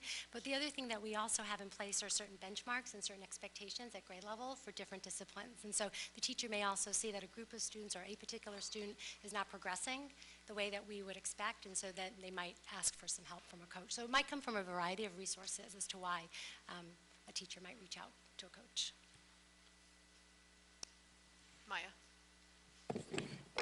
I'm sorry that I don't know this, but I know that currently elementary schools do have a teacher that helps them with technology. So, and they are, so yeah, I wonder who teaches that and happens to those roles. Having said that, I remember when I first joined the school committee, this was something I thought differentiated us in a way that was not a great highlight. So I'm so glad to see that we're asking for professional librarians. So you'll see there's the conversion of the library media assistant right now to certified library media specialists in the library. We also have instructional technology assistants in each of the schools, except for the Parker Damon building that has a full-time technology assistant, a technology specialist for the Parker Damon building. Those are folks who are helping the teachers in the classroom integrate technology into their instruction. So there are definitely some crossovers, digital literacy, media literacy. We also will be thinking about that position as well in the future, but right now we feel like the place we want to focus is in the Library Media Center, because we know that every student goes to the library, and it's an opportunity for all students to learn a very specific units of curriculum that we are going to be tightening up and creating and embellishing on this summer to make sure that every student receives the same information about how to be safe and ethically use all of those resources. Okay, Eileen? Thank you so much. I think there are a lot of information we got today, you know, like librarian and media specialist. That's really, really great. So I would like to echo a little bit about Michael's question. My focus is not like what is the goal from a student or teacher. I believe they, you know, the goal is really come from both, you know, they cooperate and then, but my question is, what is that standard? How do we define it? That kind of related with, I think Don talked about that a lot, about there are a lot of other informations about equity. That really question me is, so we're talking about equity. What is the equity? We have so many different students. They are, if we individualized all of them, we have over 4,500 students in our whole district. So we talk about IEP, that's really, really great. At the same time, while we chipping many dollars in wherever we needed to put our resource and money in, and I really would like to emphasize, say, what are those equity defined? So what are those standard means here? Because we're just talk about that here, there is a line. Is there some kind of a category we're gonna,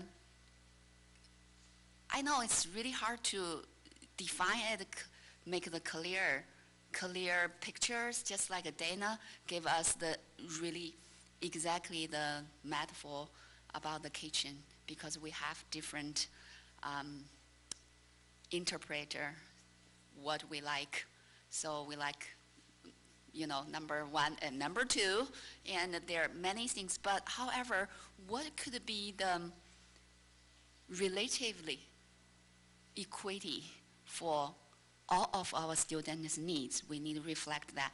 As I know from a lot of parents recently, just like, you know, we add a lot of behavior help or something.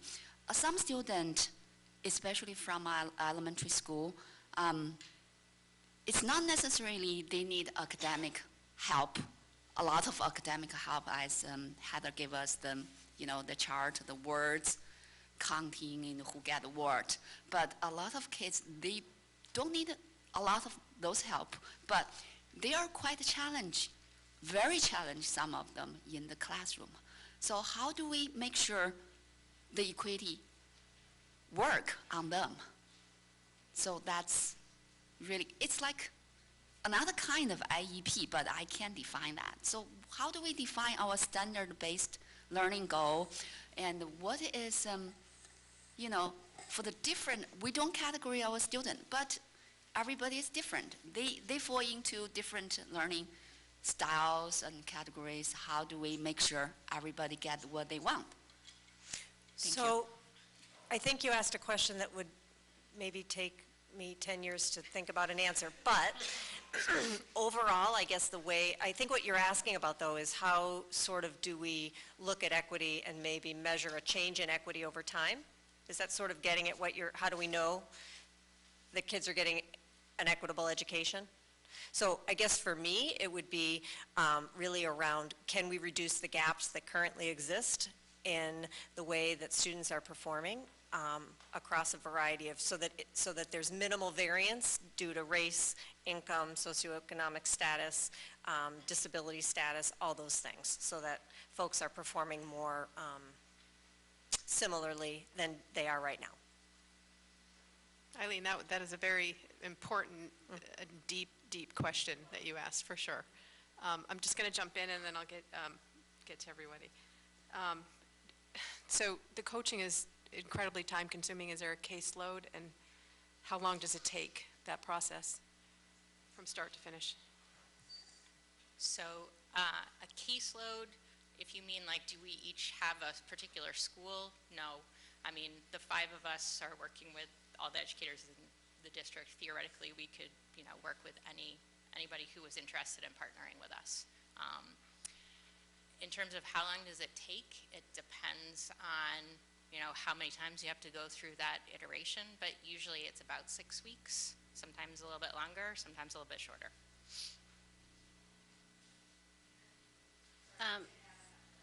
So a comment and a question. The comment is the World of Difference curriculum. I really, really support that, and I would argue that that also falls under Goal 3 for safe and effective learning environments. I think we have to feel safe socially as well, and what we've seen happen in our district and in our society, it's absolutely critical.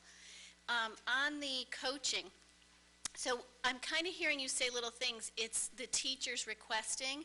I wonder, is there a process, or could there be a process in the future for selecting some teachers who should be getting coaching? And maybe they're not asking for it, but. So that's a really interesting balance, and one that I'm not going to say we haven't been pushed back on before. But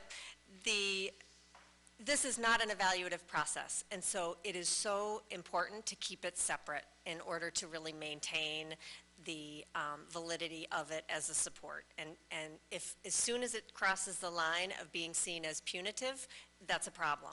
So we don't want it to seem like something punitive. We don't ever want somebody to say, I don't know how to do this and I need help, to be seen as a problem. We always want people to encourage folks to do that. And so I think the difference is how we sort of work with our educators through the evaluation process to talk about, okay, so you need help with this and this is one of your goals. What might be some supports you can access? And if they need help coming up with those, our principals are very creative in helping them with some suggestions. So organically, yes, I think that happens, but then you become known as the teacher that can't, and it's just, it adds to culture and climate. It's a pretty complex, convoluted kind of a thing.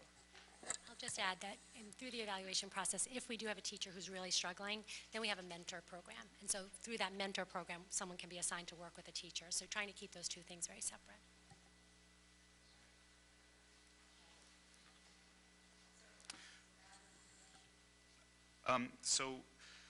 I thank you for, on slide 163, putting forward sort of the 4-year plan around the coaching and the library media specialists. I guess my question is, as we move through this plan, we're adding a lot of great and well-needed positions, but how do we look today, and how would we look at the end of this plan in regards to our comparable communities? Where do they sit in terms of library media specialists? Where do they sit in terms of coaches?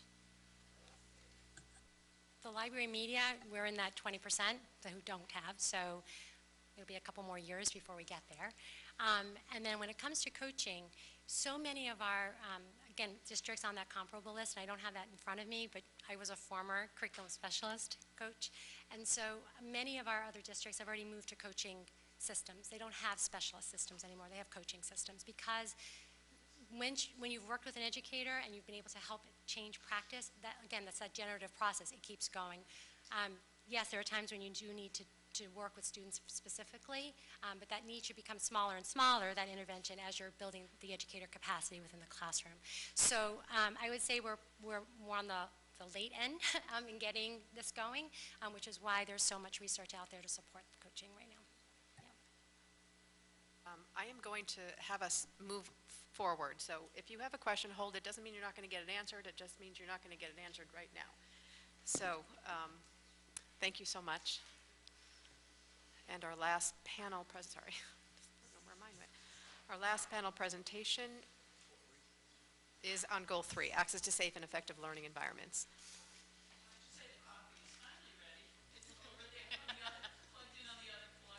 Okay. All right, yeah, we'll take a stretch break, so 2 minutes.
Why can't the principal be sharing the coaching or the impact on the coaching? And all of a sudden, I'm not evaluating some of my teams anymore. It becomes their job.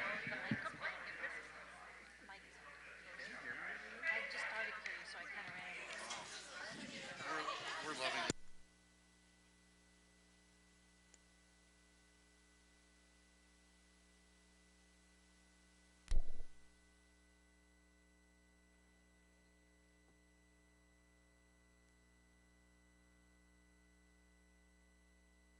We're going to get started, so if everyone would like to please return to their seats, that would be great.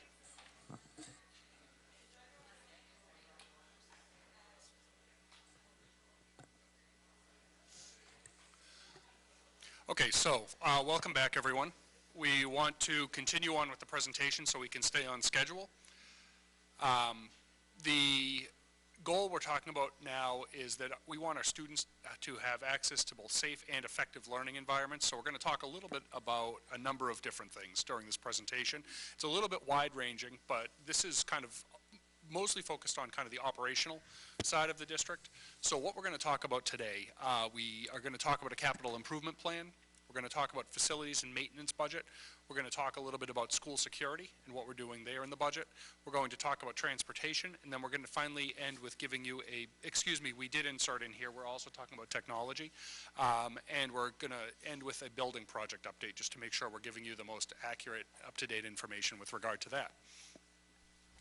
So the first part is the capital improvement plan, and this is a lot smaller on that screen, way far away, than it was when I originally presented this, so I'm going to struggle to do this a little bit. JD's nice enough that he printed off the large-scale slides. I guess I'm hitting that age. So this is a history of capital improvements across the district, and I'm not sure if you can read it from where you are, but this really goes back to 2015 to present and into next year as well.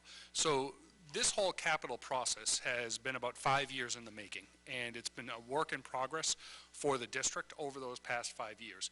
It started when the district contracted with Dorr & Whittier at the end of 2015 to conduct a master plan study of all its facilities and look at what needed to be done to maintain and improve the facilities really well into the future.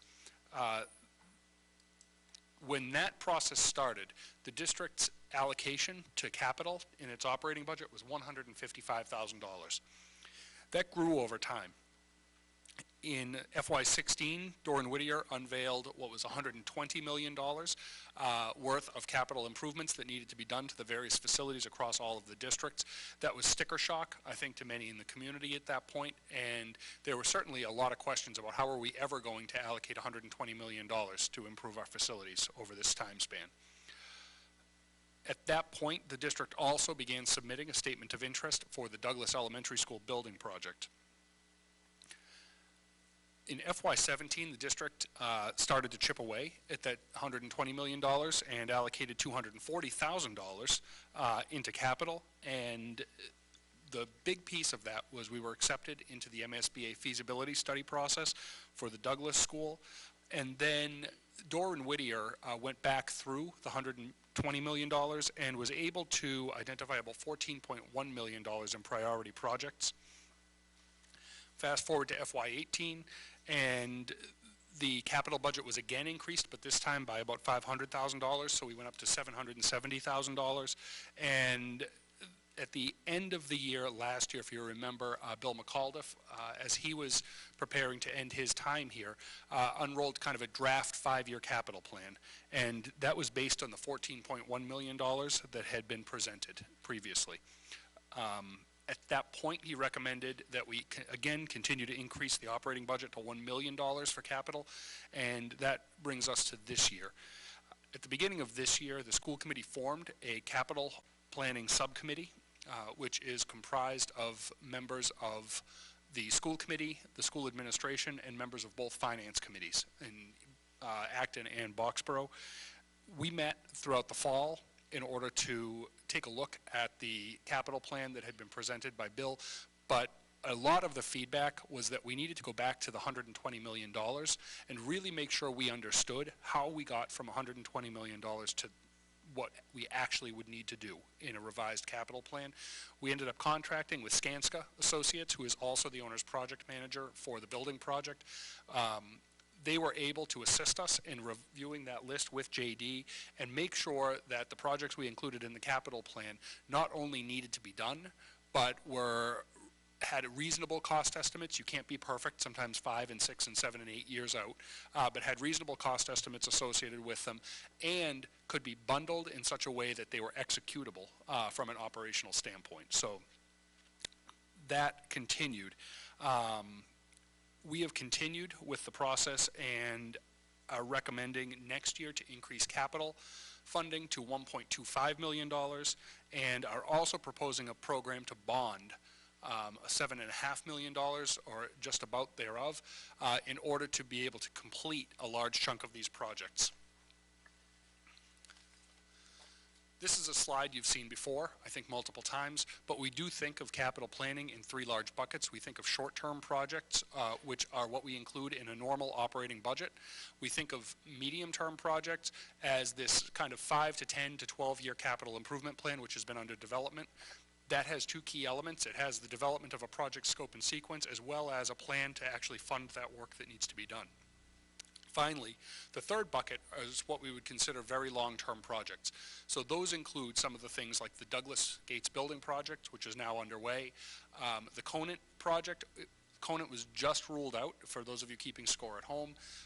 Conant was just ruled out of the building project as we selected the Douglas and Gates site. That really only happened a couple of weeks ago, and so that school now is going to need some further study. The good news is all of the major immediate items that needed to be done of that $120 million actually were taken care of, so the building is structurally sound and in good condition for the next few years. We also need to have a plan as a district for the administration building and the maintenance shed, and those are all 3 listed as TBD because we know there's work to be done, and I want to be clear about that.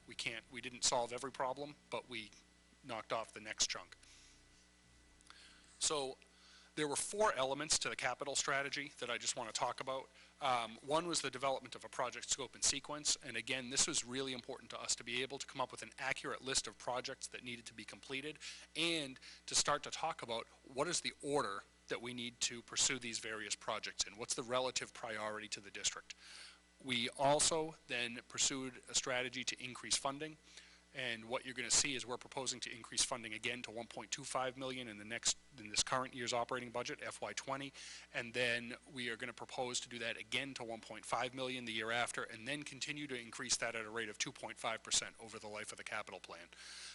We chose that number because it ends up, even once we bring the new Douglas Elementary School project online in a number of years, over the life of the plan, if we continue to increase the capital outlay as projected, we will end up still allocating about 1% of our total appraised value or assessed value on those buildings that the district owns into capital, which is typically the industry standard. So we're planning ahead for that. We also know that we just do not have the type of funds available on an annual basis to complete the number of projects that need to be done. So we are proposing a borrowing strategy. And then finally, we need to think a little bit more long-term about how we're funding capital. And so what we're proposing is a stabilization fund in order for the district to be able to start saving for some of the longer-range projects that we know are coming down. So for example, we know one of the later projects in the capital plan is a $4 million project. If we wait until the year we need to do a $4 million project to start thinking about how we're saving for that, we're never going to have $4 million in an operating budget to be able to use that. So what we want to be able to do is save thoughtfully in some of the slower years of the plan so that when we have a $4 million expense, we're able to tackle that project. And that is outlined in the documentation that we've provided to you. You can actually see that as in the actual capital plan. You'll see how we plan to use stabilization funds over the life of this plan.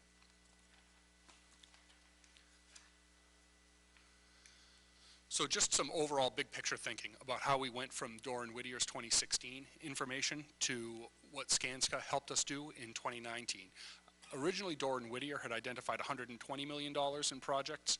That was a very comprehensive list of projects through the master planning process, and it also helped us identify which schools we needed to be considering for MSBA projects. It also included some items that were not deemed essential. For example, there were some very cosmetic things, or there were things that we had considered really nice to have in the future, but didn't need to be done in order to maintain the facilities.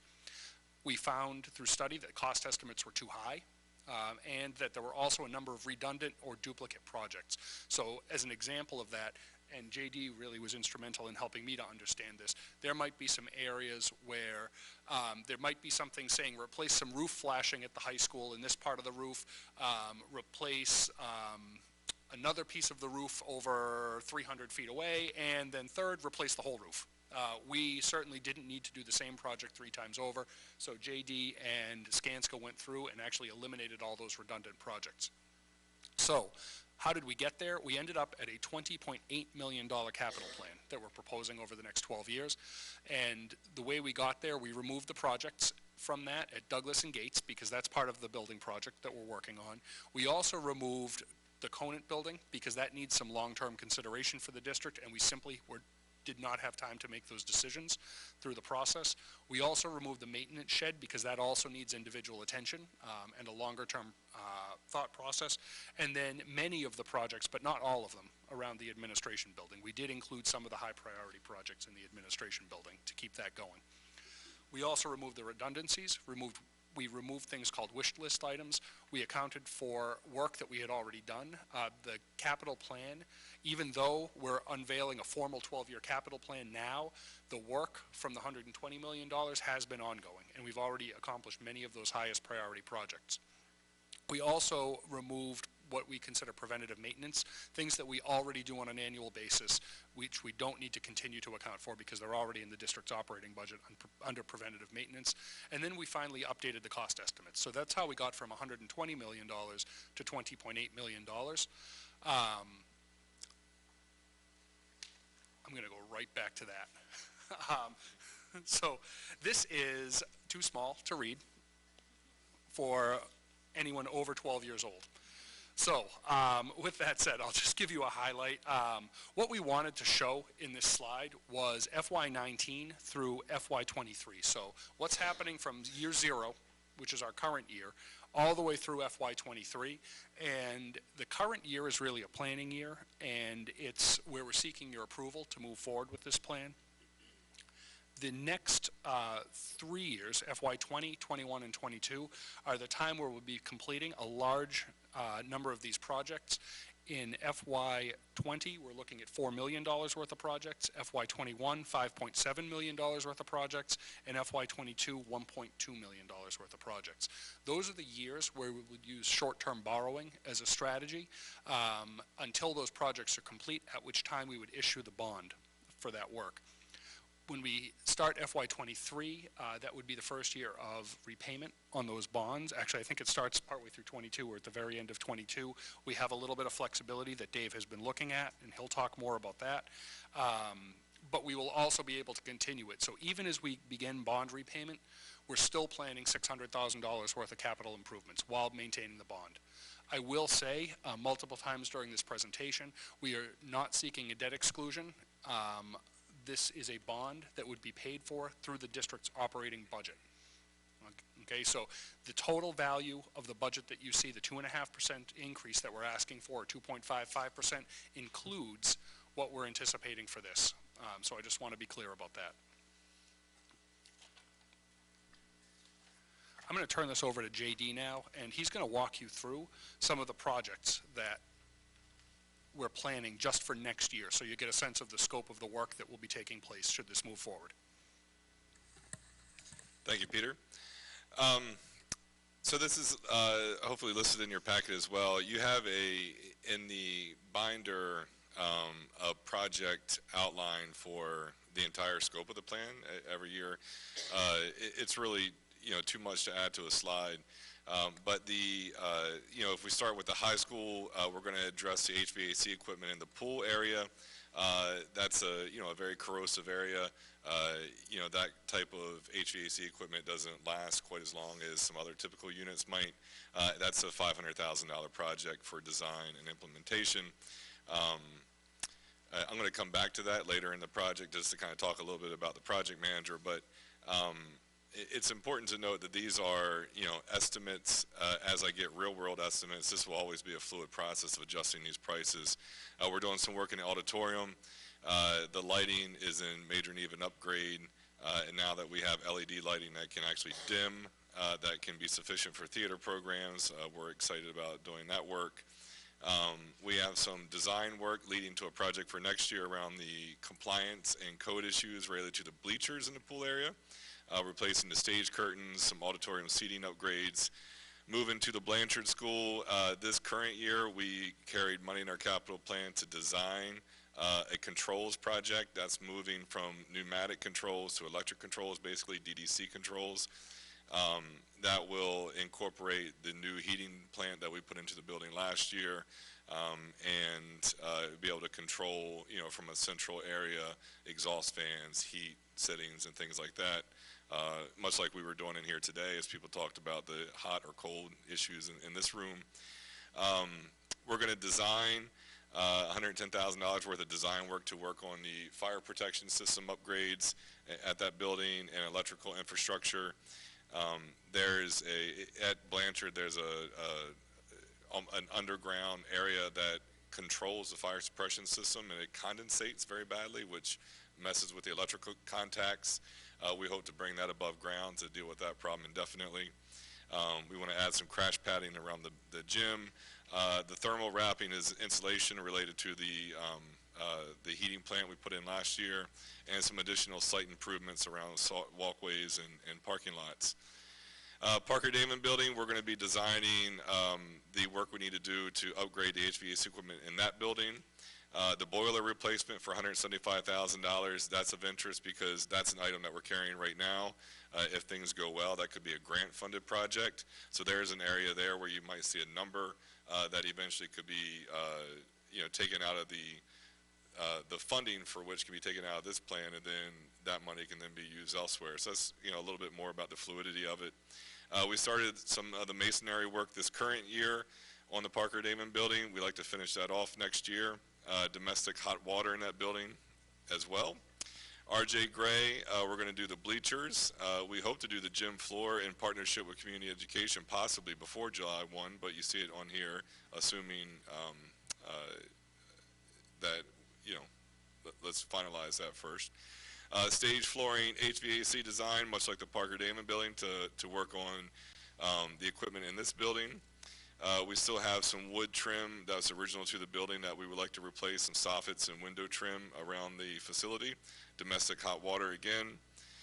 And on the campus, we're going to continue to mill and overlay and repair curbing in our parking lots as we started this last summer.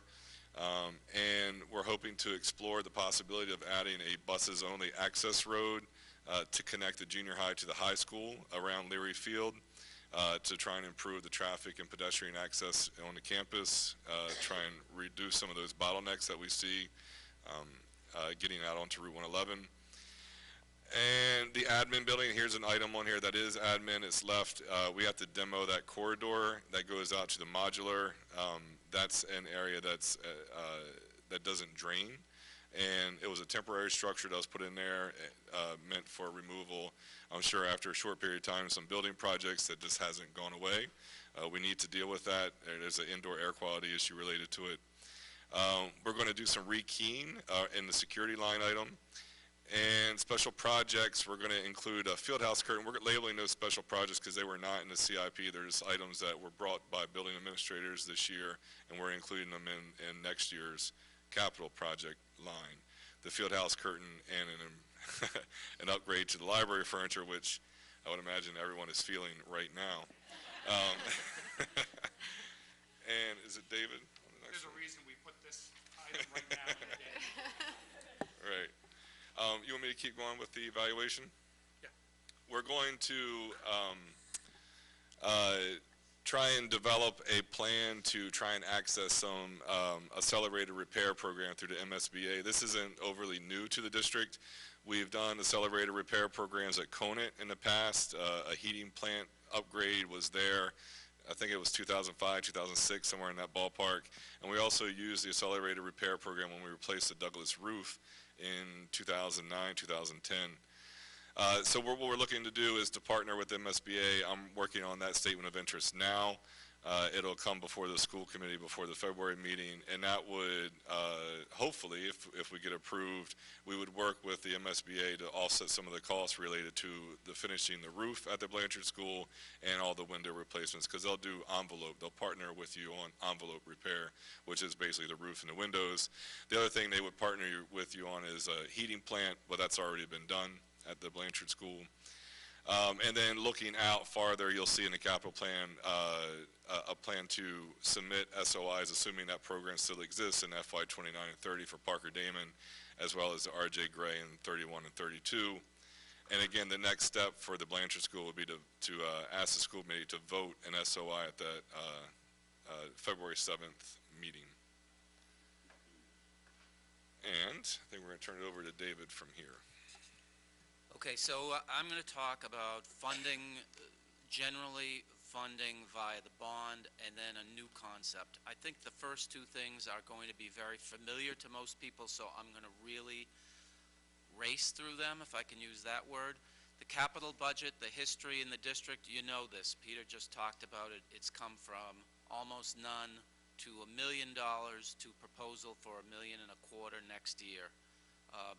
Since full regionalization, it will have gone up about 10 times just in that year. So, and this should be noted, all funded within the district's operating budget. So why do we need to borrow? One reason is we haven't spent much on capital improvements historically. And so the bill is coming due to be able to accelerate getting through priority items, to be able to address short and medium-term needs, not just on an annual basis in the budget process. The graph here shows that if we wait, the impact of potential inflation on construction would make the value of a project then $1 million worth of work in here is shown as costing $1.7 million in the future. So there's an impetus to attack these capital projects on a higher priority timetable. Why a $7.5 million bond? I put a hypothetical model together, and I picked a number that seems to have stuck in a sweet spot of like the porridge, not too much or too little, but just right. If we took a lot more, it would cripple our ability to fund projects going forward, and a lot less wouldn't adequately identify the priorities that have been addressed, that have been identified so far. The next couple of slides are extracted from the spreadsheet that you may have seen, in some cases may have seen often. We're looking at a 10-year bond that would be issued 2 or 3 years from now and be able to fund about 2 to 3 summers worth of projects. The $7.5 million plus the budget allocations for the next couple of years is over $10 million worth of resources for this guy to oversee, to actually get done. And JD's been saying, I've heard him say, it's fantastic to be able to have these kind of resources, because I came to the district and heard about this plan for $120 million worth of capital projects, and you were spending about $700,000 a year, and I thought, I'm not going to be here that long. So this is a way to jumpstart getting those projects done. Bond repayment. You've seen this schedule. Until all the projects are done and the $7.5 million is available to be bonded, we would finance it on a short-term basis at a lower interest cost.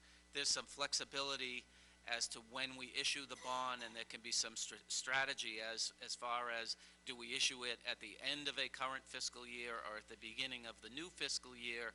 The first principal payment is due in a year, so there's some strategy involved as to when you issue the bond.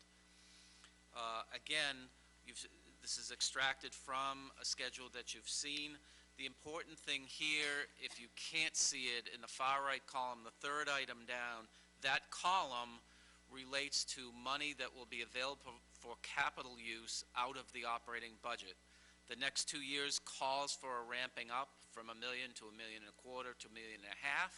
Once the bond is issued and bond repayment terms kick in, that ability will go down in the model to $300,000, and there's a concern, a perception, that might be too low to be able to fund ongoing capital projects. This slide was in last year, and the title of it is the district and the towns appear to have some capacity to increase their debt. The existing debt service falls off a cliff somewhat by 2024 and almost completely by 2026. It's been a while since the district added new debt, so there are there's some timing that seems appropriate. We've talked about the rationale. These were just some final thoughts, which you can read. As I turn my page, I'll let you read it, and then get into the new concept, which Peter mentioned before, and that's a stabilization fund.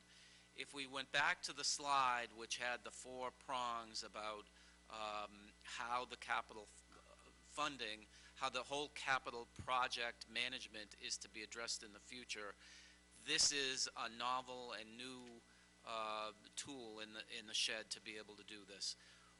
It's been only addressed fairly recently, so there are only 3 slides here, but I'll be a little bit careful as I go through them. Legislation was only issued a couple of years ago. It's for regions, but it provides, similar to town stabilization funds, for regions to put away money for capital projects. DESE has issued an advisory on how to use it, how to establish it, and I quote from it, should be based on the district's long-range capital plan. Well, that sounds like what we're implementing anyway, and so it dovetails with our overall strategy. The auditors, in the most recent management letter, and I quote, prudent, they recommended we implement a stabilization fund as a, quote, prudent means of capital budgeting and strategically targeting financial reserves in an appropriately transparent manner. So there's a lot of outside people saying this might be something that makes sense to the district. It can augment the resources that we identify in the budget and in the bond, and going back to what I just talked about a minute ago, that year where we only have $300,000 available otherwise, this is a way to plug that gap. In a year where we've identified a $4 million project and we don't yet have the money built up to fund that, Peter discussed that a few minutes ago, this would be a way to address something like that. So that's the why. Now how? How is it established? If we're going to go through with it, two things would have to happen to establish the fund. The school committee would have to take a vote. It's a majority vote, and we're looking at the next meeting on February 7th as bringing that forward to the school committee. Both towns then would have to approve it, and the rationale there is once the fund is established, it becomes under the purview of the school committee, and as you'll see, money that gets put in with the town's approval can be expended from the fund without further approval by the town, but by the regional school committee.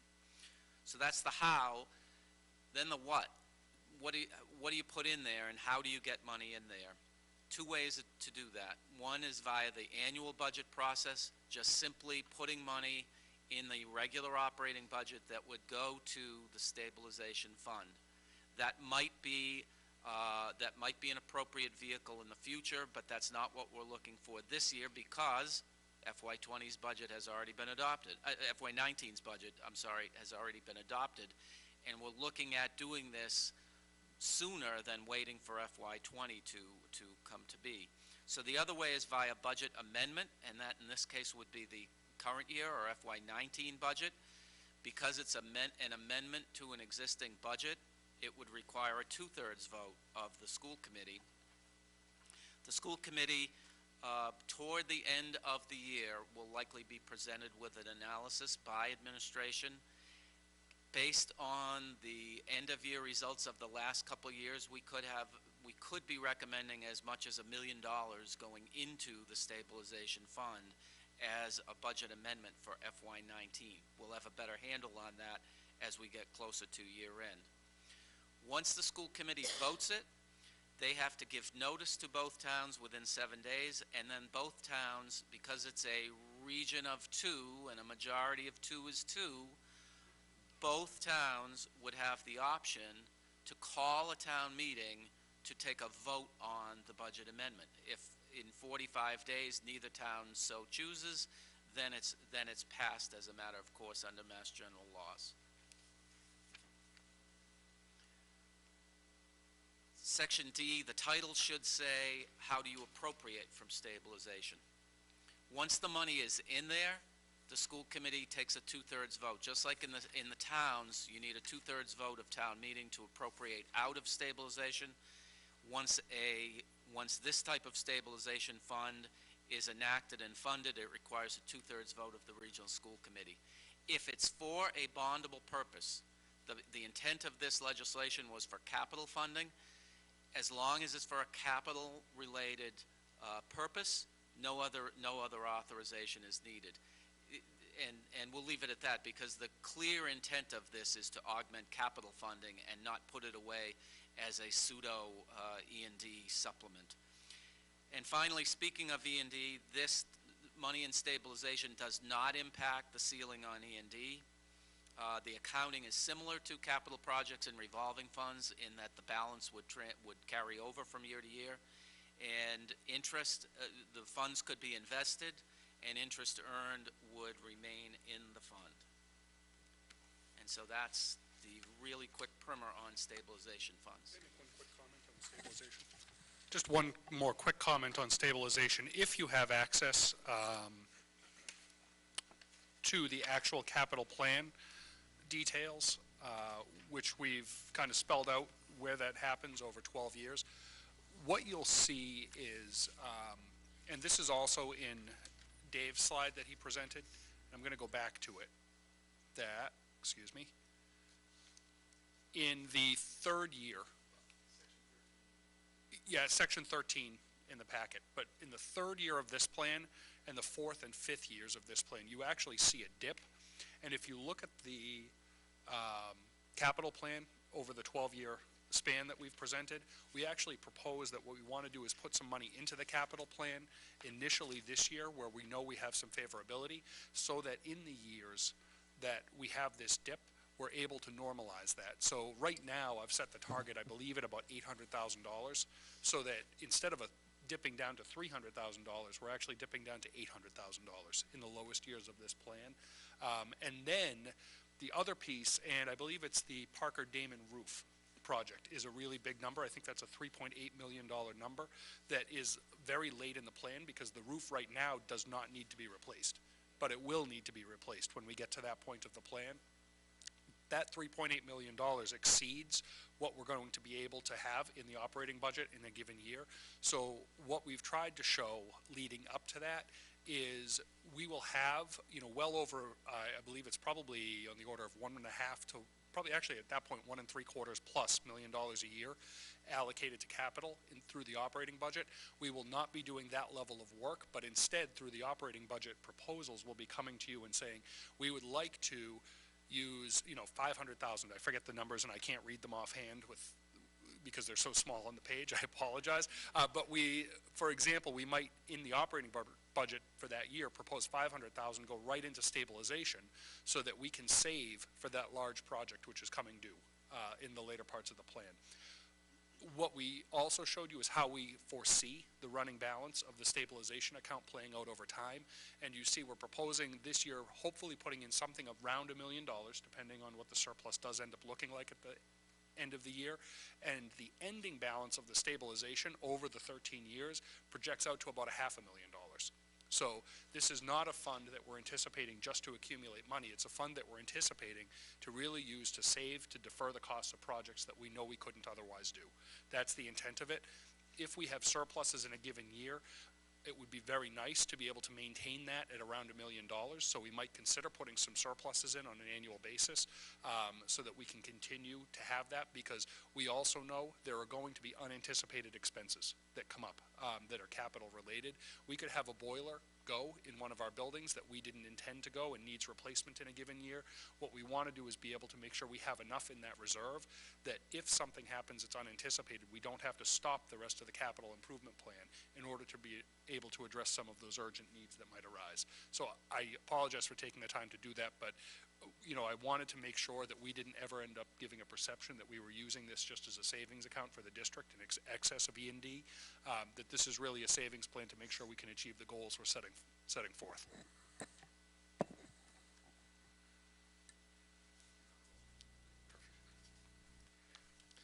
One of the most beneficial things this year has been the establishment of our capital subcommittee. All the members, I think, are in the room right now. One of the questions that came up through that process, through this fall, I believe Gary raised it. We were talking a lot about preventative maintenance and how we got to the $120 million, to the $14 million, to the $20 million. And a lot of the things that were identified in that original facilities assessment are things that we just simply do inherently. An easy one that comes to mind there was a $800,000 line item in that Doran-Whittier report that said you should go change all your filters and belts on your HVAC equipment. Well, we do that annually, and we do that through our preventative maintenance line items. So just to kind of shed some light on that, we budget about $472,000 is in this budget request for my preventative maintenance lines. They generally fall into about 3 buckets: buildings, grounds, and HVAC. Some examples of some building-related work would be minor carpentry, door hardware, flooring, plumbing, electrical systems maintenance, ancillary repairs to the envelope, some flashing work. You heard Peter say something about that earlier. Roofing systems, painting, wall repairs. Those are preventative maintenance items that we're prepared to deal with as they arise. Grounds, a large item with that is the replacement of the wood fiber in the fall zone areas of playgrounds. That was a $300,000 and some odd item that was listed in the original Doran-Whittier report.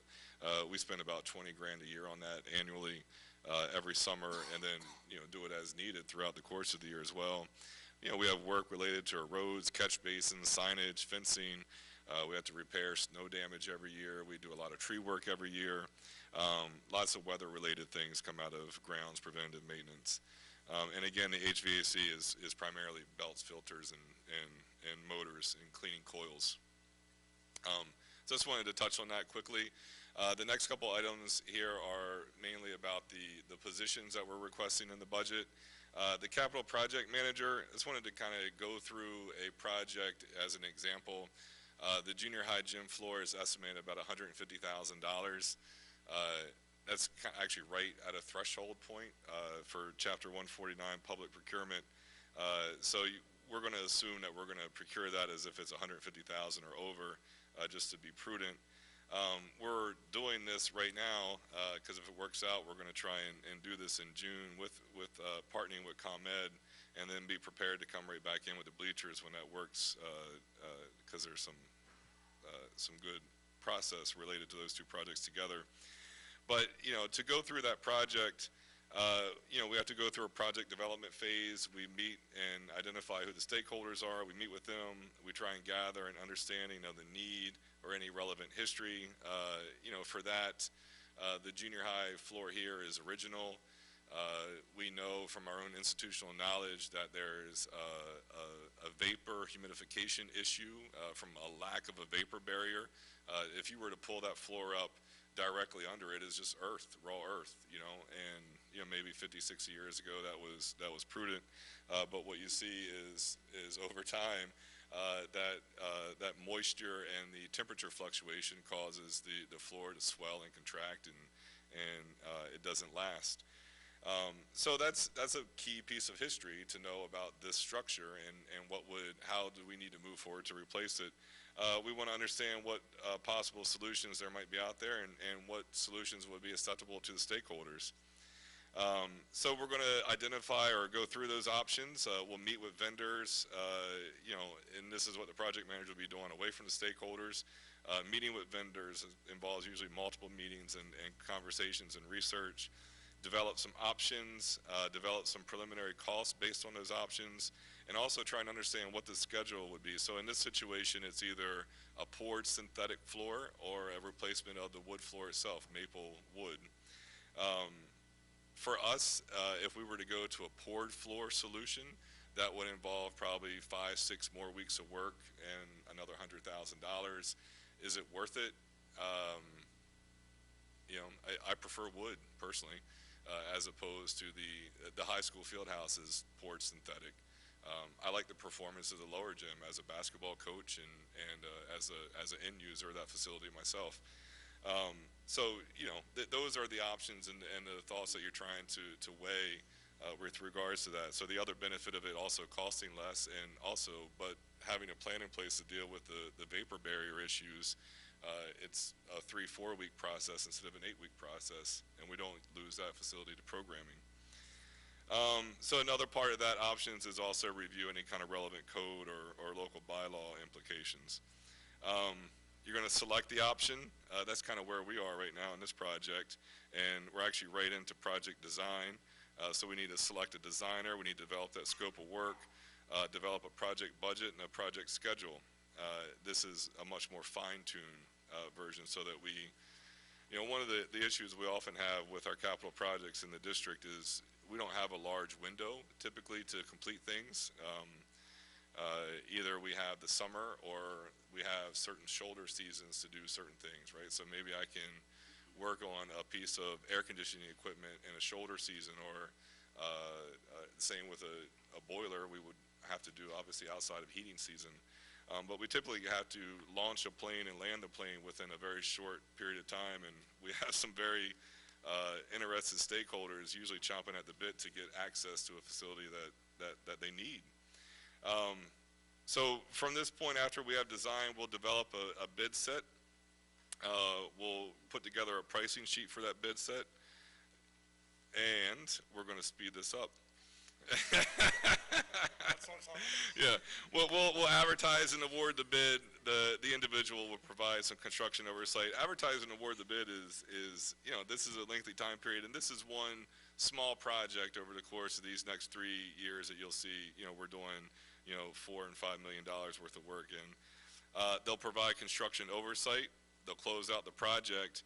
And another unique thing, that's where I wanted to come back to real quick, is that this individual will need to keep this kind of fluid capital model that we have in place updated at all times. So for example, I just learned on Friday, after completing some work around the pool pack, which is the HVAC equipment in there, that's a $500,000 item, that's probably going to come in around $250,000, right? So the project manager is going to have to be very much involved, working with David and myself and Peter to continually update that information to make sure that either money is flowing in the stabilization or flowing back into other necessary projects, so we're not losing account or double dipping in some situations. The last thing that we had talked about as a add in this budget cycle was a floating custodian. I'm just going to brush over this quickly, but we have generally about 3 absences per day in the custodial workforce, and it's not, I don't mean that to sound in any way detrimental to those individuals. They have time that they're allotted. They're 365, they're full year employees. They have vacation days, they have sick days, they have bereavement. Sometimes they get hurt on the job. It's a labor intensive position, but we have to cover those shifts. We can't have the buildings occupied without a custodian in there, especially at the elementary level where you only have the one. So we have to cover those shifts, and we do that through shift coverage within the bargaining unit. That's an overtime expense. We're hoping to reduce our overtime expenditures and fund a full-time FTE and it also gives us more consistent coverage in those areas. School security. This really began largely after FY13. That was shortly after the tragedy in Newtown, around that Christmas season, and the holiday season. After that point, we started to talk about adding more access control and video monitoring in and around all of our facilities. We also created a position after that year, a security manager. But fast forwarding a bit to more recent history, in FY17, we were budgeting $30,000. You can see a list of the improvements for that year. I always put break fix items at the bottom because a lot of the money that we budget in there goes to just keeping working the equipment that we have in place. In 18, the budget increased to $40,000.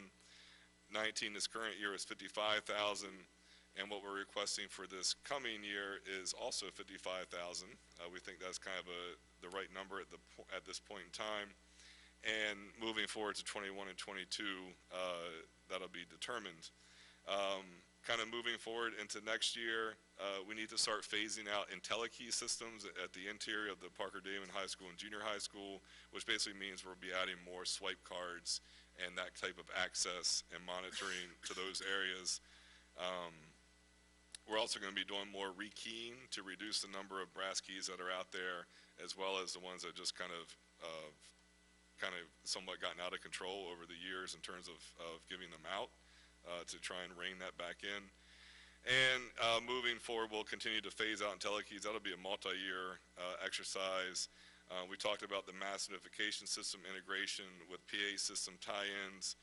And Amy might know more things about this. I mean, this was a little bit technology-wise over my head, but we're going to also look to work more with integration of school bus system ID badge systems so that maybe our student IDs can help, you swipe in and off of a bus so we have a better idea of who's actually on a bus and when. That would be fantastic. And part 5 is to jump right into actually technology.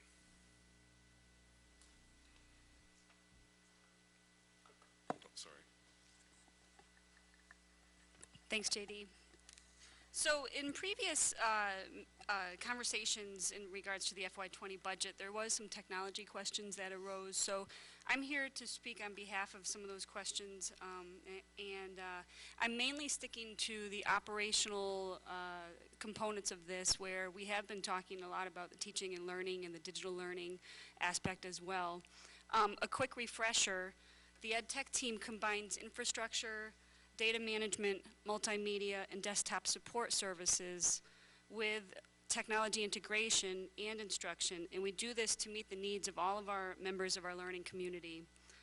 To do this, we are collaborating with the district-wide departments, obviously, in the schools. And of course, our educational and administrative goals would be to include the capacity to provide technology for our teachers, our students, our administration.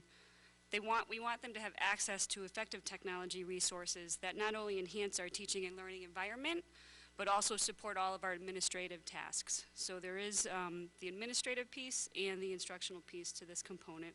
So the way that I've outlined our needs would be within 3 categories. What you see on this slide right here is operational services, infrastructure, and then on the preceding slides we will go into administrative and instructional hardware and software. Our operational services, our FY20 projected expenses are $259,900. This is based on our level service approach to existing annual maintenance and support contracts. And you'll see bulleted here, these are some of the things that are included. Our hosted and our software as a service applications. A good example would be PowerSchool, that's our student information system. CLG is our host, so that's actually up in the cloud, but CLG is the company that hosts for us. A few others that you see there would be Bright Arrow. Of course, we have our new abschools.org website, and that's hosted these days with School Messenger presence. And then the registration gateway, again, these are just a few that I'm highlighting. We also include the district-wide printing costs within this area, and of course as of last fiscal year, or the current fiscal year, we've moved the telephone maintenance and support into these particular line items. Moving into the infrastructure, we are looking at a few projects that we'd like to move forward in the FY20 budget. So our requested projected expenses are $153,000. The infrastructure costs are associated with maintaining and upgrading our special projects, as I mentioned, but those are mainly in support of our data center, our servers, our network connections, everything from cabling, our switches, our wireless access points. And so these are some of the highlights that you see that we'd like to do next year. Our wireless controllers are at end of life. Although they're doing just fine and we have 100% coverage, what we're finding is we're not able to purchase any of the new models that are coming onto the market because we can't upgrade our current controllers firmware, and so therefore we're sort of at a loss. We need to move forward on that. We've been looking throughout the year at our cybersecurity and what we have in place that is mainly cyber security focused, I should say. And we're currently running audits and assessments. In fact, right now we have a security life cycle review that we're working on. I have this as a placeholder because I expect that we will likely have some needs in this area, but those needs and therefore those expenses will be based on the risk that we find from these audits and from these assessments. One other one I'd like to highlight is that we've been working towards upgrading our Cisco network switches. We have some aging equipment in our closets throughout our schools, and so that is an ongoing project. So we're looking at continuing that project into year 3. We do use the E-rate federal funding program to help us support that model, and what we'd be looking to do would be moving new switches into the junior high and possibly we know we need to move into the high school, so we'll either be able to do some of the high school next year or that will be the following year. Moving into administrative and instructional hardware and software, this is where we spend money in regards to specific school needs. So you'll see some of the highlights there. You can see that we're requesting $280,000, a little over $280,000. At the high school, we're looking to do to upgrade and add some additional technology for both our performing arts and visual arts programs. And then we have some aging science laptops that we're looking to replace with a Chromebook cart. Moving into the junior high, we're really excited with the one-to-one initiative that will be taking place next year. And Andrew and I have been working towards how we can get that done. With an additional 135 Chromebooks, we'll be at the point where we'll have a Chromebook that we can assign to each student at the school. So we're very excited about that. We'll also be, again, helping performing arts, and that would be bringing in a digital music component, both for their performing arts program here at the junior high and also at the theater program. Elementary school, we're at the point of maintaining classroom technology. That includes smart boards, the AV equipment, and then of course in regards to what emerges from our STEAM program and the work that we're doing with STEAM, I recognize that there will likely need some technology resources for that. One last slide here, moving into our district-wide needs. We do have some online learning subscriptions that we will continue to purchase. And then of course we have our computer refreshment cycle for our teachers and our staff and our students. So we always have a pretty good chunk. The way that we budget our replacement cycle for aging technology is around 25% of the overall fleet every year. So that's right on task with what we've been doing in previous years, thanks to the support of school committee. And then finally, we're looking to level fund our professional learning, and that would be for teachers to attend technology workshops and conferences. This, of course, is in support of our pre-K through 12 digital learning vision. As you know, there's a new 2021 technology plan that's up on the website. Please feel free to take a look at it.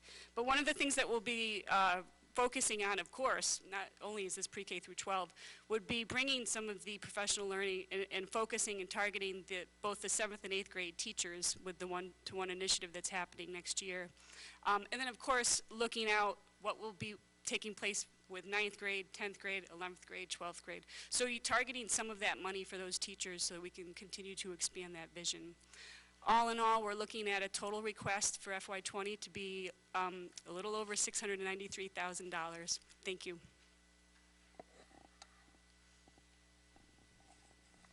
So we're going to go very, very quickly because we're going to do the next two presentations in about -15 minutes.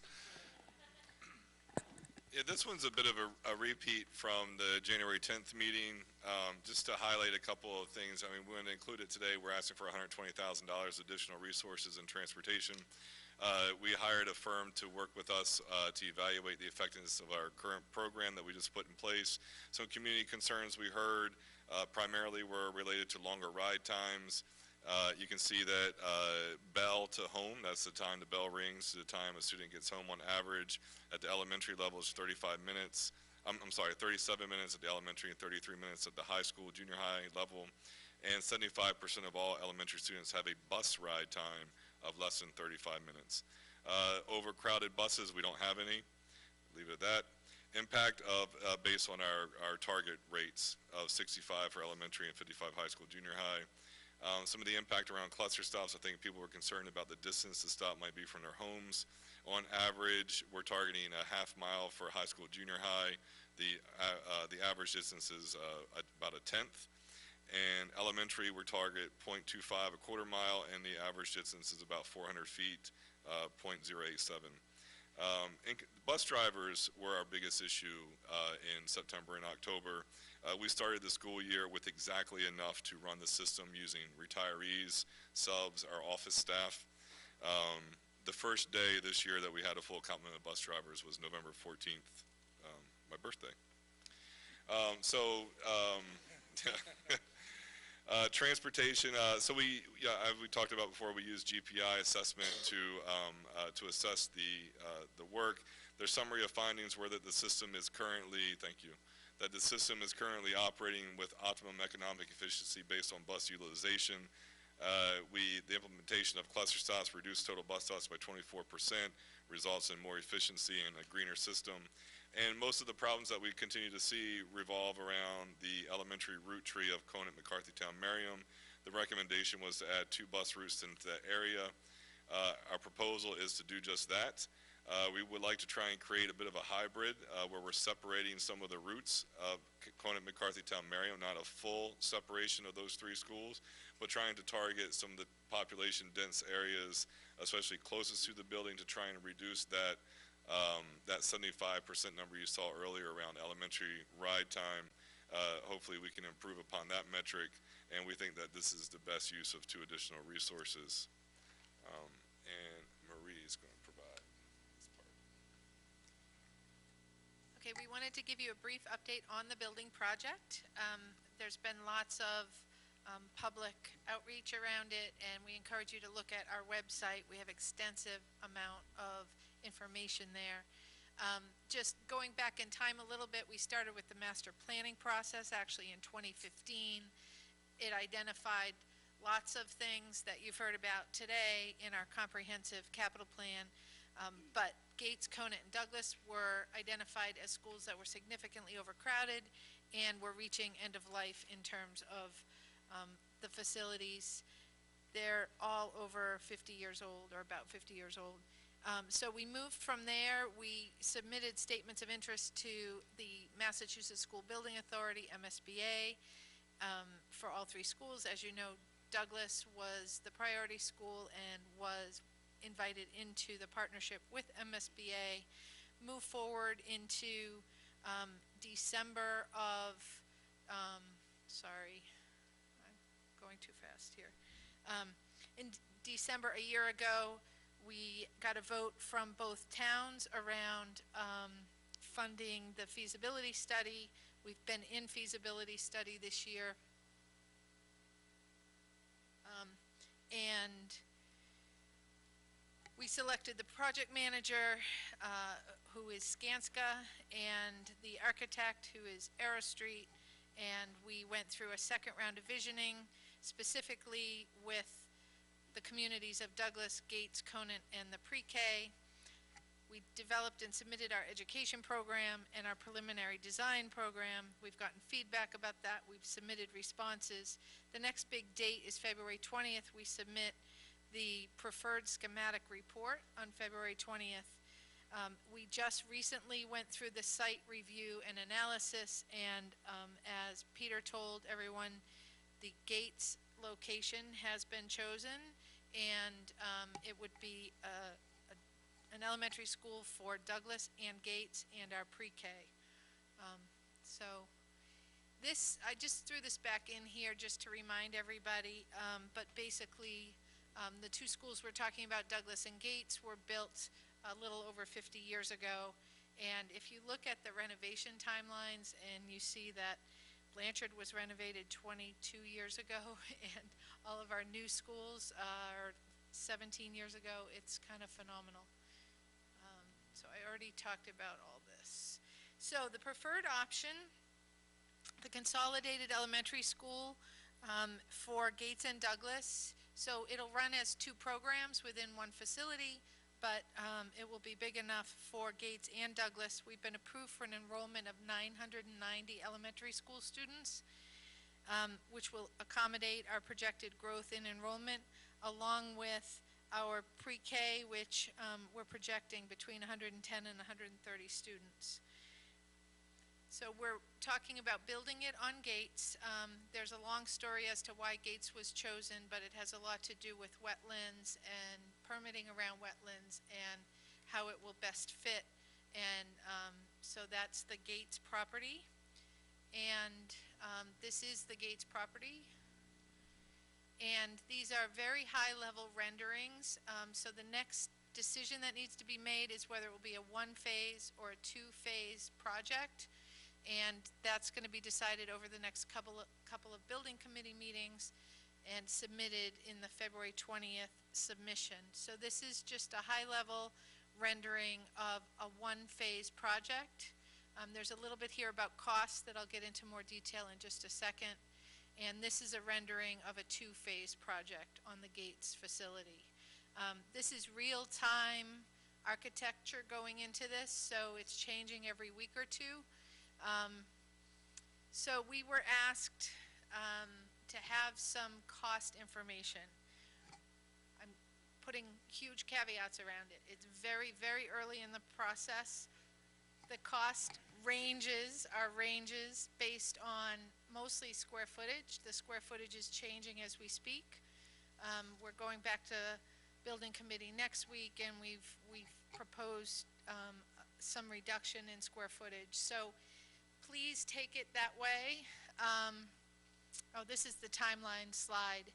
So we've come a long way in this process. The next big thing is the votes of the two towns. We're looking at November, December. This is the vote for the money for the project. So we already voted for the feasibility money, which was 1.3 million. We're going to be voting for the whole project.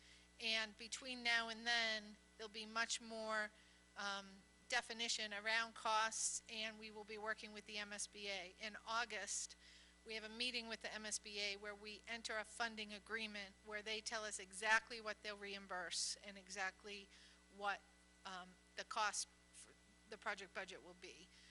So there will be a lot more refined information between now and August, and then in August, and then we'll ask the communities for the vote in November or December.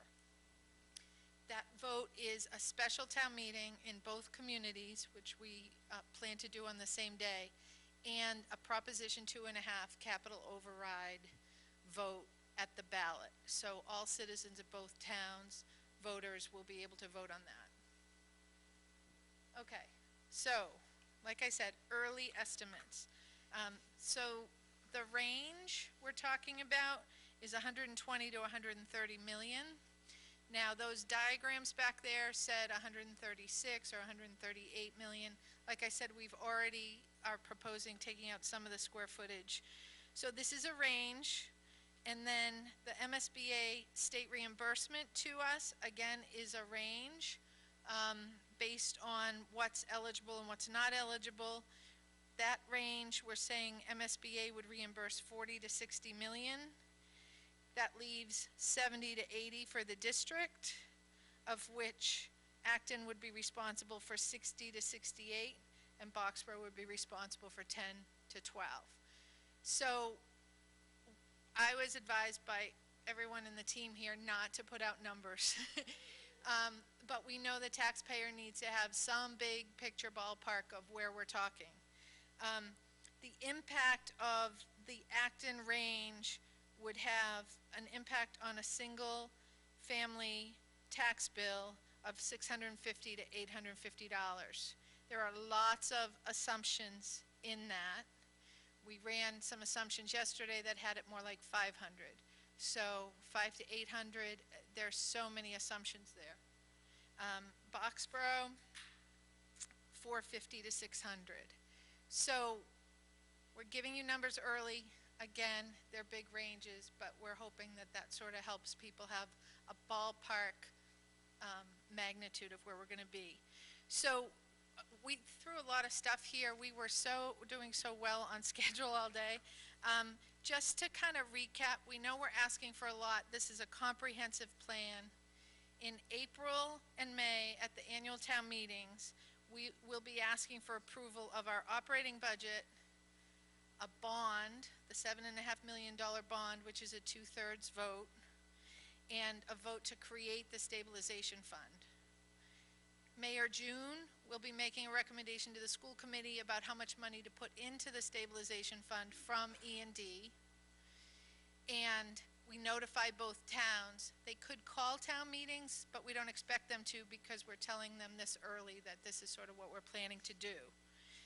And then lastly, in November, December, the vote for the building project funds at town meeting and at the ballot. So I just wanted to kind of pull it all together with kind of when the votes will be.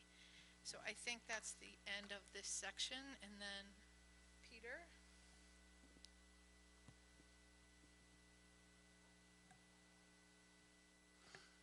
So I'm going to go through this quickly as well, but just as you've heard throughout the day, this is a massive undertaking to put this presentation together. And this is really just even a small part of the budget. You've heard presentations from our various departments. You've heard from community ed. You've heard from athletics. You've heard from food service. And you heard everything today. As well, all of our building principals work with the faculty in their buildings in order to develop the building-based budget. It really is a collaborative venture, and I just want to make sure I thank everyone who's involved in that. I also want to thank our Finance and Human Resources Department, all of the staff in those departments for the last probably 2.5 months, 3 months, have been just scurrying around to make sure that all of the small details that go into building this budget up to what you've seen today have been in place. So thank you so much for that. I also want to make sure I thank our budget subcommittee, and we've been trying to keep the budget subcommittee apprised of different developments in the budget process, get feedback around priorities and needs and guidelines and things like that. And it's an incredible amount of work that they do to get ready for this. Both of our finance committees, particularly those members who have been in on the capital subcommittee, thank you so much, Jason. Thank you, Gary, for taking part in that. It was incredibly helpful to have those perspectives. And I want to make sure that I thank Beth for all of her work in getting today set up. You have no idea the type of work Beth does behind the scenes and how much she truly, truly cares that this is a great experience for each of you as committee members. She's really passionate about that, and it really shows. So thank you, Beth. Karen Call puts these binders together, and this is weeks worth of work on her part to make sure you have the information you need. And then I personally want to make sure I thank both Marie and Dave for managing to get through this process despite my best efforts. They are both incredibly talented. You can see it in the work that you get around both the human resources and finance reports out of those offices, incredibly in-depth, so thank you. Deb and Dawn, thank you as well, because they also back clean up every time I drop the ball on something, so thank you. Uh-oh, it didn't take. We updated this, but it didn't take. So we have good news. There's no increase from last year. No, just kidding. For whatever reason, the slide didn't refresh. We went through these I don't know how many times just to check and double check. And then today, there we go. Yeah, I know, Jason, you were really going to start doing cartwheels now. I could have gotten the car. We made a space for you just because of this slide. And the drum roll. Oh.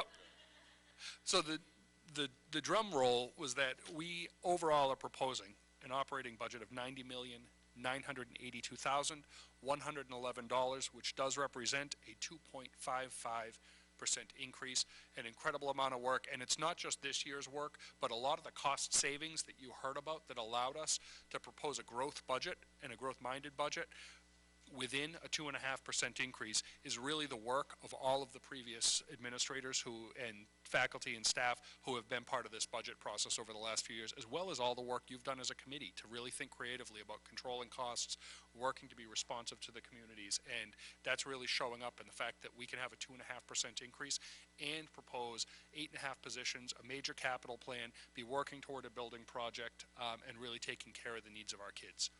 So I'm going to skip through that slide, but I just want to come back to this because I hope that as you close the day and begin your deliberations, you got a sense that the decisions we're making are in line with the core values that we have as a district. And I also hope that you have a sense that the work we're doing helps kids have the experiences of being loved, valued, challenged, and supported, and that we're keeping students at the center of all of those decisions. So thank you, and I will turn this over to Diane.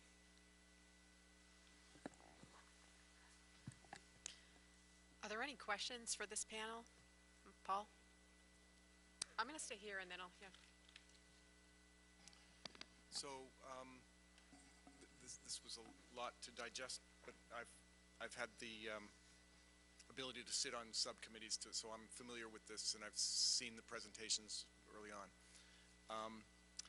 I do want to, I like the idea of establishing the stabilization fund. I think it's the right thing to do. I think funding it also sooner rather than later is also a good idea.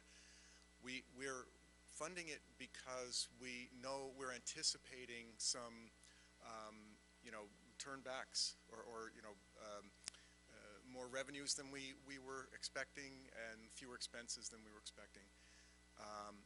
I just want to be clear that, or just ask, what's the risk if those projections don't pan out for us? I mean, is I think we're mitigating the risk by saying we're going to wait until the May timeframe when we have a much tighter handle on where we're going to be at the end of the year. Mary?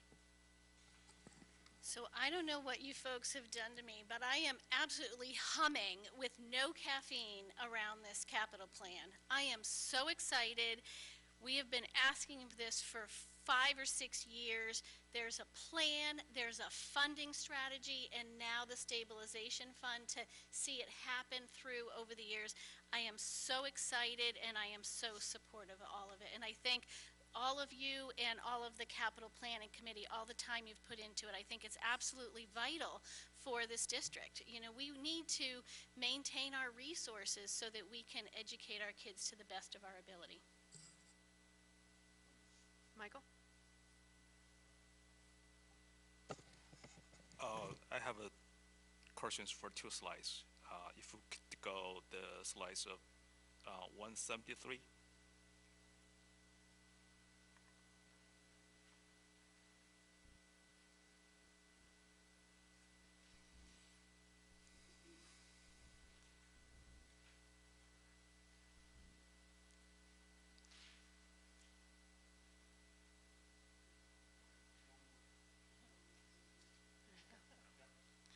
Okay, so for the FY20 and the FY21, and pretty much we will spend almost $10 million on the capital projects. So I'm just curious, you know,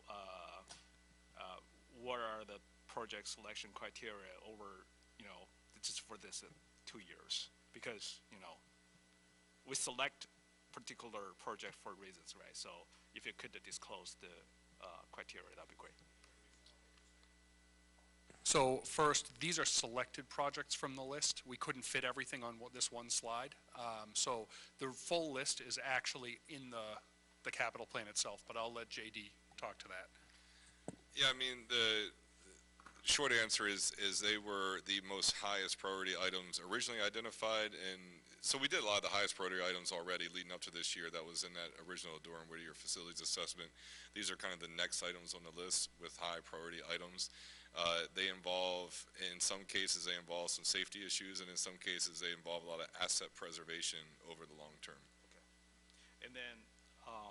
And then my next question goes to slide 196.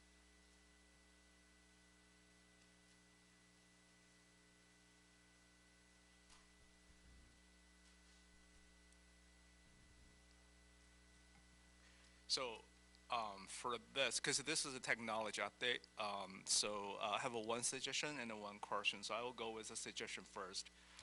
So if we could start considering the cloud services, that will save money, definitely. So, because you know, in the industry, a lot of companies, they, you know, organization, they move to the cloud services instead of just the hosting. That's a suggestion. And then my question is that, because I'm saying that, for example, for the infrastructure FY20, and we are upgrading or replacing the hardware. So I'm more curious about, you know, what's the age of the hardware? The wireless controllers they were in place before I came here. I came in 2010, so they're around 10, 15 years old already.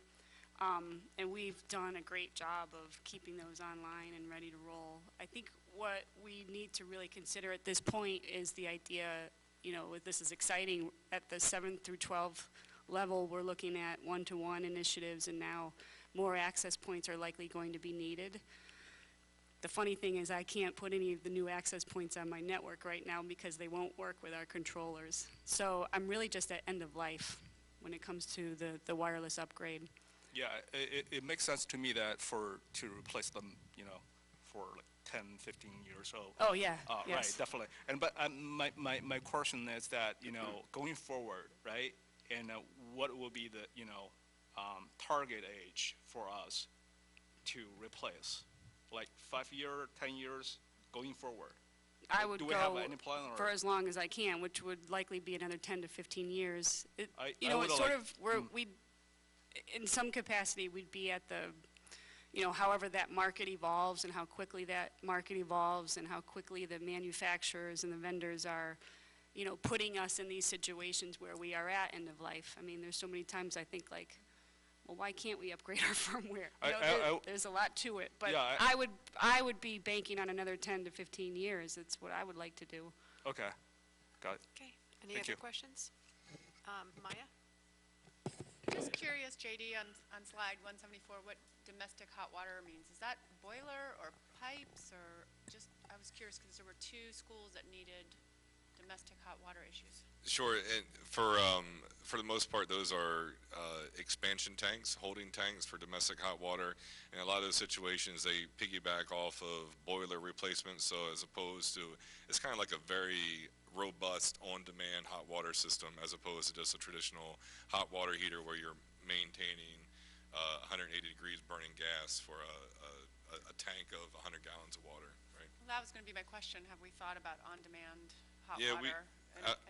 Is that a direction we, you know, Absolutely. look into? Yeah, this is a large-scale movement in that direction. We've done, the smaller schools have already done a long time ago, especially with areas where you don't have to push the water as far throughout a larger building. A lot of those Renai systems that a lot of us might have in our homes right now, you see those in our smaller schools now, and this is kind of transitioning towards that in the larger facilities. I'm not looking to my right very often. Did I see a hand go? Okay, you're good. Okay, Eileen. I have a question for JD. Let's go to the slide 188. So I think everybody noticed how beautiful the ground was paved around high school parking lot and the road, and it's really, really beautiful. I'm curious about down there, the second ground over there. So does it include the playground?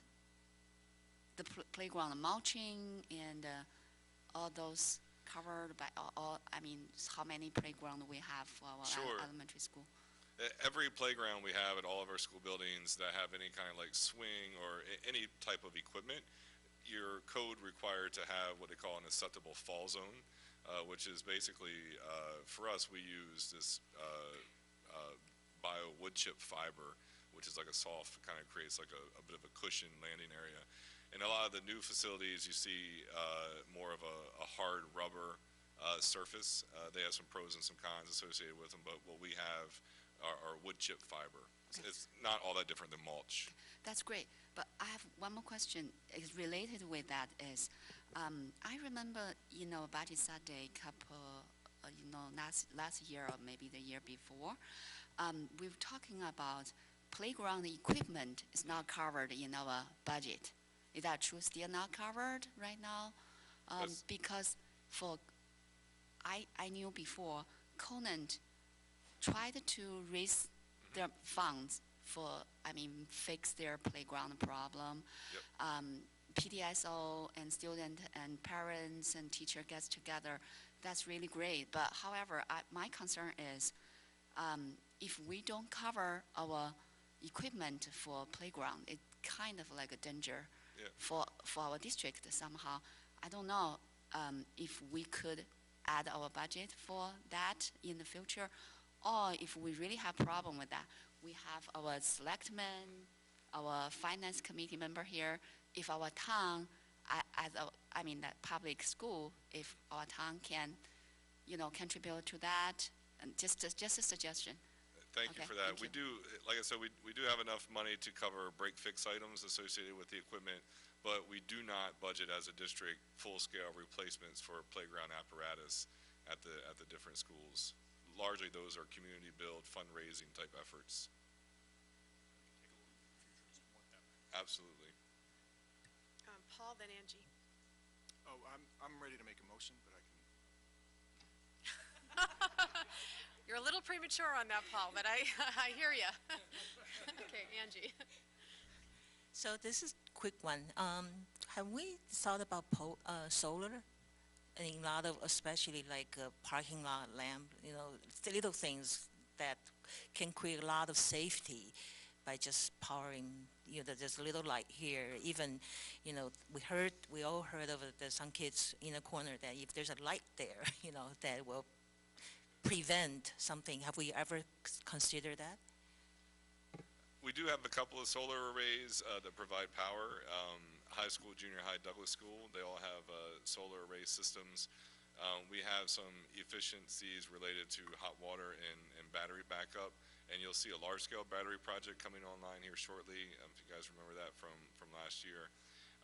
But it's certainly an area where we could do more as the technology advances, and I'm sure you'll see a lot more of it at the new building, especially parking lot canopies and things like that. So, one more. So this is a question probably has been there for years and cannot be answered, but I'm asking from the head as a newcomer that just moved to Acton. Because in overall, when you move to a new area, then you look at the property tax, how much you're going to pay, and then you look at if you focus, especially if you move to Acton, Boxborough, then you're you care about your children's education. Then you look at the per pupil expenditure, then it's not quite correlated because we pay really high tax, and the per pupil expenses, then it's on the average side, I kind of want to say. So that's kind of a question that I kind of feel that we need to bear in mind, because this is a lot. Those are the numbers that for the newcomers when they come in, when they move in, they're gonna look at that. And the second one thing, this is my first budget meeting, so I'm looking at the beginning. Peter mentioned, where your money spent is where where you focus, because we're in the society, there is gun shooters, there is crime, thing.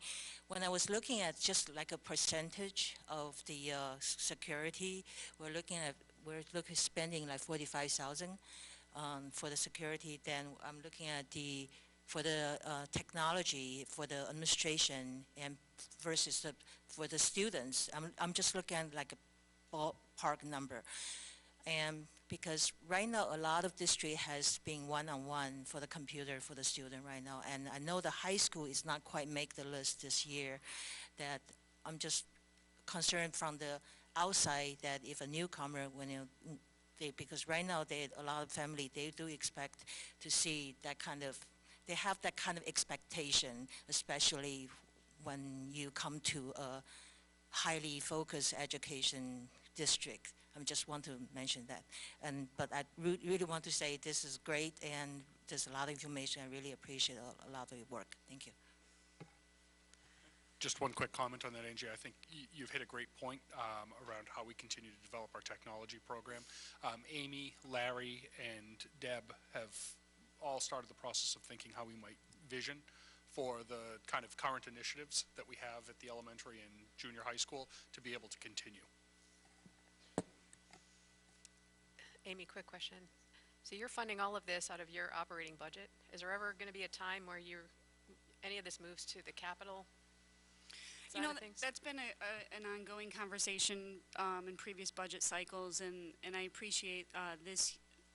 With this particular budget cycle, we've decided as a group that we'd continue to be just doing all the things that I had mentioned through my operational budget. No, I don't foresee having to tap into the capital plan, but as a result, I then need to plan accordingly and make sure that, we're getting the resources in place through the operational budget in a fiscally conservative way, but collaborative as well. So I don't plan on going into the capital plan.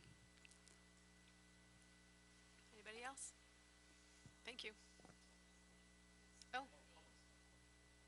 So we're going to hold comments so we can take some questions, from the public, and then we're going to have 30 minutes to deliberate, so if you could hold that and then maybe talk about it then.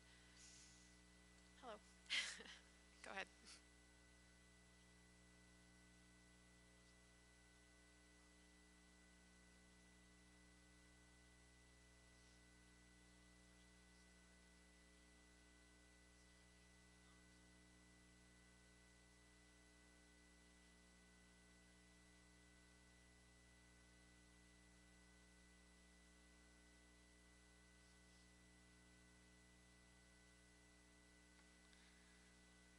you know, some of this stuff might be more around like nomenclature and kind of scope of work, but 99% all in CIP. Yep. With the, I'm sorry, you're about to say this. Go ahead. Go ahead. No, you go. You're a thunder, buddy. There's, yeah. You thought it'd be quick. I think I know what Peter's going to say. They, you know, annually we go through a process where the building administrators present capital items that are not necessarily asset preservation or strictly break-fix items that are associated with the Doran-Whittier report. And you do see some things in there that are associated with items that just are programmatic improvements that come up through that process. Just one other thing that's not in the capital improvement plan that is included, which is a regularly occurring reevaluation of our facilities. Oh, yes. We did occur, I think every 5 years, we planned that.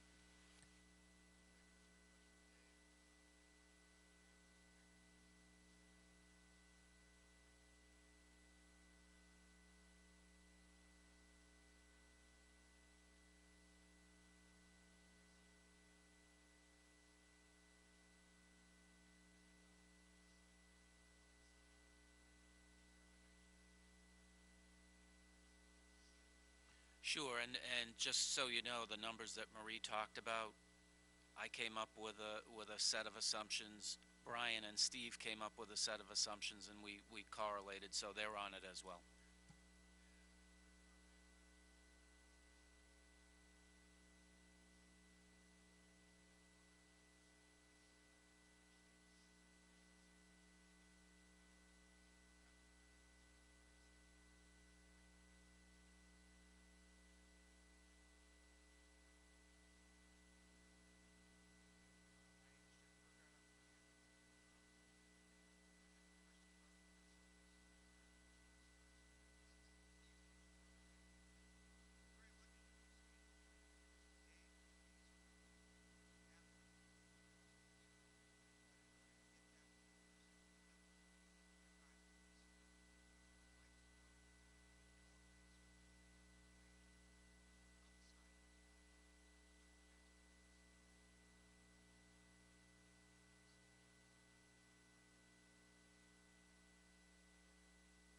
So that's the work of the building committee over time.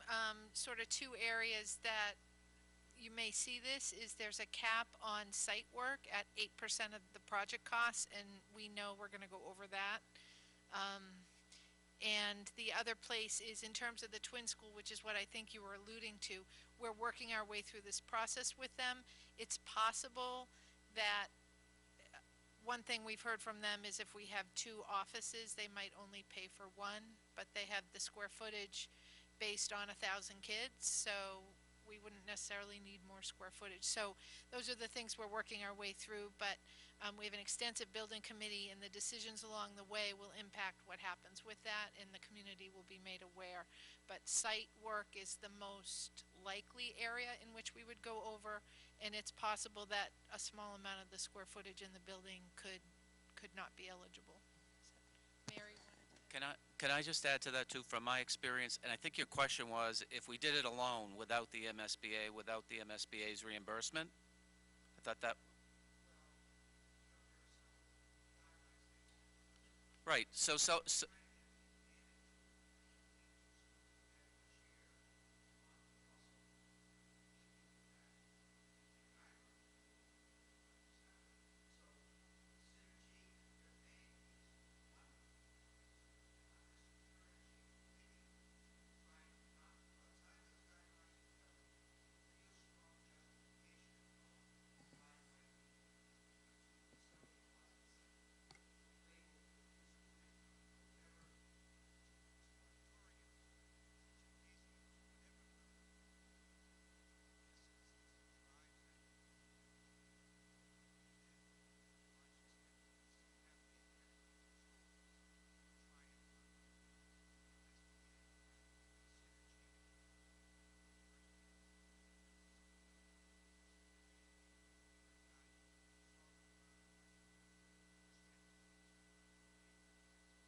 Seeing no one else at the microphone and no hands up, we'll just say thank you, extend our gratitude to your hard work.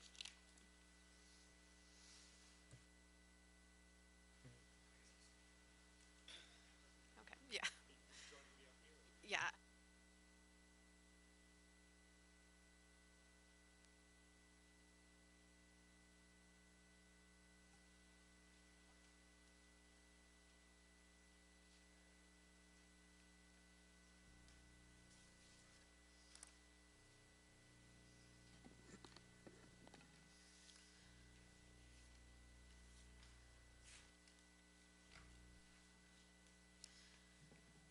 Before we adjourn, I'm going to seek your vote on this budget.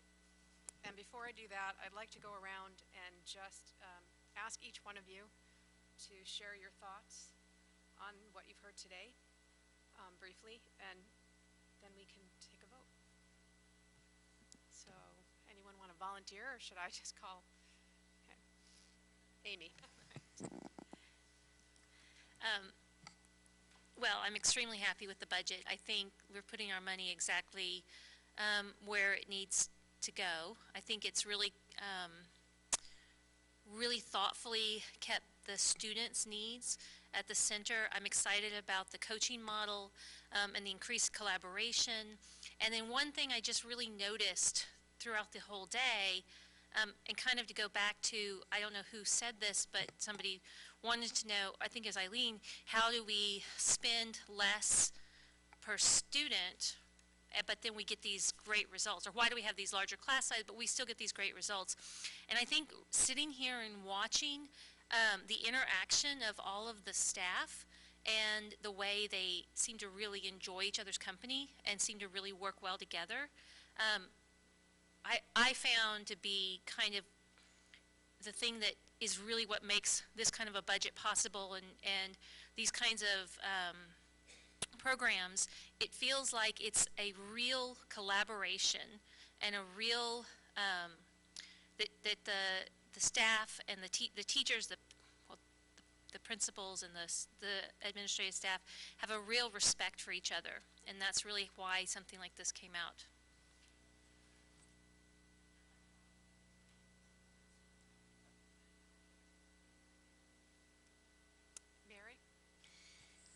So I also am very much support of the budget. You've heard me support the capital plan, all of the other pieces. I want to say on the health insurance trust, I want to emphasize that, yes, the trust has healthy funds, and so some of the reduction is a reflection of that, but it's also because the school and town administration negotiated with the teachers and town employees for changes that are actually beneficial. I think on both sides. I myself have just entered a health saving or health spending account, HSA, whatever it stands for.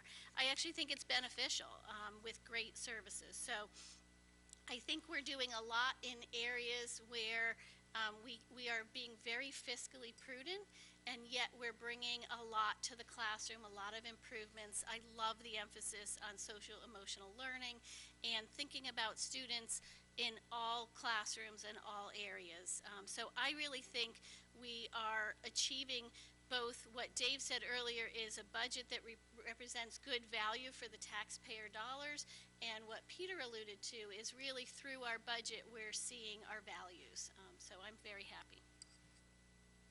Ginny. Thanks. I wanted to just say, as a newbie, rookie here, the overwhelming amount of information, and I really appreciated, Peter, how you were able to make it clear and accessible even to somebody who's never done this before. So, like Commissioner Riley said at the Mass Association of Superintendents annual meeting, it's not enough to be, #1 in the country for some of our students, because the repercussions to the students that don't achieve success are so heartbreaking and compelling. So I want to echo what Mary just said about seeing our values in our budget, and I really appreciate the focus on those students with high need, and I hope to continue working to put that, that goal and that focus into reality with everybody here. But you've had a great first year, and really appreciate the amount of work for everybody that this represents. So I support this budget very much. I think you've done a great job. Okay. Tessa?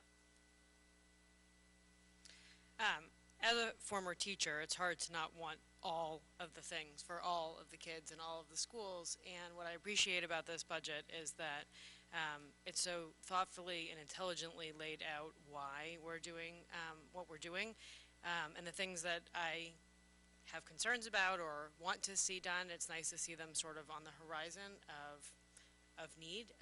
I've been in this district for, I guess, my whole life now. It's shocking to look at Larry's numbers and say, look at 1994 and there was 1,000 college applications. Well, yep, that was my year. So our school district has come a long way. So I just, as someone who's relatively new too, and budget is not my strength, I would rather get into the weeds with all the educational stuff. It is really nice to be able to see it laid out in a way that it all goes together and it is thoughtfully presented so that everybody can understand how certain budget asks impact everything else. So I am supportive of this budget as well. I'm going to move to the other side. Maybe you can just go down in order so I don't have to keep track of who went and who didn't. So We'll start at my end. Okay. So most of my colleagues have already said what I was thinking, so I'll add my gratitude for the work that's done and my support for the budget.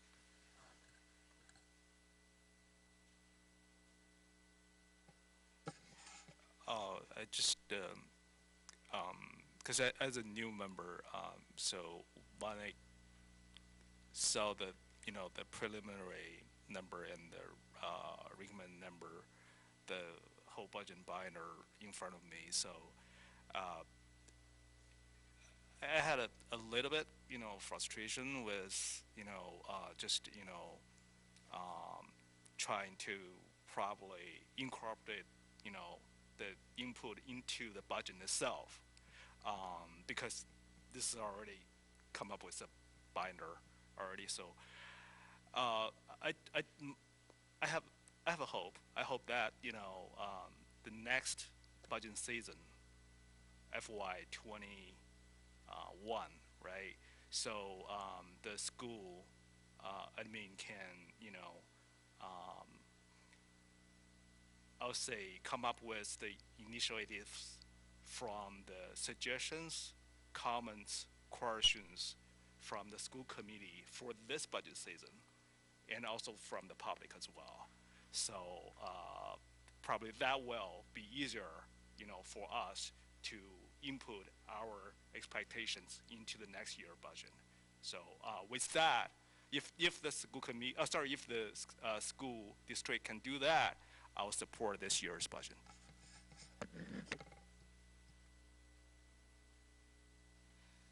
Yeah, just like Michael, this is the first time I participated. So I really like the capital plan. I think that's really creative and smart to how we able to fund the capital and without a huge impact. And that's really important for the future around, next 50, 100 years. So I really like that. And as a new member, I also think a process that Michael just mentioned will help, that even including the community input or parents, families input, that will help, because that will kind of creating a communication channel, be able to provide their put and thought into the process, because I will imagine not too many people will spend the whole Saturday from the side Saturday to watch this meeting from the family. So how we will be able to get more inputs and engage with the community in this process, I think, as well as the new members or the committee, that would really, really helpful. And one last one is, I'm a visual person, so like the last question I asked, which is, we have this per pupil expenditure, right? If we are able to have like a pie chart or something, like, what's the percentage we're spending then for that number? Because as parent, from the community side, as parent, they want to see where my tax money goes, and that's based on the student side. So that kind of information will help the community be able to understand where the money goes. That's my input. Thank you. Eileen?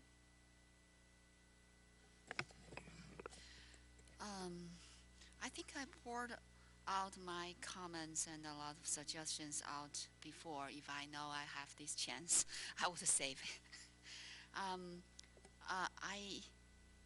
For the number right now in front of us, I can't say I don't agree. But just to mention something, we might cover more and more in the future, like a playground. We never think about it. Those.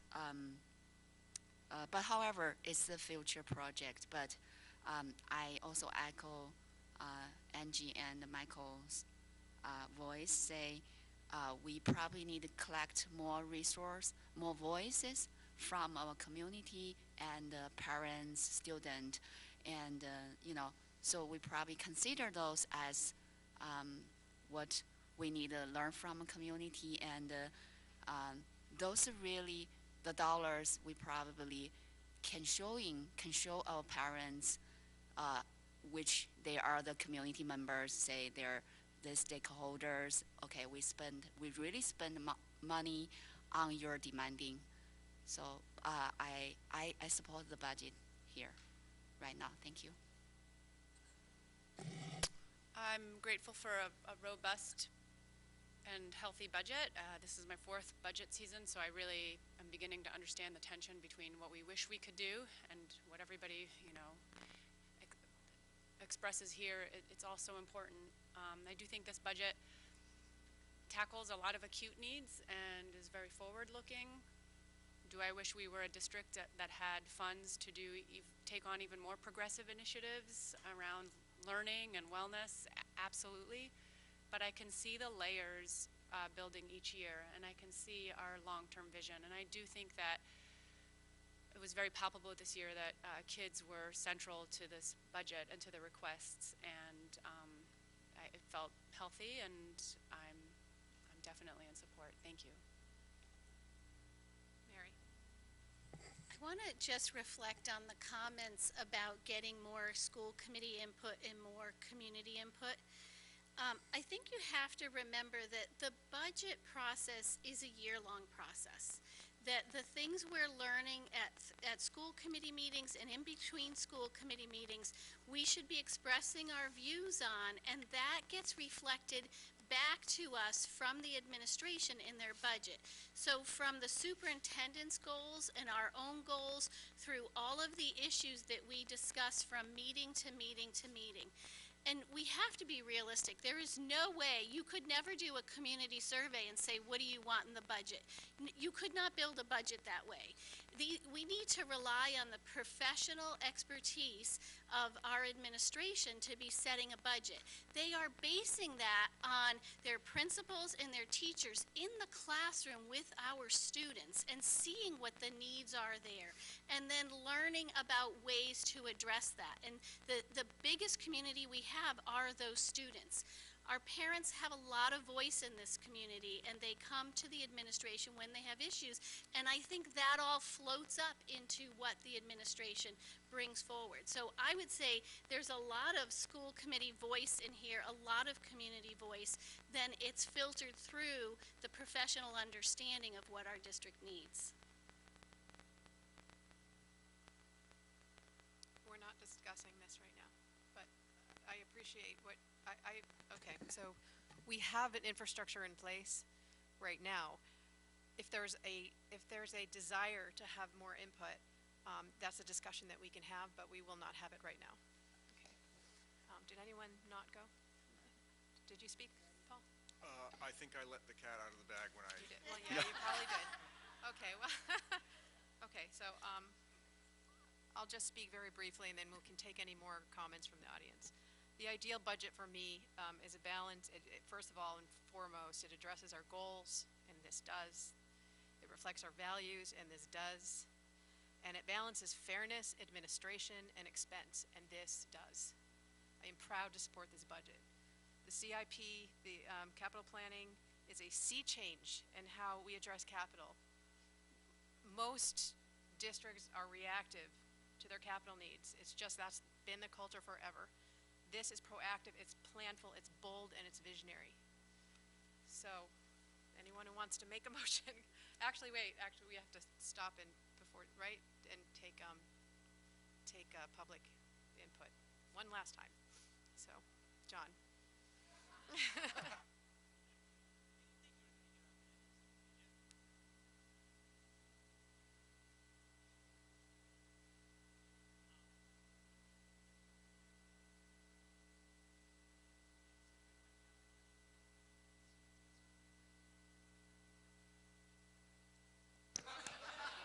Wait, wasn't it better when it was off? I wanted to make two comments. One is that when we talk about the long term, where will we be 30, 40, 50 years from now and project out that way? One of the things that's an artifact of the fact that there are three entities, the town of Acton, the town of Boxborough, and the Acton-Boxborough Regional School District, is we're talking about a stabilization fund for the district, while there can be stabilization funds in the town. There's free cash in the towns, there's E&D in the district. And my suggestion to the school committee and to the administration is that there's an inherent problem in having policies with respect to OPEB or anything else that cut across all of those entities that are fundamentally different, that will always create a tension in the discussions about how resources are allocated across the district. So I think that's going to be an ongoing discussion, but I think it is an important discussion for the committee to engage in, particularly with the other governmental entities. The second thing that I wanted to comment on was the issue of what the superintendent and the administration can do and cannot do. And the motion that you're about to discuss is a motion that is similar to the one you will bring to town meeting floor, and that motion will be brought by you, the school committee. It will not be brought by the administration, because it is the school committee explicitly asking for resources based on the assumptions in the motion.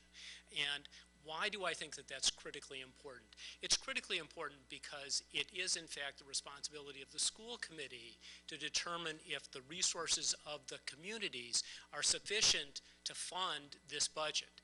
The administration says, I can do a good job if you give me this, but it is absolutely the province of the school committee to ask the question, can the towns do this, and is this sustainable over time? So I hope that, as you vote on this motion and future motions and bring this forward to the towns, you will opine on the ability of the towns to support this over time, that they have the financial resources to do so.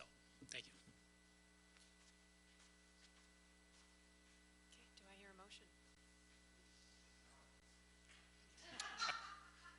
I got this. I would like to move that the total appropriation for the Acton-Boxborough Regional School District for the fiscal year of July 1st, 2019 through June 30th, 2020 be set at $90,982,111, and that the member towns be assessed in accordance with the education reform law and the terms of the regional agreement and amendments thereto as follows. Acton, $61,235,254, consisting of a capital assessment of $2,726,396 and an operating assessment of $58,508,858. And Boxborough, $11,522,285, consisting of a capital assessment of $384,822 and an operating assessment of $11,137,463, with the remainder to be accounted for by the following sources of funds. Anticipated Chapter 78 in the amount of $15,187,411. Anticipated Chapter 71, Section 16C, Transportation Aid of $1,907,131.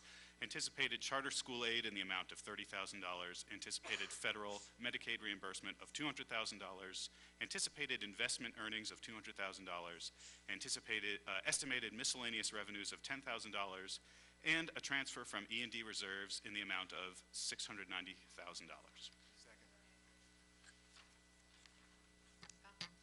Assuming that Adam meant 441 for chapter 78 and not 411. Yes, I did. And who seconded? Was it Paul? Okay, all in favor? Any opposed? Abstentions? Motion passes unanimously. Before I ask for a motion to adjourn, I want to thank everyone for spending the whole day here. It was a real, it's exhausting, but it's also an incredible pleasure to witness the culmination of so much hard work. So thank you, everyone. Do I hear a motion to adjourn? Move to adjourn. Second.